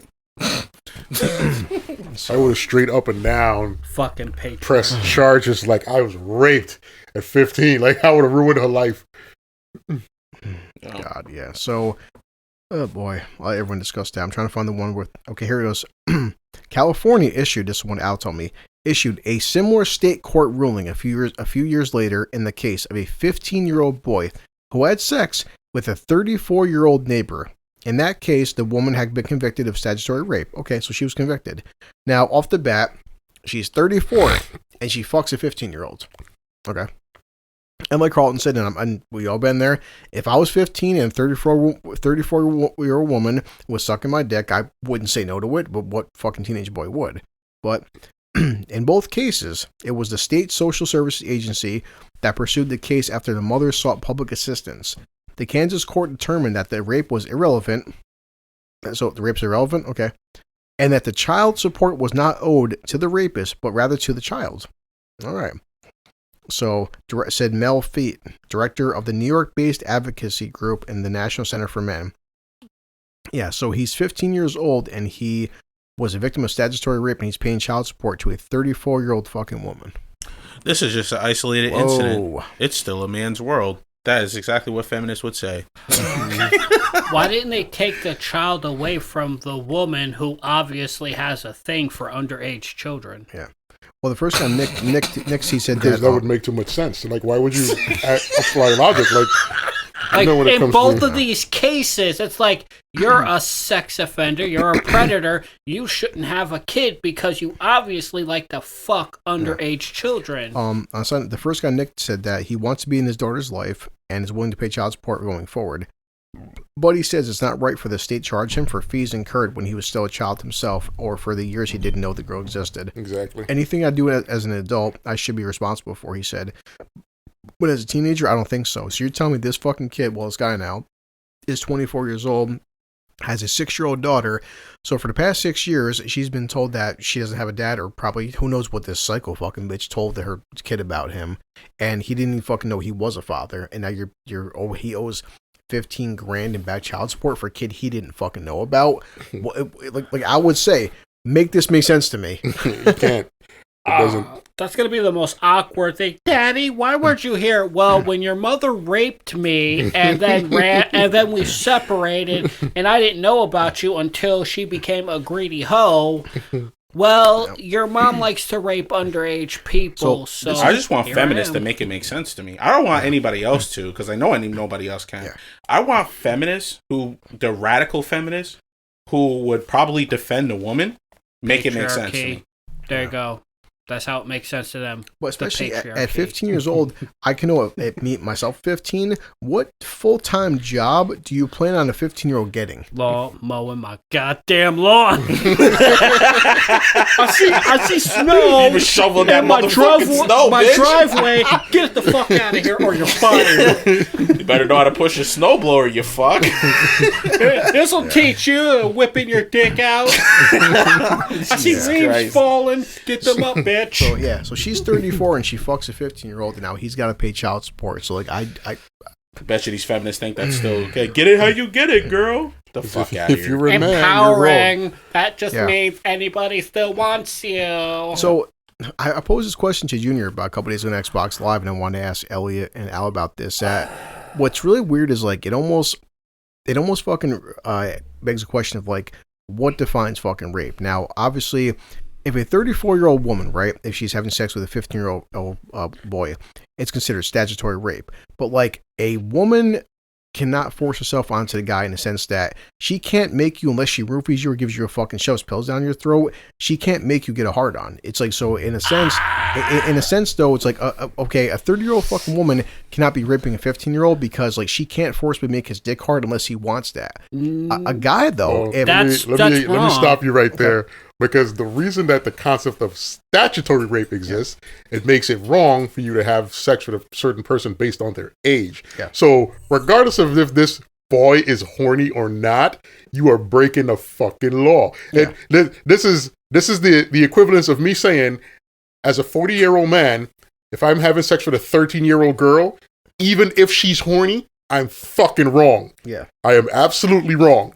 So I get what you're saying in terms of a woman couldn't physically force a man, but that's a different concept. That's like if an adult woman tried to rape an adult man, you'd have a different conversation because can it happen? Maybe. It's debatable. Yeah. I don't know if I know the exact, I'm pretty sure there are men out there that's been raped by women. So I'm not going to say no, it hasn't. But in terms of child, no, that woman is a fucking rapist. Period. If he's not of legal age, I'm not entertaining any conversations. No, that's the question I was asking. I was like saying, no, statutory, yes, obviously statutory is a thing. But what I'm saying is like, there's never a situation, right, where if an adult woman has sex with a teenage boy, it's always considered statutory, but it's not considered rape. Now, if a man, like I said, a 40-year-old man has sex with a 12-year-old girl, every single time they're going to say he groomed her. They're going to call it rape. It's just flat out fucking rape. Because say, for instance, for argument's sake, okay, it's not being fucking gross. If a woman's into it, she obviously gets fucking wet. Even if she doesn't get wet, though, a man can still force himself inside of her. Okay. Oh, an adult woman though, it's like if you have a soft fucking dick, she can't rape you. You know what I mean? It's like, so that's what I'm saying. But here's the argument I would offer for that. Not every time a man has a hard on means he's horny. So you could be a hard on response can be triggered in you without you actually wanting to have sex or even being in the like shit. I could wake up in the morning with a fucking boner. It doesn't mean like it can happen. So I feel like it can happen. Like she can trigger you to have a hard on with you not really being in the mood to have sex. Because I'll put it to you like this. It doesn't take much to get a man a boner. Like it doesn't. Pretty like much. This is how crazy it is. Your penis is sensitive. Yes. I could put a blindfold on you and bring a monkey in here to suck your dick. You'll blow a nut. You'll blow a load. Right? It's not because you're attracted to monkeys. It's because you have sensation in your penis. It is what it is. Pretty much firing off, causing blood to flow through your when you penis. said that, Elliot got kind of excited. But like, no, it's because pretty much all an erection is the nerves firing off and blood filling your penis. That's it. No, I know what you mean, Al, but like I said, because I laughed with Junior. I've watched several episodes on YouTube just to fuck with Junior of My 600-Pound Life. If you put a 400-pound woman on top of Junior, his dick is not getting hard. It might, listen. If she rubs it, right? I'll say this to you, and this is something that I'll tell you. I'll tell you this, and this is the absolute truth. What you think will happen when you're not in the mood, and what'll happen when you're horny is two different things. You might look at a woman and be like, "I'm not attracted to her," but I promise you, if that same woman took you home, fucking massaged you down, fucking gave you head, and then got on your dick, you will blow the best load of your life, dude. Like look when you're not in the mood, like things that don't appeal to you when you're not horny, it's weird. I'm not explaining it right, but I'm telling you the truth. This is a fact. It's a fact. When you think about any like think about girls you've dated in the past, like you've had sex with. Think about things you've done sexually. That when you think about it from a not horny standpoint, right? Like I'll say this: reading poetry, just in general, like we're suing. We need her. Okay, all right. Like I can tell you this right now. Yeah. Like I haven't experienced this, but I've had conversations with people who told me about this about like spitting in your mouth. He knows. If I tell you that a girl might want to spit in your mouth or might want you to spit in her mouth. From us standing here, it sounds gross. Yeah, but when you're horny, it's different. It's a different feeling. Yeah. It's just that's fucking disgusting. It sounds gross, but when you're horny, it's fucking disgusting. Because you're not horny. But if you were about to have sex with your girlfriend, dude, I might actually just vomit the fucking disgusting. All right. When you're about to have sex with your girl, son, and she's on top of you, and she's like, Elliot, I want to spit in your mouth. You're gonna be like, baby, go ahead. Cold cocker. You're gonna open your mouth and take that. Al was a little bit obsessed with men opening their mouth for spit. You're gonna take that spit, especially if she has an accent. What? Let her have a British accent. No, she ain't spitting. She's gonna be reading any random book like, hey, I hate 50 Shades of Grey, but read this to me in your accent. Why? I just want to hear you talk. All right. So I'm just gonna go ahead and say this right now. Okay. If some 400-pound wildebeest took me home, I'm still gonna be soft. I'm telling you, you say that, bro. Because listen, this is something I can tell you from personal experience, right? When you're around a female, like what she looks like only matters for the first few like weeks or whatever that you know her. After a while, the looks don't matter. Like especially if you're having a good time with her, if she's funny and smart. And you guys laugh a lot and enjoy each other's company. At some point, that energy is going to kick in where I could see myself fucking this broad. Like, that's going to happen. Not a fat fuck. I'm telling you, bro. You can't tell me nothing. Like, we've all been there. No. Listen, Al, I'm going to tell you this right now. I'm going to tell you this. Oh, get that fucking picture the fuck out of it. It makes me sick to my fucking stomach. You wouldn't hit that? I'd hit that. No. I would beat that out so you wildin'. I'll blow her back out. You see you wildin'. Her back's already blown out going to the bed. What the fuck is that? She's fucking round. Up a chick. It was a dude. She's fucking round. What the fuck is that? Al, you were not touching that. I'm not touching that. Are you kidding me? She has a very pretty face. Listen, she's not. That's what I was about to say. She's not even ugly. She's just big. Like, why would you hit big. that? That's fucking gargantuan. Are you y'all bugging? She has a very pretty face. She's pretty, and she's no, you wouldn't hit that. Hell, fucking no. Wow! I don't even believe you. Here we go. Look at that. Come on. Listen. Look at this. Listen. Fuck no. I'm not 3 or 4 tequila shots. Get the fuck out of here. Get the fuck. I don't think I'm equipped to fucking a whale. I'm not. Listen. Yo, you know what? I feel like he said I'm not equipped to fucking a whale. I feel like you guys are like just wilding. Like I know for a fact that if you go out with a girl and you hang out with her, given time, that what she looks like is going to become irrelevant. Every shot she drops 20 pounds. I'll be dead before too long. I'm not buying the whole. 15 shots later. Now you've seen at least one of the girls that I hang out with on a regular basis. Listen, we get it. You hang out with hot broads, but this is what it is in reality. Oh Christ! If you're like. Let's flip it around from the other aspect. Okay. If you're dating a hot chick, how long is she a hot chick to you? For as long as I picture her. Nah, because after a while, she's just a girl that you see every day. Her being hot, just that shit wears off. That's just a fact. Like she's gonna be hot when you first see her. And you're like, oh shit, she's fine. I want to hit that. And then you get with her. And you're fucking her for like 6 months, and then after 6 months, her being hot doesn't even register to you. Other guys will walk by her and be like, "Damn, she's hot." That's around the time she starts getting to feel like, "Yo, this dude is ignoring me. Like he's not giving me the same energy that he was giving me in the beginning." Right? Well, I mean, it depends. I'm gonna be honest with you. That depends. Because me personally, I do hang out. Like I'm not gonna lie, every single girl that's in my life is attractive. Yeah. Like, it's not, that's not, you know what I'm saying? I'm not going to lie about that. That might make me shallow, and I don't care if it does. Yeah.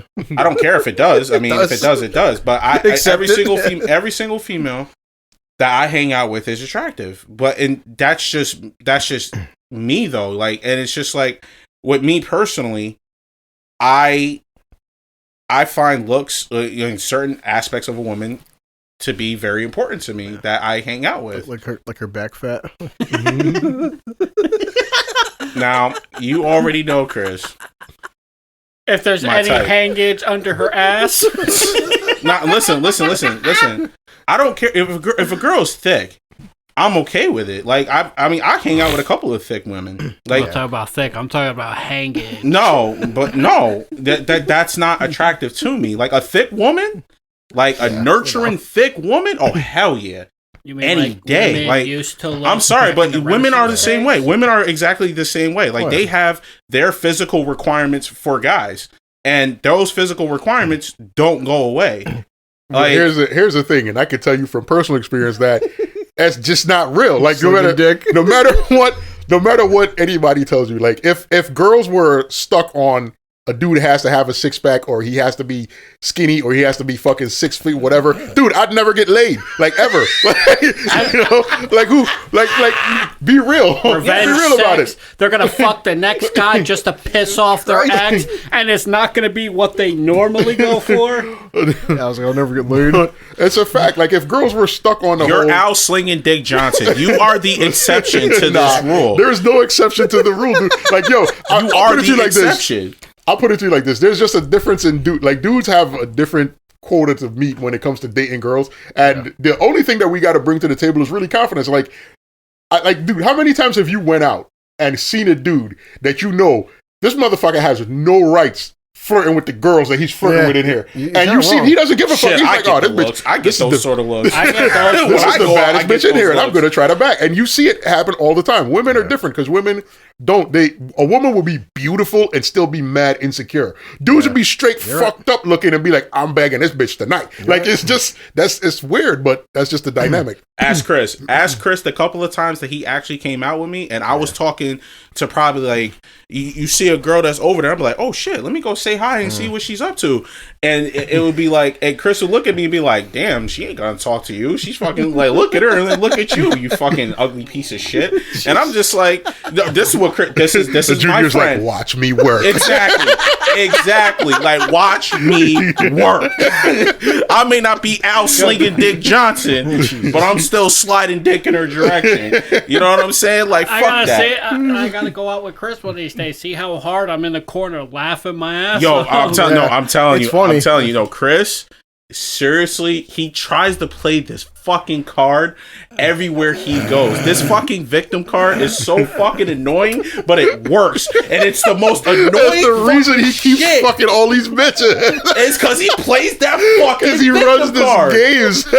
Yo, this game he runs is, man, you don't find me attractive. I'm a piece of shit. Remember, I'm not even going to last for a minute. That one guy found him attractive, kept giving him shoulder rubs and all that. He's like, hey, buddy, how about we get out of here? It's true. My birthday for you. So I was texting Al. I was like, Al, this chick is hardcore on me. Yeah, but that wasn't the one who was going to take you home. I can never forget that. I will never forget that day where Chris came out with me the one day to Lark Tavern. I will never forget this day. Like, ever in my life, ever forget this day. I walked in the Lark Tavern, and literally right in front of me, there was like 4 or 5 girls. It was a group of girls. And I'm like, I'm going to go talk to them. Chris, let's go. We're going to go talk to these girls. Because I needed to bring him out. He was extra depressed. I'm like, fuck this. We're going to go out, get drinks, and we're going to get fucked up, and we're going to have fun. All right? We're taking a cab home. You're going to walk down, get your fucking car. All right? This is how this is night going to go. Right? This fucking guy here. Not only were more girls talking to him than they were talking, like me, I was just confident as fuck. I didn't care. Like, you're gonna reject me? I'm gonna go over to this group of females. I didn't give a fuck. Like, I was going from one group of girls to the next. I go talk to the first group of girls. This one girl is like hugging up on him, like, "Oh my god, you're so cute!" And this motherfucker is acting like the female talking about. No, I'm not. What the fuck? Now I'm over here like, I was like, I think you don't have enough drinks in you, and she's like, I don't think so either. I'm like, what the fuck? This guy is literally using the pity victim card, and it's working, and it is the most annoying thing in the world.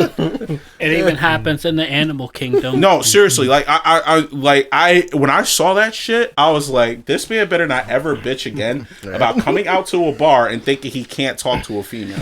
Like, he could just go up to any female and just be like, you know what, I would say hi to you, but I honestly don't even stand a chance to even get a second of your time. And she would literally turn around and be like, why would you think that? And start a whole conversation with this man. Because women love Droopy. Seriously, he's like, yes. Droopy the dog. I'm like, he's like the biggest underachiever when it comes to women. He literally is. We know our strengths. You gotta play to your strengths, man. Yo, that's his greatest strength when it comes to women. His underachieving. I also Al was saying, like, you know, after a certain time period, the hot chick stops being hot, and Mary would be like, Chris, it's been a year. You still can't last longer than a fucking minute. And I'm like, honey, I love you. Like, isn't that all that matters? Go 13 rounds for 1 minute. Well, at least we had sex for 13 minutes. What the fuck? That's more than some women do. I never read the one day. It was like 3 minutes. Like, Chris, you okay? What? She's like, you haven't. It's been fucking 3 minutes. You're okay? Like, shut the fuck up. Like, you should be happy about this. Like, why don't you just think about cabbage or something? Like, just think about something else. It's funny. There's actually a song about that too. Practice a little bit of self-control, man. God damn. He can't. He's got to keep that very low effort, minimum effort. I didn't tell Elliot because you guys heard last podcast. So this chick Beck I'm talking to listens to the podcast. I was like, you want to hear about the infamous 500 fucking letter essay? She's like, sure, show it to me. We're recording. She's like, oh my god, Chris. She's like, I'm not sure if I should, like, what was it? Fuck you or feel sorry for you? I was like, both. The answer to that is yes. Yes. I'll take pity sex. Fuck it. Listen, we need to do something about Ben. We got to figure this shit out. Well, I mean, I have a plan, but everyone's like, we can't talk about it. So I showed her pictures. Like, she wanted to, like, I showed her pictures. I was going through my Google memories and stuff. Or, like, when I first got out of prison.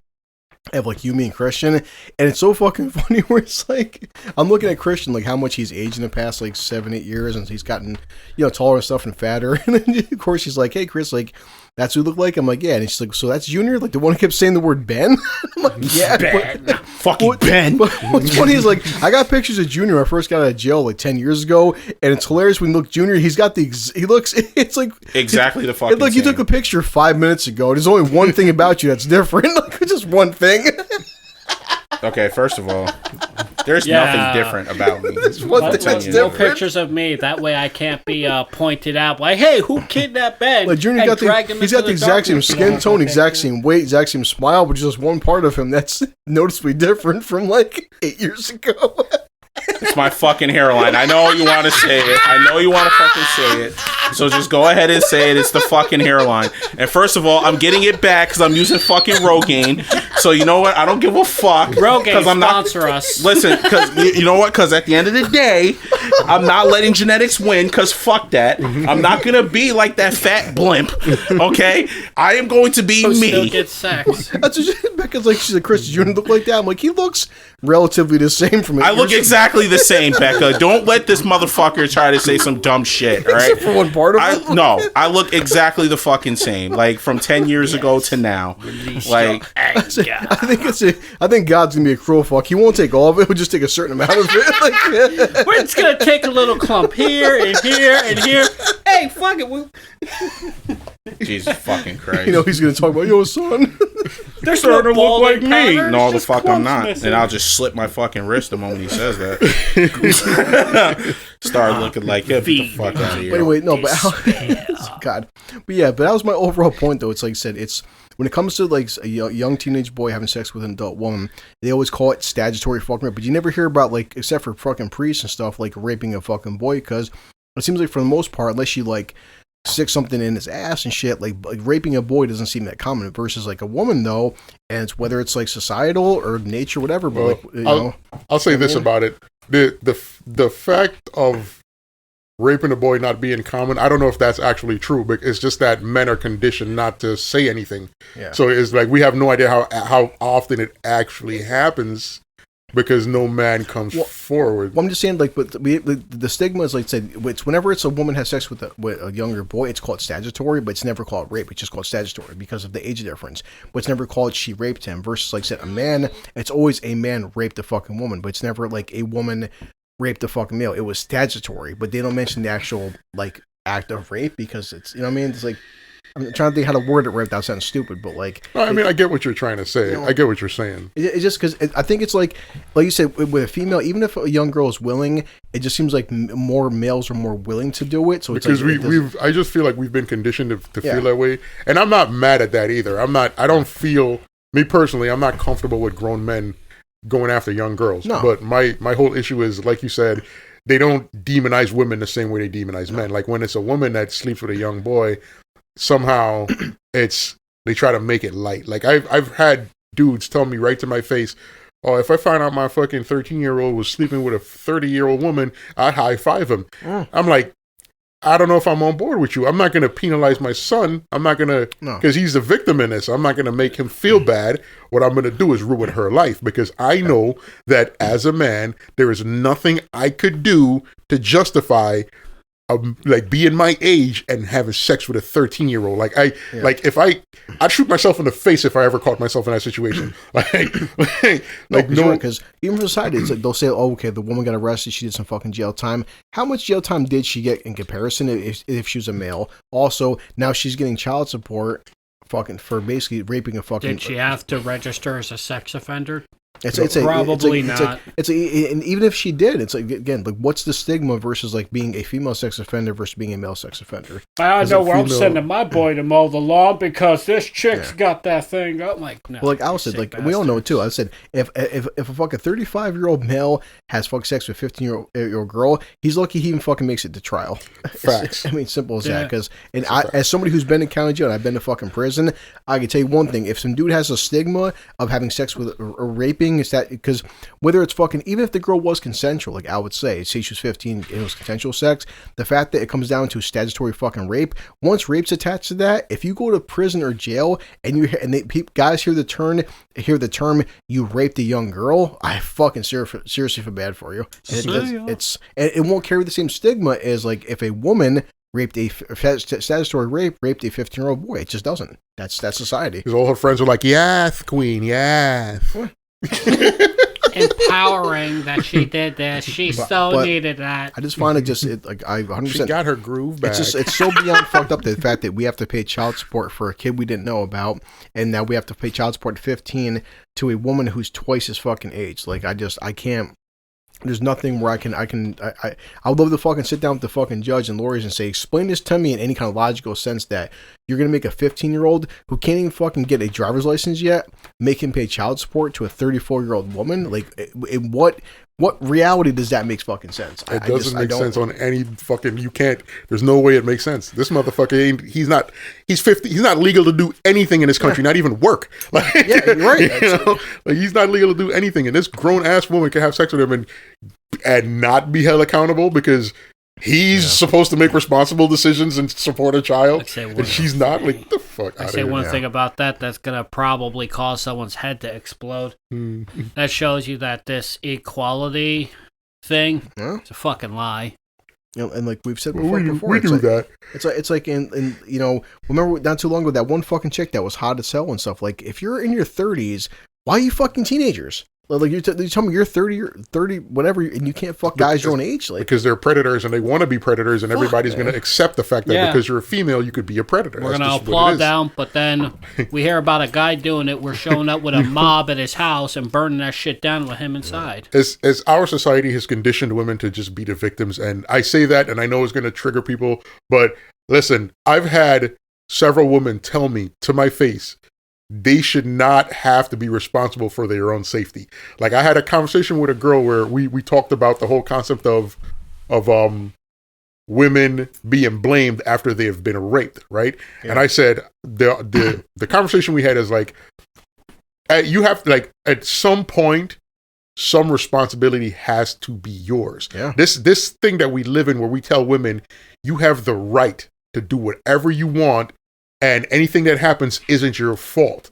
That's wild, because you're essentially saying you don't have to take any responsibility. Like, I know I have the right to go into any city and walk down any street, but I wouldn't do it because I know some streets are fucking dangerous. Yeah. Some streets would get me killed. I have a right to do it, but does it mean I'm gonna? No, because if I did, I'd get killed. And I'm not going to say I deserve to be killed or I should be killed just for walking down that street, but I have to take some responsibility for going out that fucking street, knowing how dangerous it is. I've said it before. There's a lot of women out there that's just being told, no, wear whatever you want, do whatever you want, act however you want.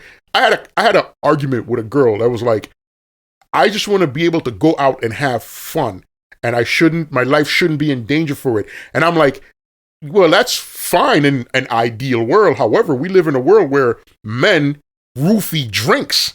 We live in a world where criminal men exist. And you know what bothers me the most about it is women will do shit and then get involved with fucked up men. And then when that fucked up man does fucked up shit, they turn around and say, oh, look at what all men do, right? And that shit pisses me off because all men don't do this. Like the majority of men, be honest with yourself. You're sitting on a park bench somewhere, a woman is walking by, you see some asshole start harassing her for no reason.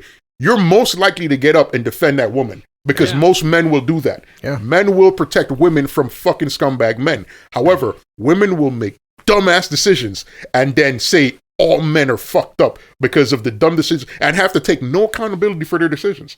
I'm like, there are a lot of things that I have the right to do that I won't do because I know if something, it's very likely is going to have a fucked up effect. And I'm going to be partially to blame, but they don't have to be accountable because our society is telling them nothing is your fault.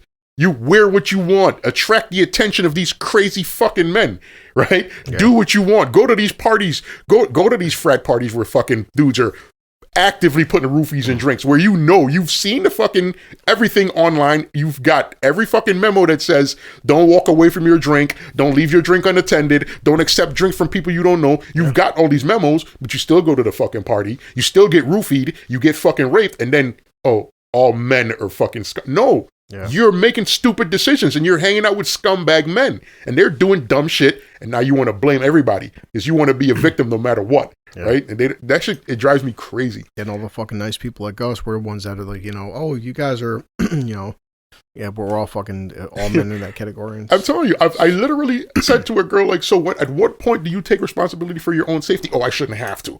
I should be allowed to do whatever I want. So if you get shot in the chest because you walk down the wrong street and you get shot and robbed, is that, what I'm saying? That's not your fault for going down a dangerous street? But not if you're a woman. Wait, if you're a man, you're stupid for doing it. But if you're a woman, and then it's not her fault. You wrap it right back around to my point. If you are a man, you lose. Wait, I got a great example then. Yep. What if a woman beats the shit out of this chick because she went to a bar, started hitting on the dude, paying her no attention, and the girlfriend just fucks her up? It's not the guy's fault. Somehow the guy's going to be blamed. Oh, probably from the chick who got For some reason, guys are always blamed. Men are always fucking at fault. They're always wrong. Women have been conditioned to just be the victim no matter what. No matter what they do. Even when they do statutory rape, they're somehow the victim. Yeah. Somehow. They're the victim and the man is wrong. As we're just on the wrong end of this. That's just what it is. Keep your penis in your pants. No, we just seen that because even though she's the fucking person that caused statutory rape, somehow she's still entitled to child support. Yeah. Okay, dude, there was one. But it's a man's world. There's an article I gotta find. There was one with a teacher that had sex with a boy. She was parked out on a curb somewhere, and a cop noticed the car, went to see the car, and caught them basically putting their clothes on. And the dude was like 14, she was like 30 something. She told the police officer he was the one that manipulated her and talked her into it. You told me about that. Yeah. I'm like, are you fucking out of your mind? You're you're fucking almost 40. This motherfucker is fucking not even 15 yet. You want to convince me that you were somehow manipulated into fucking this guy. Yep. He must be a mastermind. That's funny part. He's a mastermind. Lock him up for his whole life. He has no car. He doesn't work. Is living at home with his parents. He has no license. Nothing. That means that every time anything happened, she had to go get him in her car, take him somewhere, fuck him, and then bring him back home. No, and then when they were searching her phone, they found messages, like text messages of her explicitly telling him, make sure not to tell anybody about it. You might be tempted to tell your friends. Don't tell anybody because I could get in so much trouble. And all this fucking long text message bullshit. So she's actively participating. She knows she's dead wrong. Doing it anyway. Fuck the law. No, but she's a woman, so slap on the you're wrist. 100% right out because it's scary. It's like, he's gonna be a little dude's gonna be in May, come 14 years old, and like, it's I'm not gonna fucking lie. If like I found out he got dropped, whenever schools open back up and stuff, he'll be starting high school next year. I'm like, hey dad, and he's dropped off of school by his teacher. And I'm like, okay, teacher dropped off from school, and I found out, later on, one of his teachers took him into fucking her car and was fucking my kid. Like, oh well, it's your kid's fault that I had sex with him. Wait, what? And trust me, I'm gonna probably beat that bitch to fucking death too. Like, as soon as I see a teacher drop him off, I'm calling the cops immediately. I'm not even waiting. Hey. I'm gonna let the cops figure out what was going on. Yeah. Like, oh, he missed the bus. Oh, you're just thanks, my bad. I'm sorry. I'll let the cops sort it out. Hey, Teach, help me change the car. A tire on my car, all the way in the back of the trunk. It's still, I'm looking at just earlier. We were watching Bleach together. He's 13. He's at the point where he's still at the fun part. He wants to watch Dragon Ball Z. He wants to watch Bleach. He loves playing video games with me. And just thought of like any woman, because I don't care. It's like, yes, my son, he's 13. He's a boy. He's going through hormones. But like, just the thought of any person that in their 20s or 30s trying to fucking sexually, basically abuse my kid, like, whether it's male or female. And then even have the gall to say, oh, well, your kid manipulated me. My son is the most innocent person I've ever fucking met. And like you accuse my kid of manipulating you, like you fucking monster. I think somewhere in it that like that's part of it. I think there are women out there who are like, I just want to have this young boy. I want to be his first experience, take his virginity, and he's young enough to where he's not going to be chasing after other women. So I could like mold him type of like, I don't know. It's like just so many weird fucking things probably happen. And and definitely too. It's like, and that's I think the problem with our society. It's like obviously if a fucking an adult male has sex with a teenage girl, there's a physical aspect that she'll never recover from because of like the way their bodies are built. A young friggin' boy doesn't have the physical fucking trauma that a woman would have, but emotionally, yes. I mean, because it's like if I had to tell people at 13 I fucked my 30-year-old teacher, that's gonna at some point it's gonna follow you for the rest of your life. As simple as that. Like my first time having sex, it was my girlfriend, and I was 17, she was 15, but it wasn't like I was 12 or 13 and I would sex with my teacher. Like that's just like it's gonna fuck with you. It's shit. Let's say, but no matter how much they try to defend it, it is fucking some form of abuse. Simple as that. So, but it's the scary fucking stigma where it's like now we have 3 articles where it's like, even if like the other one, the kid was 14, she was 20, and she fucking straight up didn't tell him like, yeah, I got pregnant, I had your fucking kid. This little girl is 6 years old, and you owe back child support. I never even fucking knew I was a father. Like, how is that right? Like, Jesus Christ. You take her to get a DNA test. Jesus. Like, how the fuck did she even have his information? Like, to fucking give it to the courts? Like, that shit is crazy. Like, he was a 15-year-old boy. Like, I would have been like, nah, you're a fucking criminal all the way around. When I was 24, but I'm sure with social media and public records and stuff, too, it's not hard to find people's information nowadays, so. That's true. But we did 4 hours, so cool. Nice. Yeah, anything got, Junior? So we're heading out. As always, I support. Time flies. I support small businesses. I support local talent. I mean, the few that are left. The few that are left, I still support them. On my Grubhub, I go to like any of these like small joints on Grubhub and stuff like that. I'm a full supporter of these small businesses and local talent and music, whatever it is, music, writing, art, whatever it is. I'm a supporter of it because I am not any sort of a corporate supporter at all whatsoever. And I will forever be, I'm a supporter of blue collar, and I'm going to continue to do so. I was like, send me messages about what, you want us to talk about on a podcast. I have a lot written down here.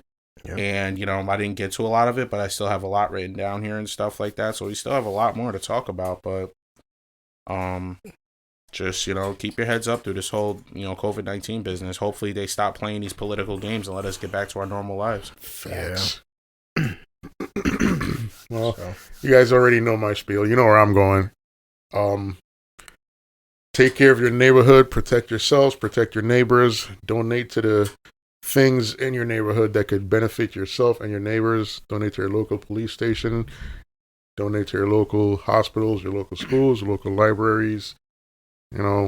That's right now more than ever. We need each other.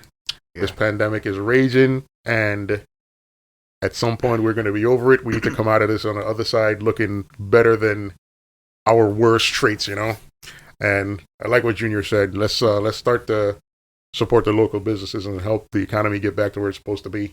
especially locally, because it benefits you whether you realize it or not. Cool. Anything, Elliot? More random thoughts. I got 2 months of Game Pass Ultimate for free. I thought you said Gay Pass. Like, all right, man. Like, No, yeah. all right. Xbox Game Pass Ultimate. I got 2 months for free. Homo. Chris's Game. My star. Thank God for Jim being Apple and fucking Mountain Dew Zero. Like, oh, it's really good. And gay So, thoughts. always.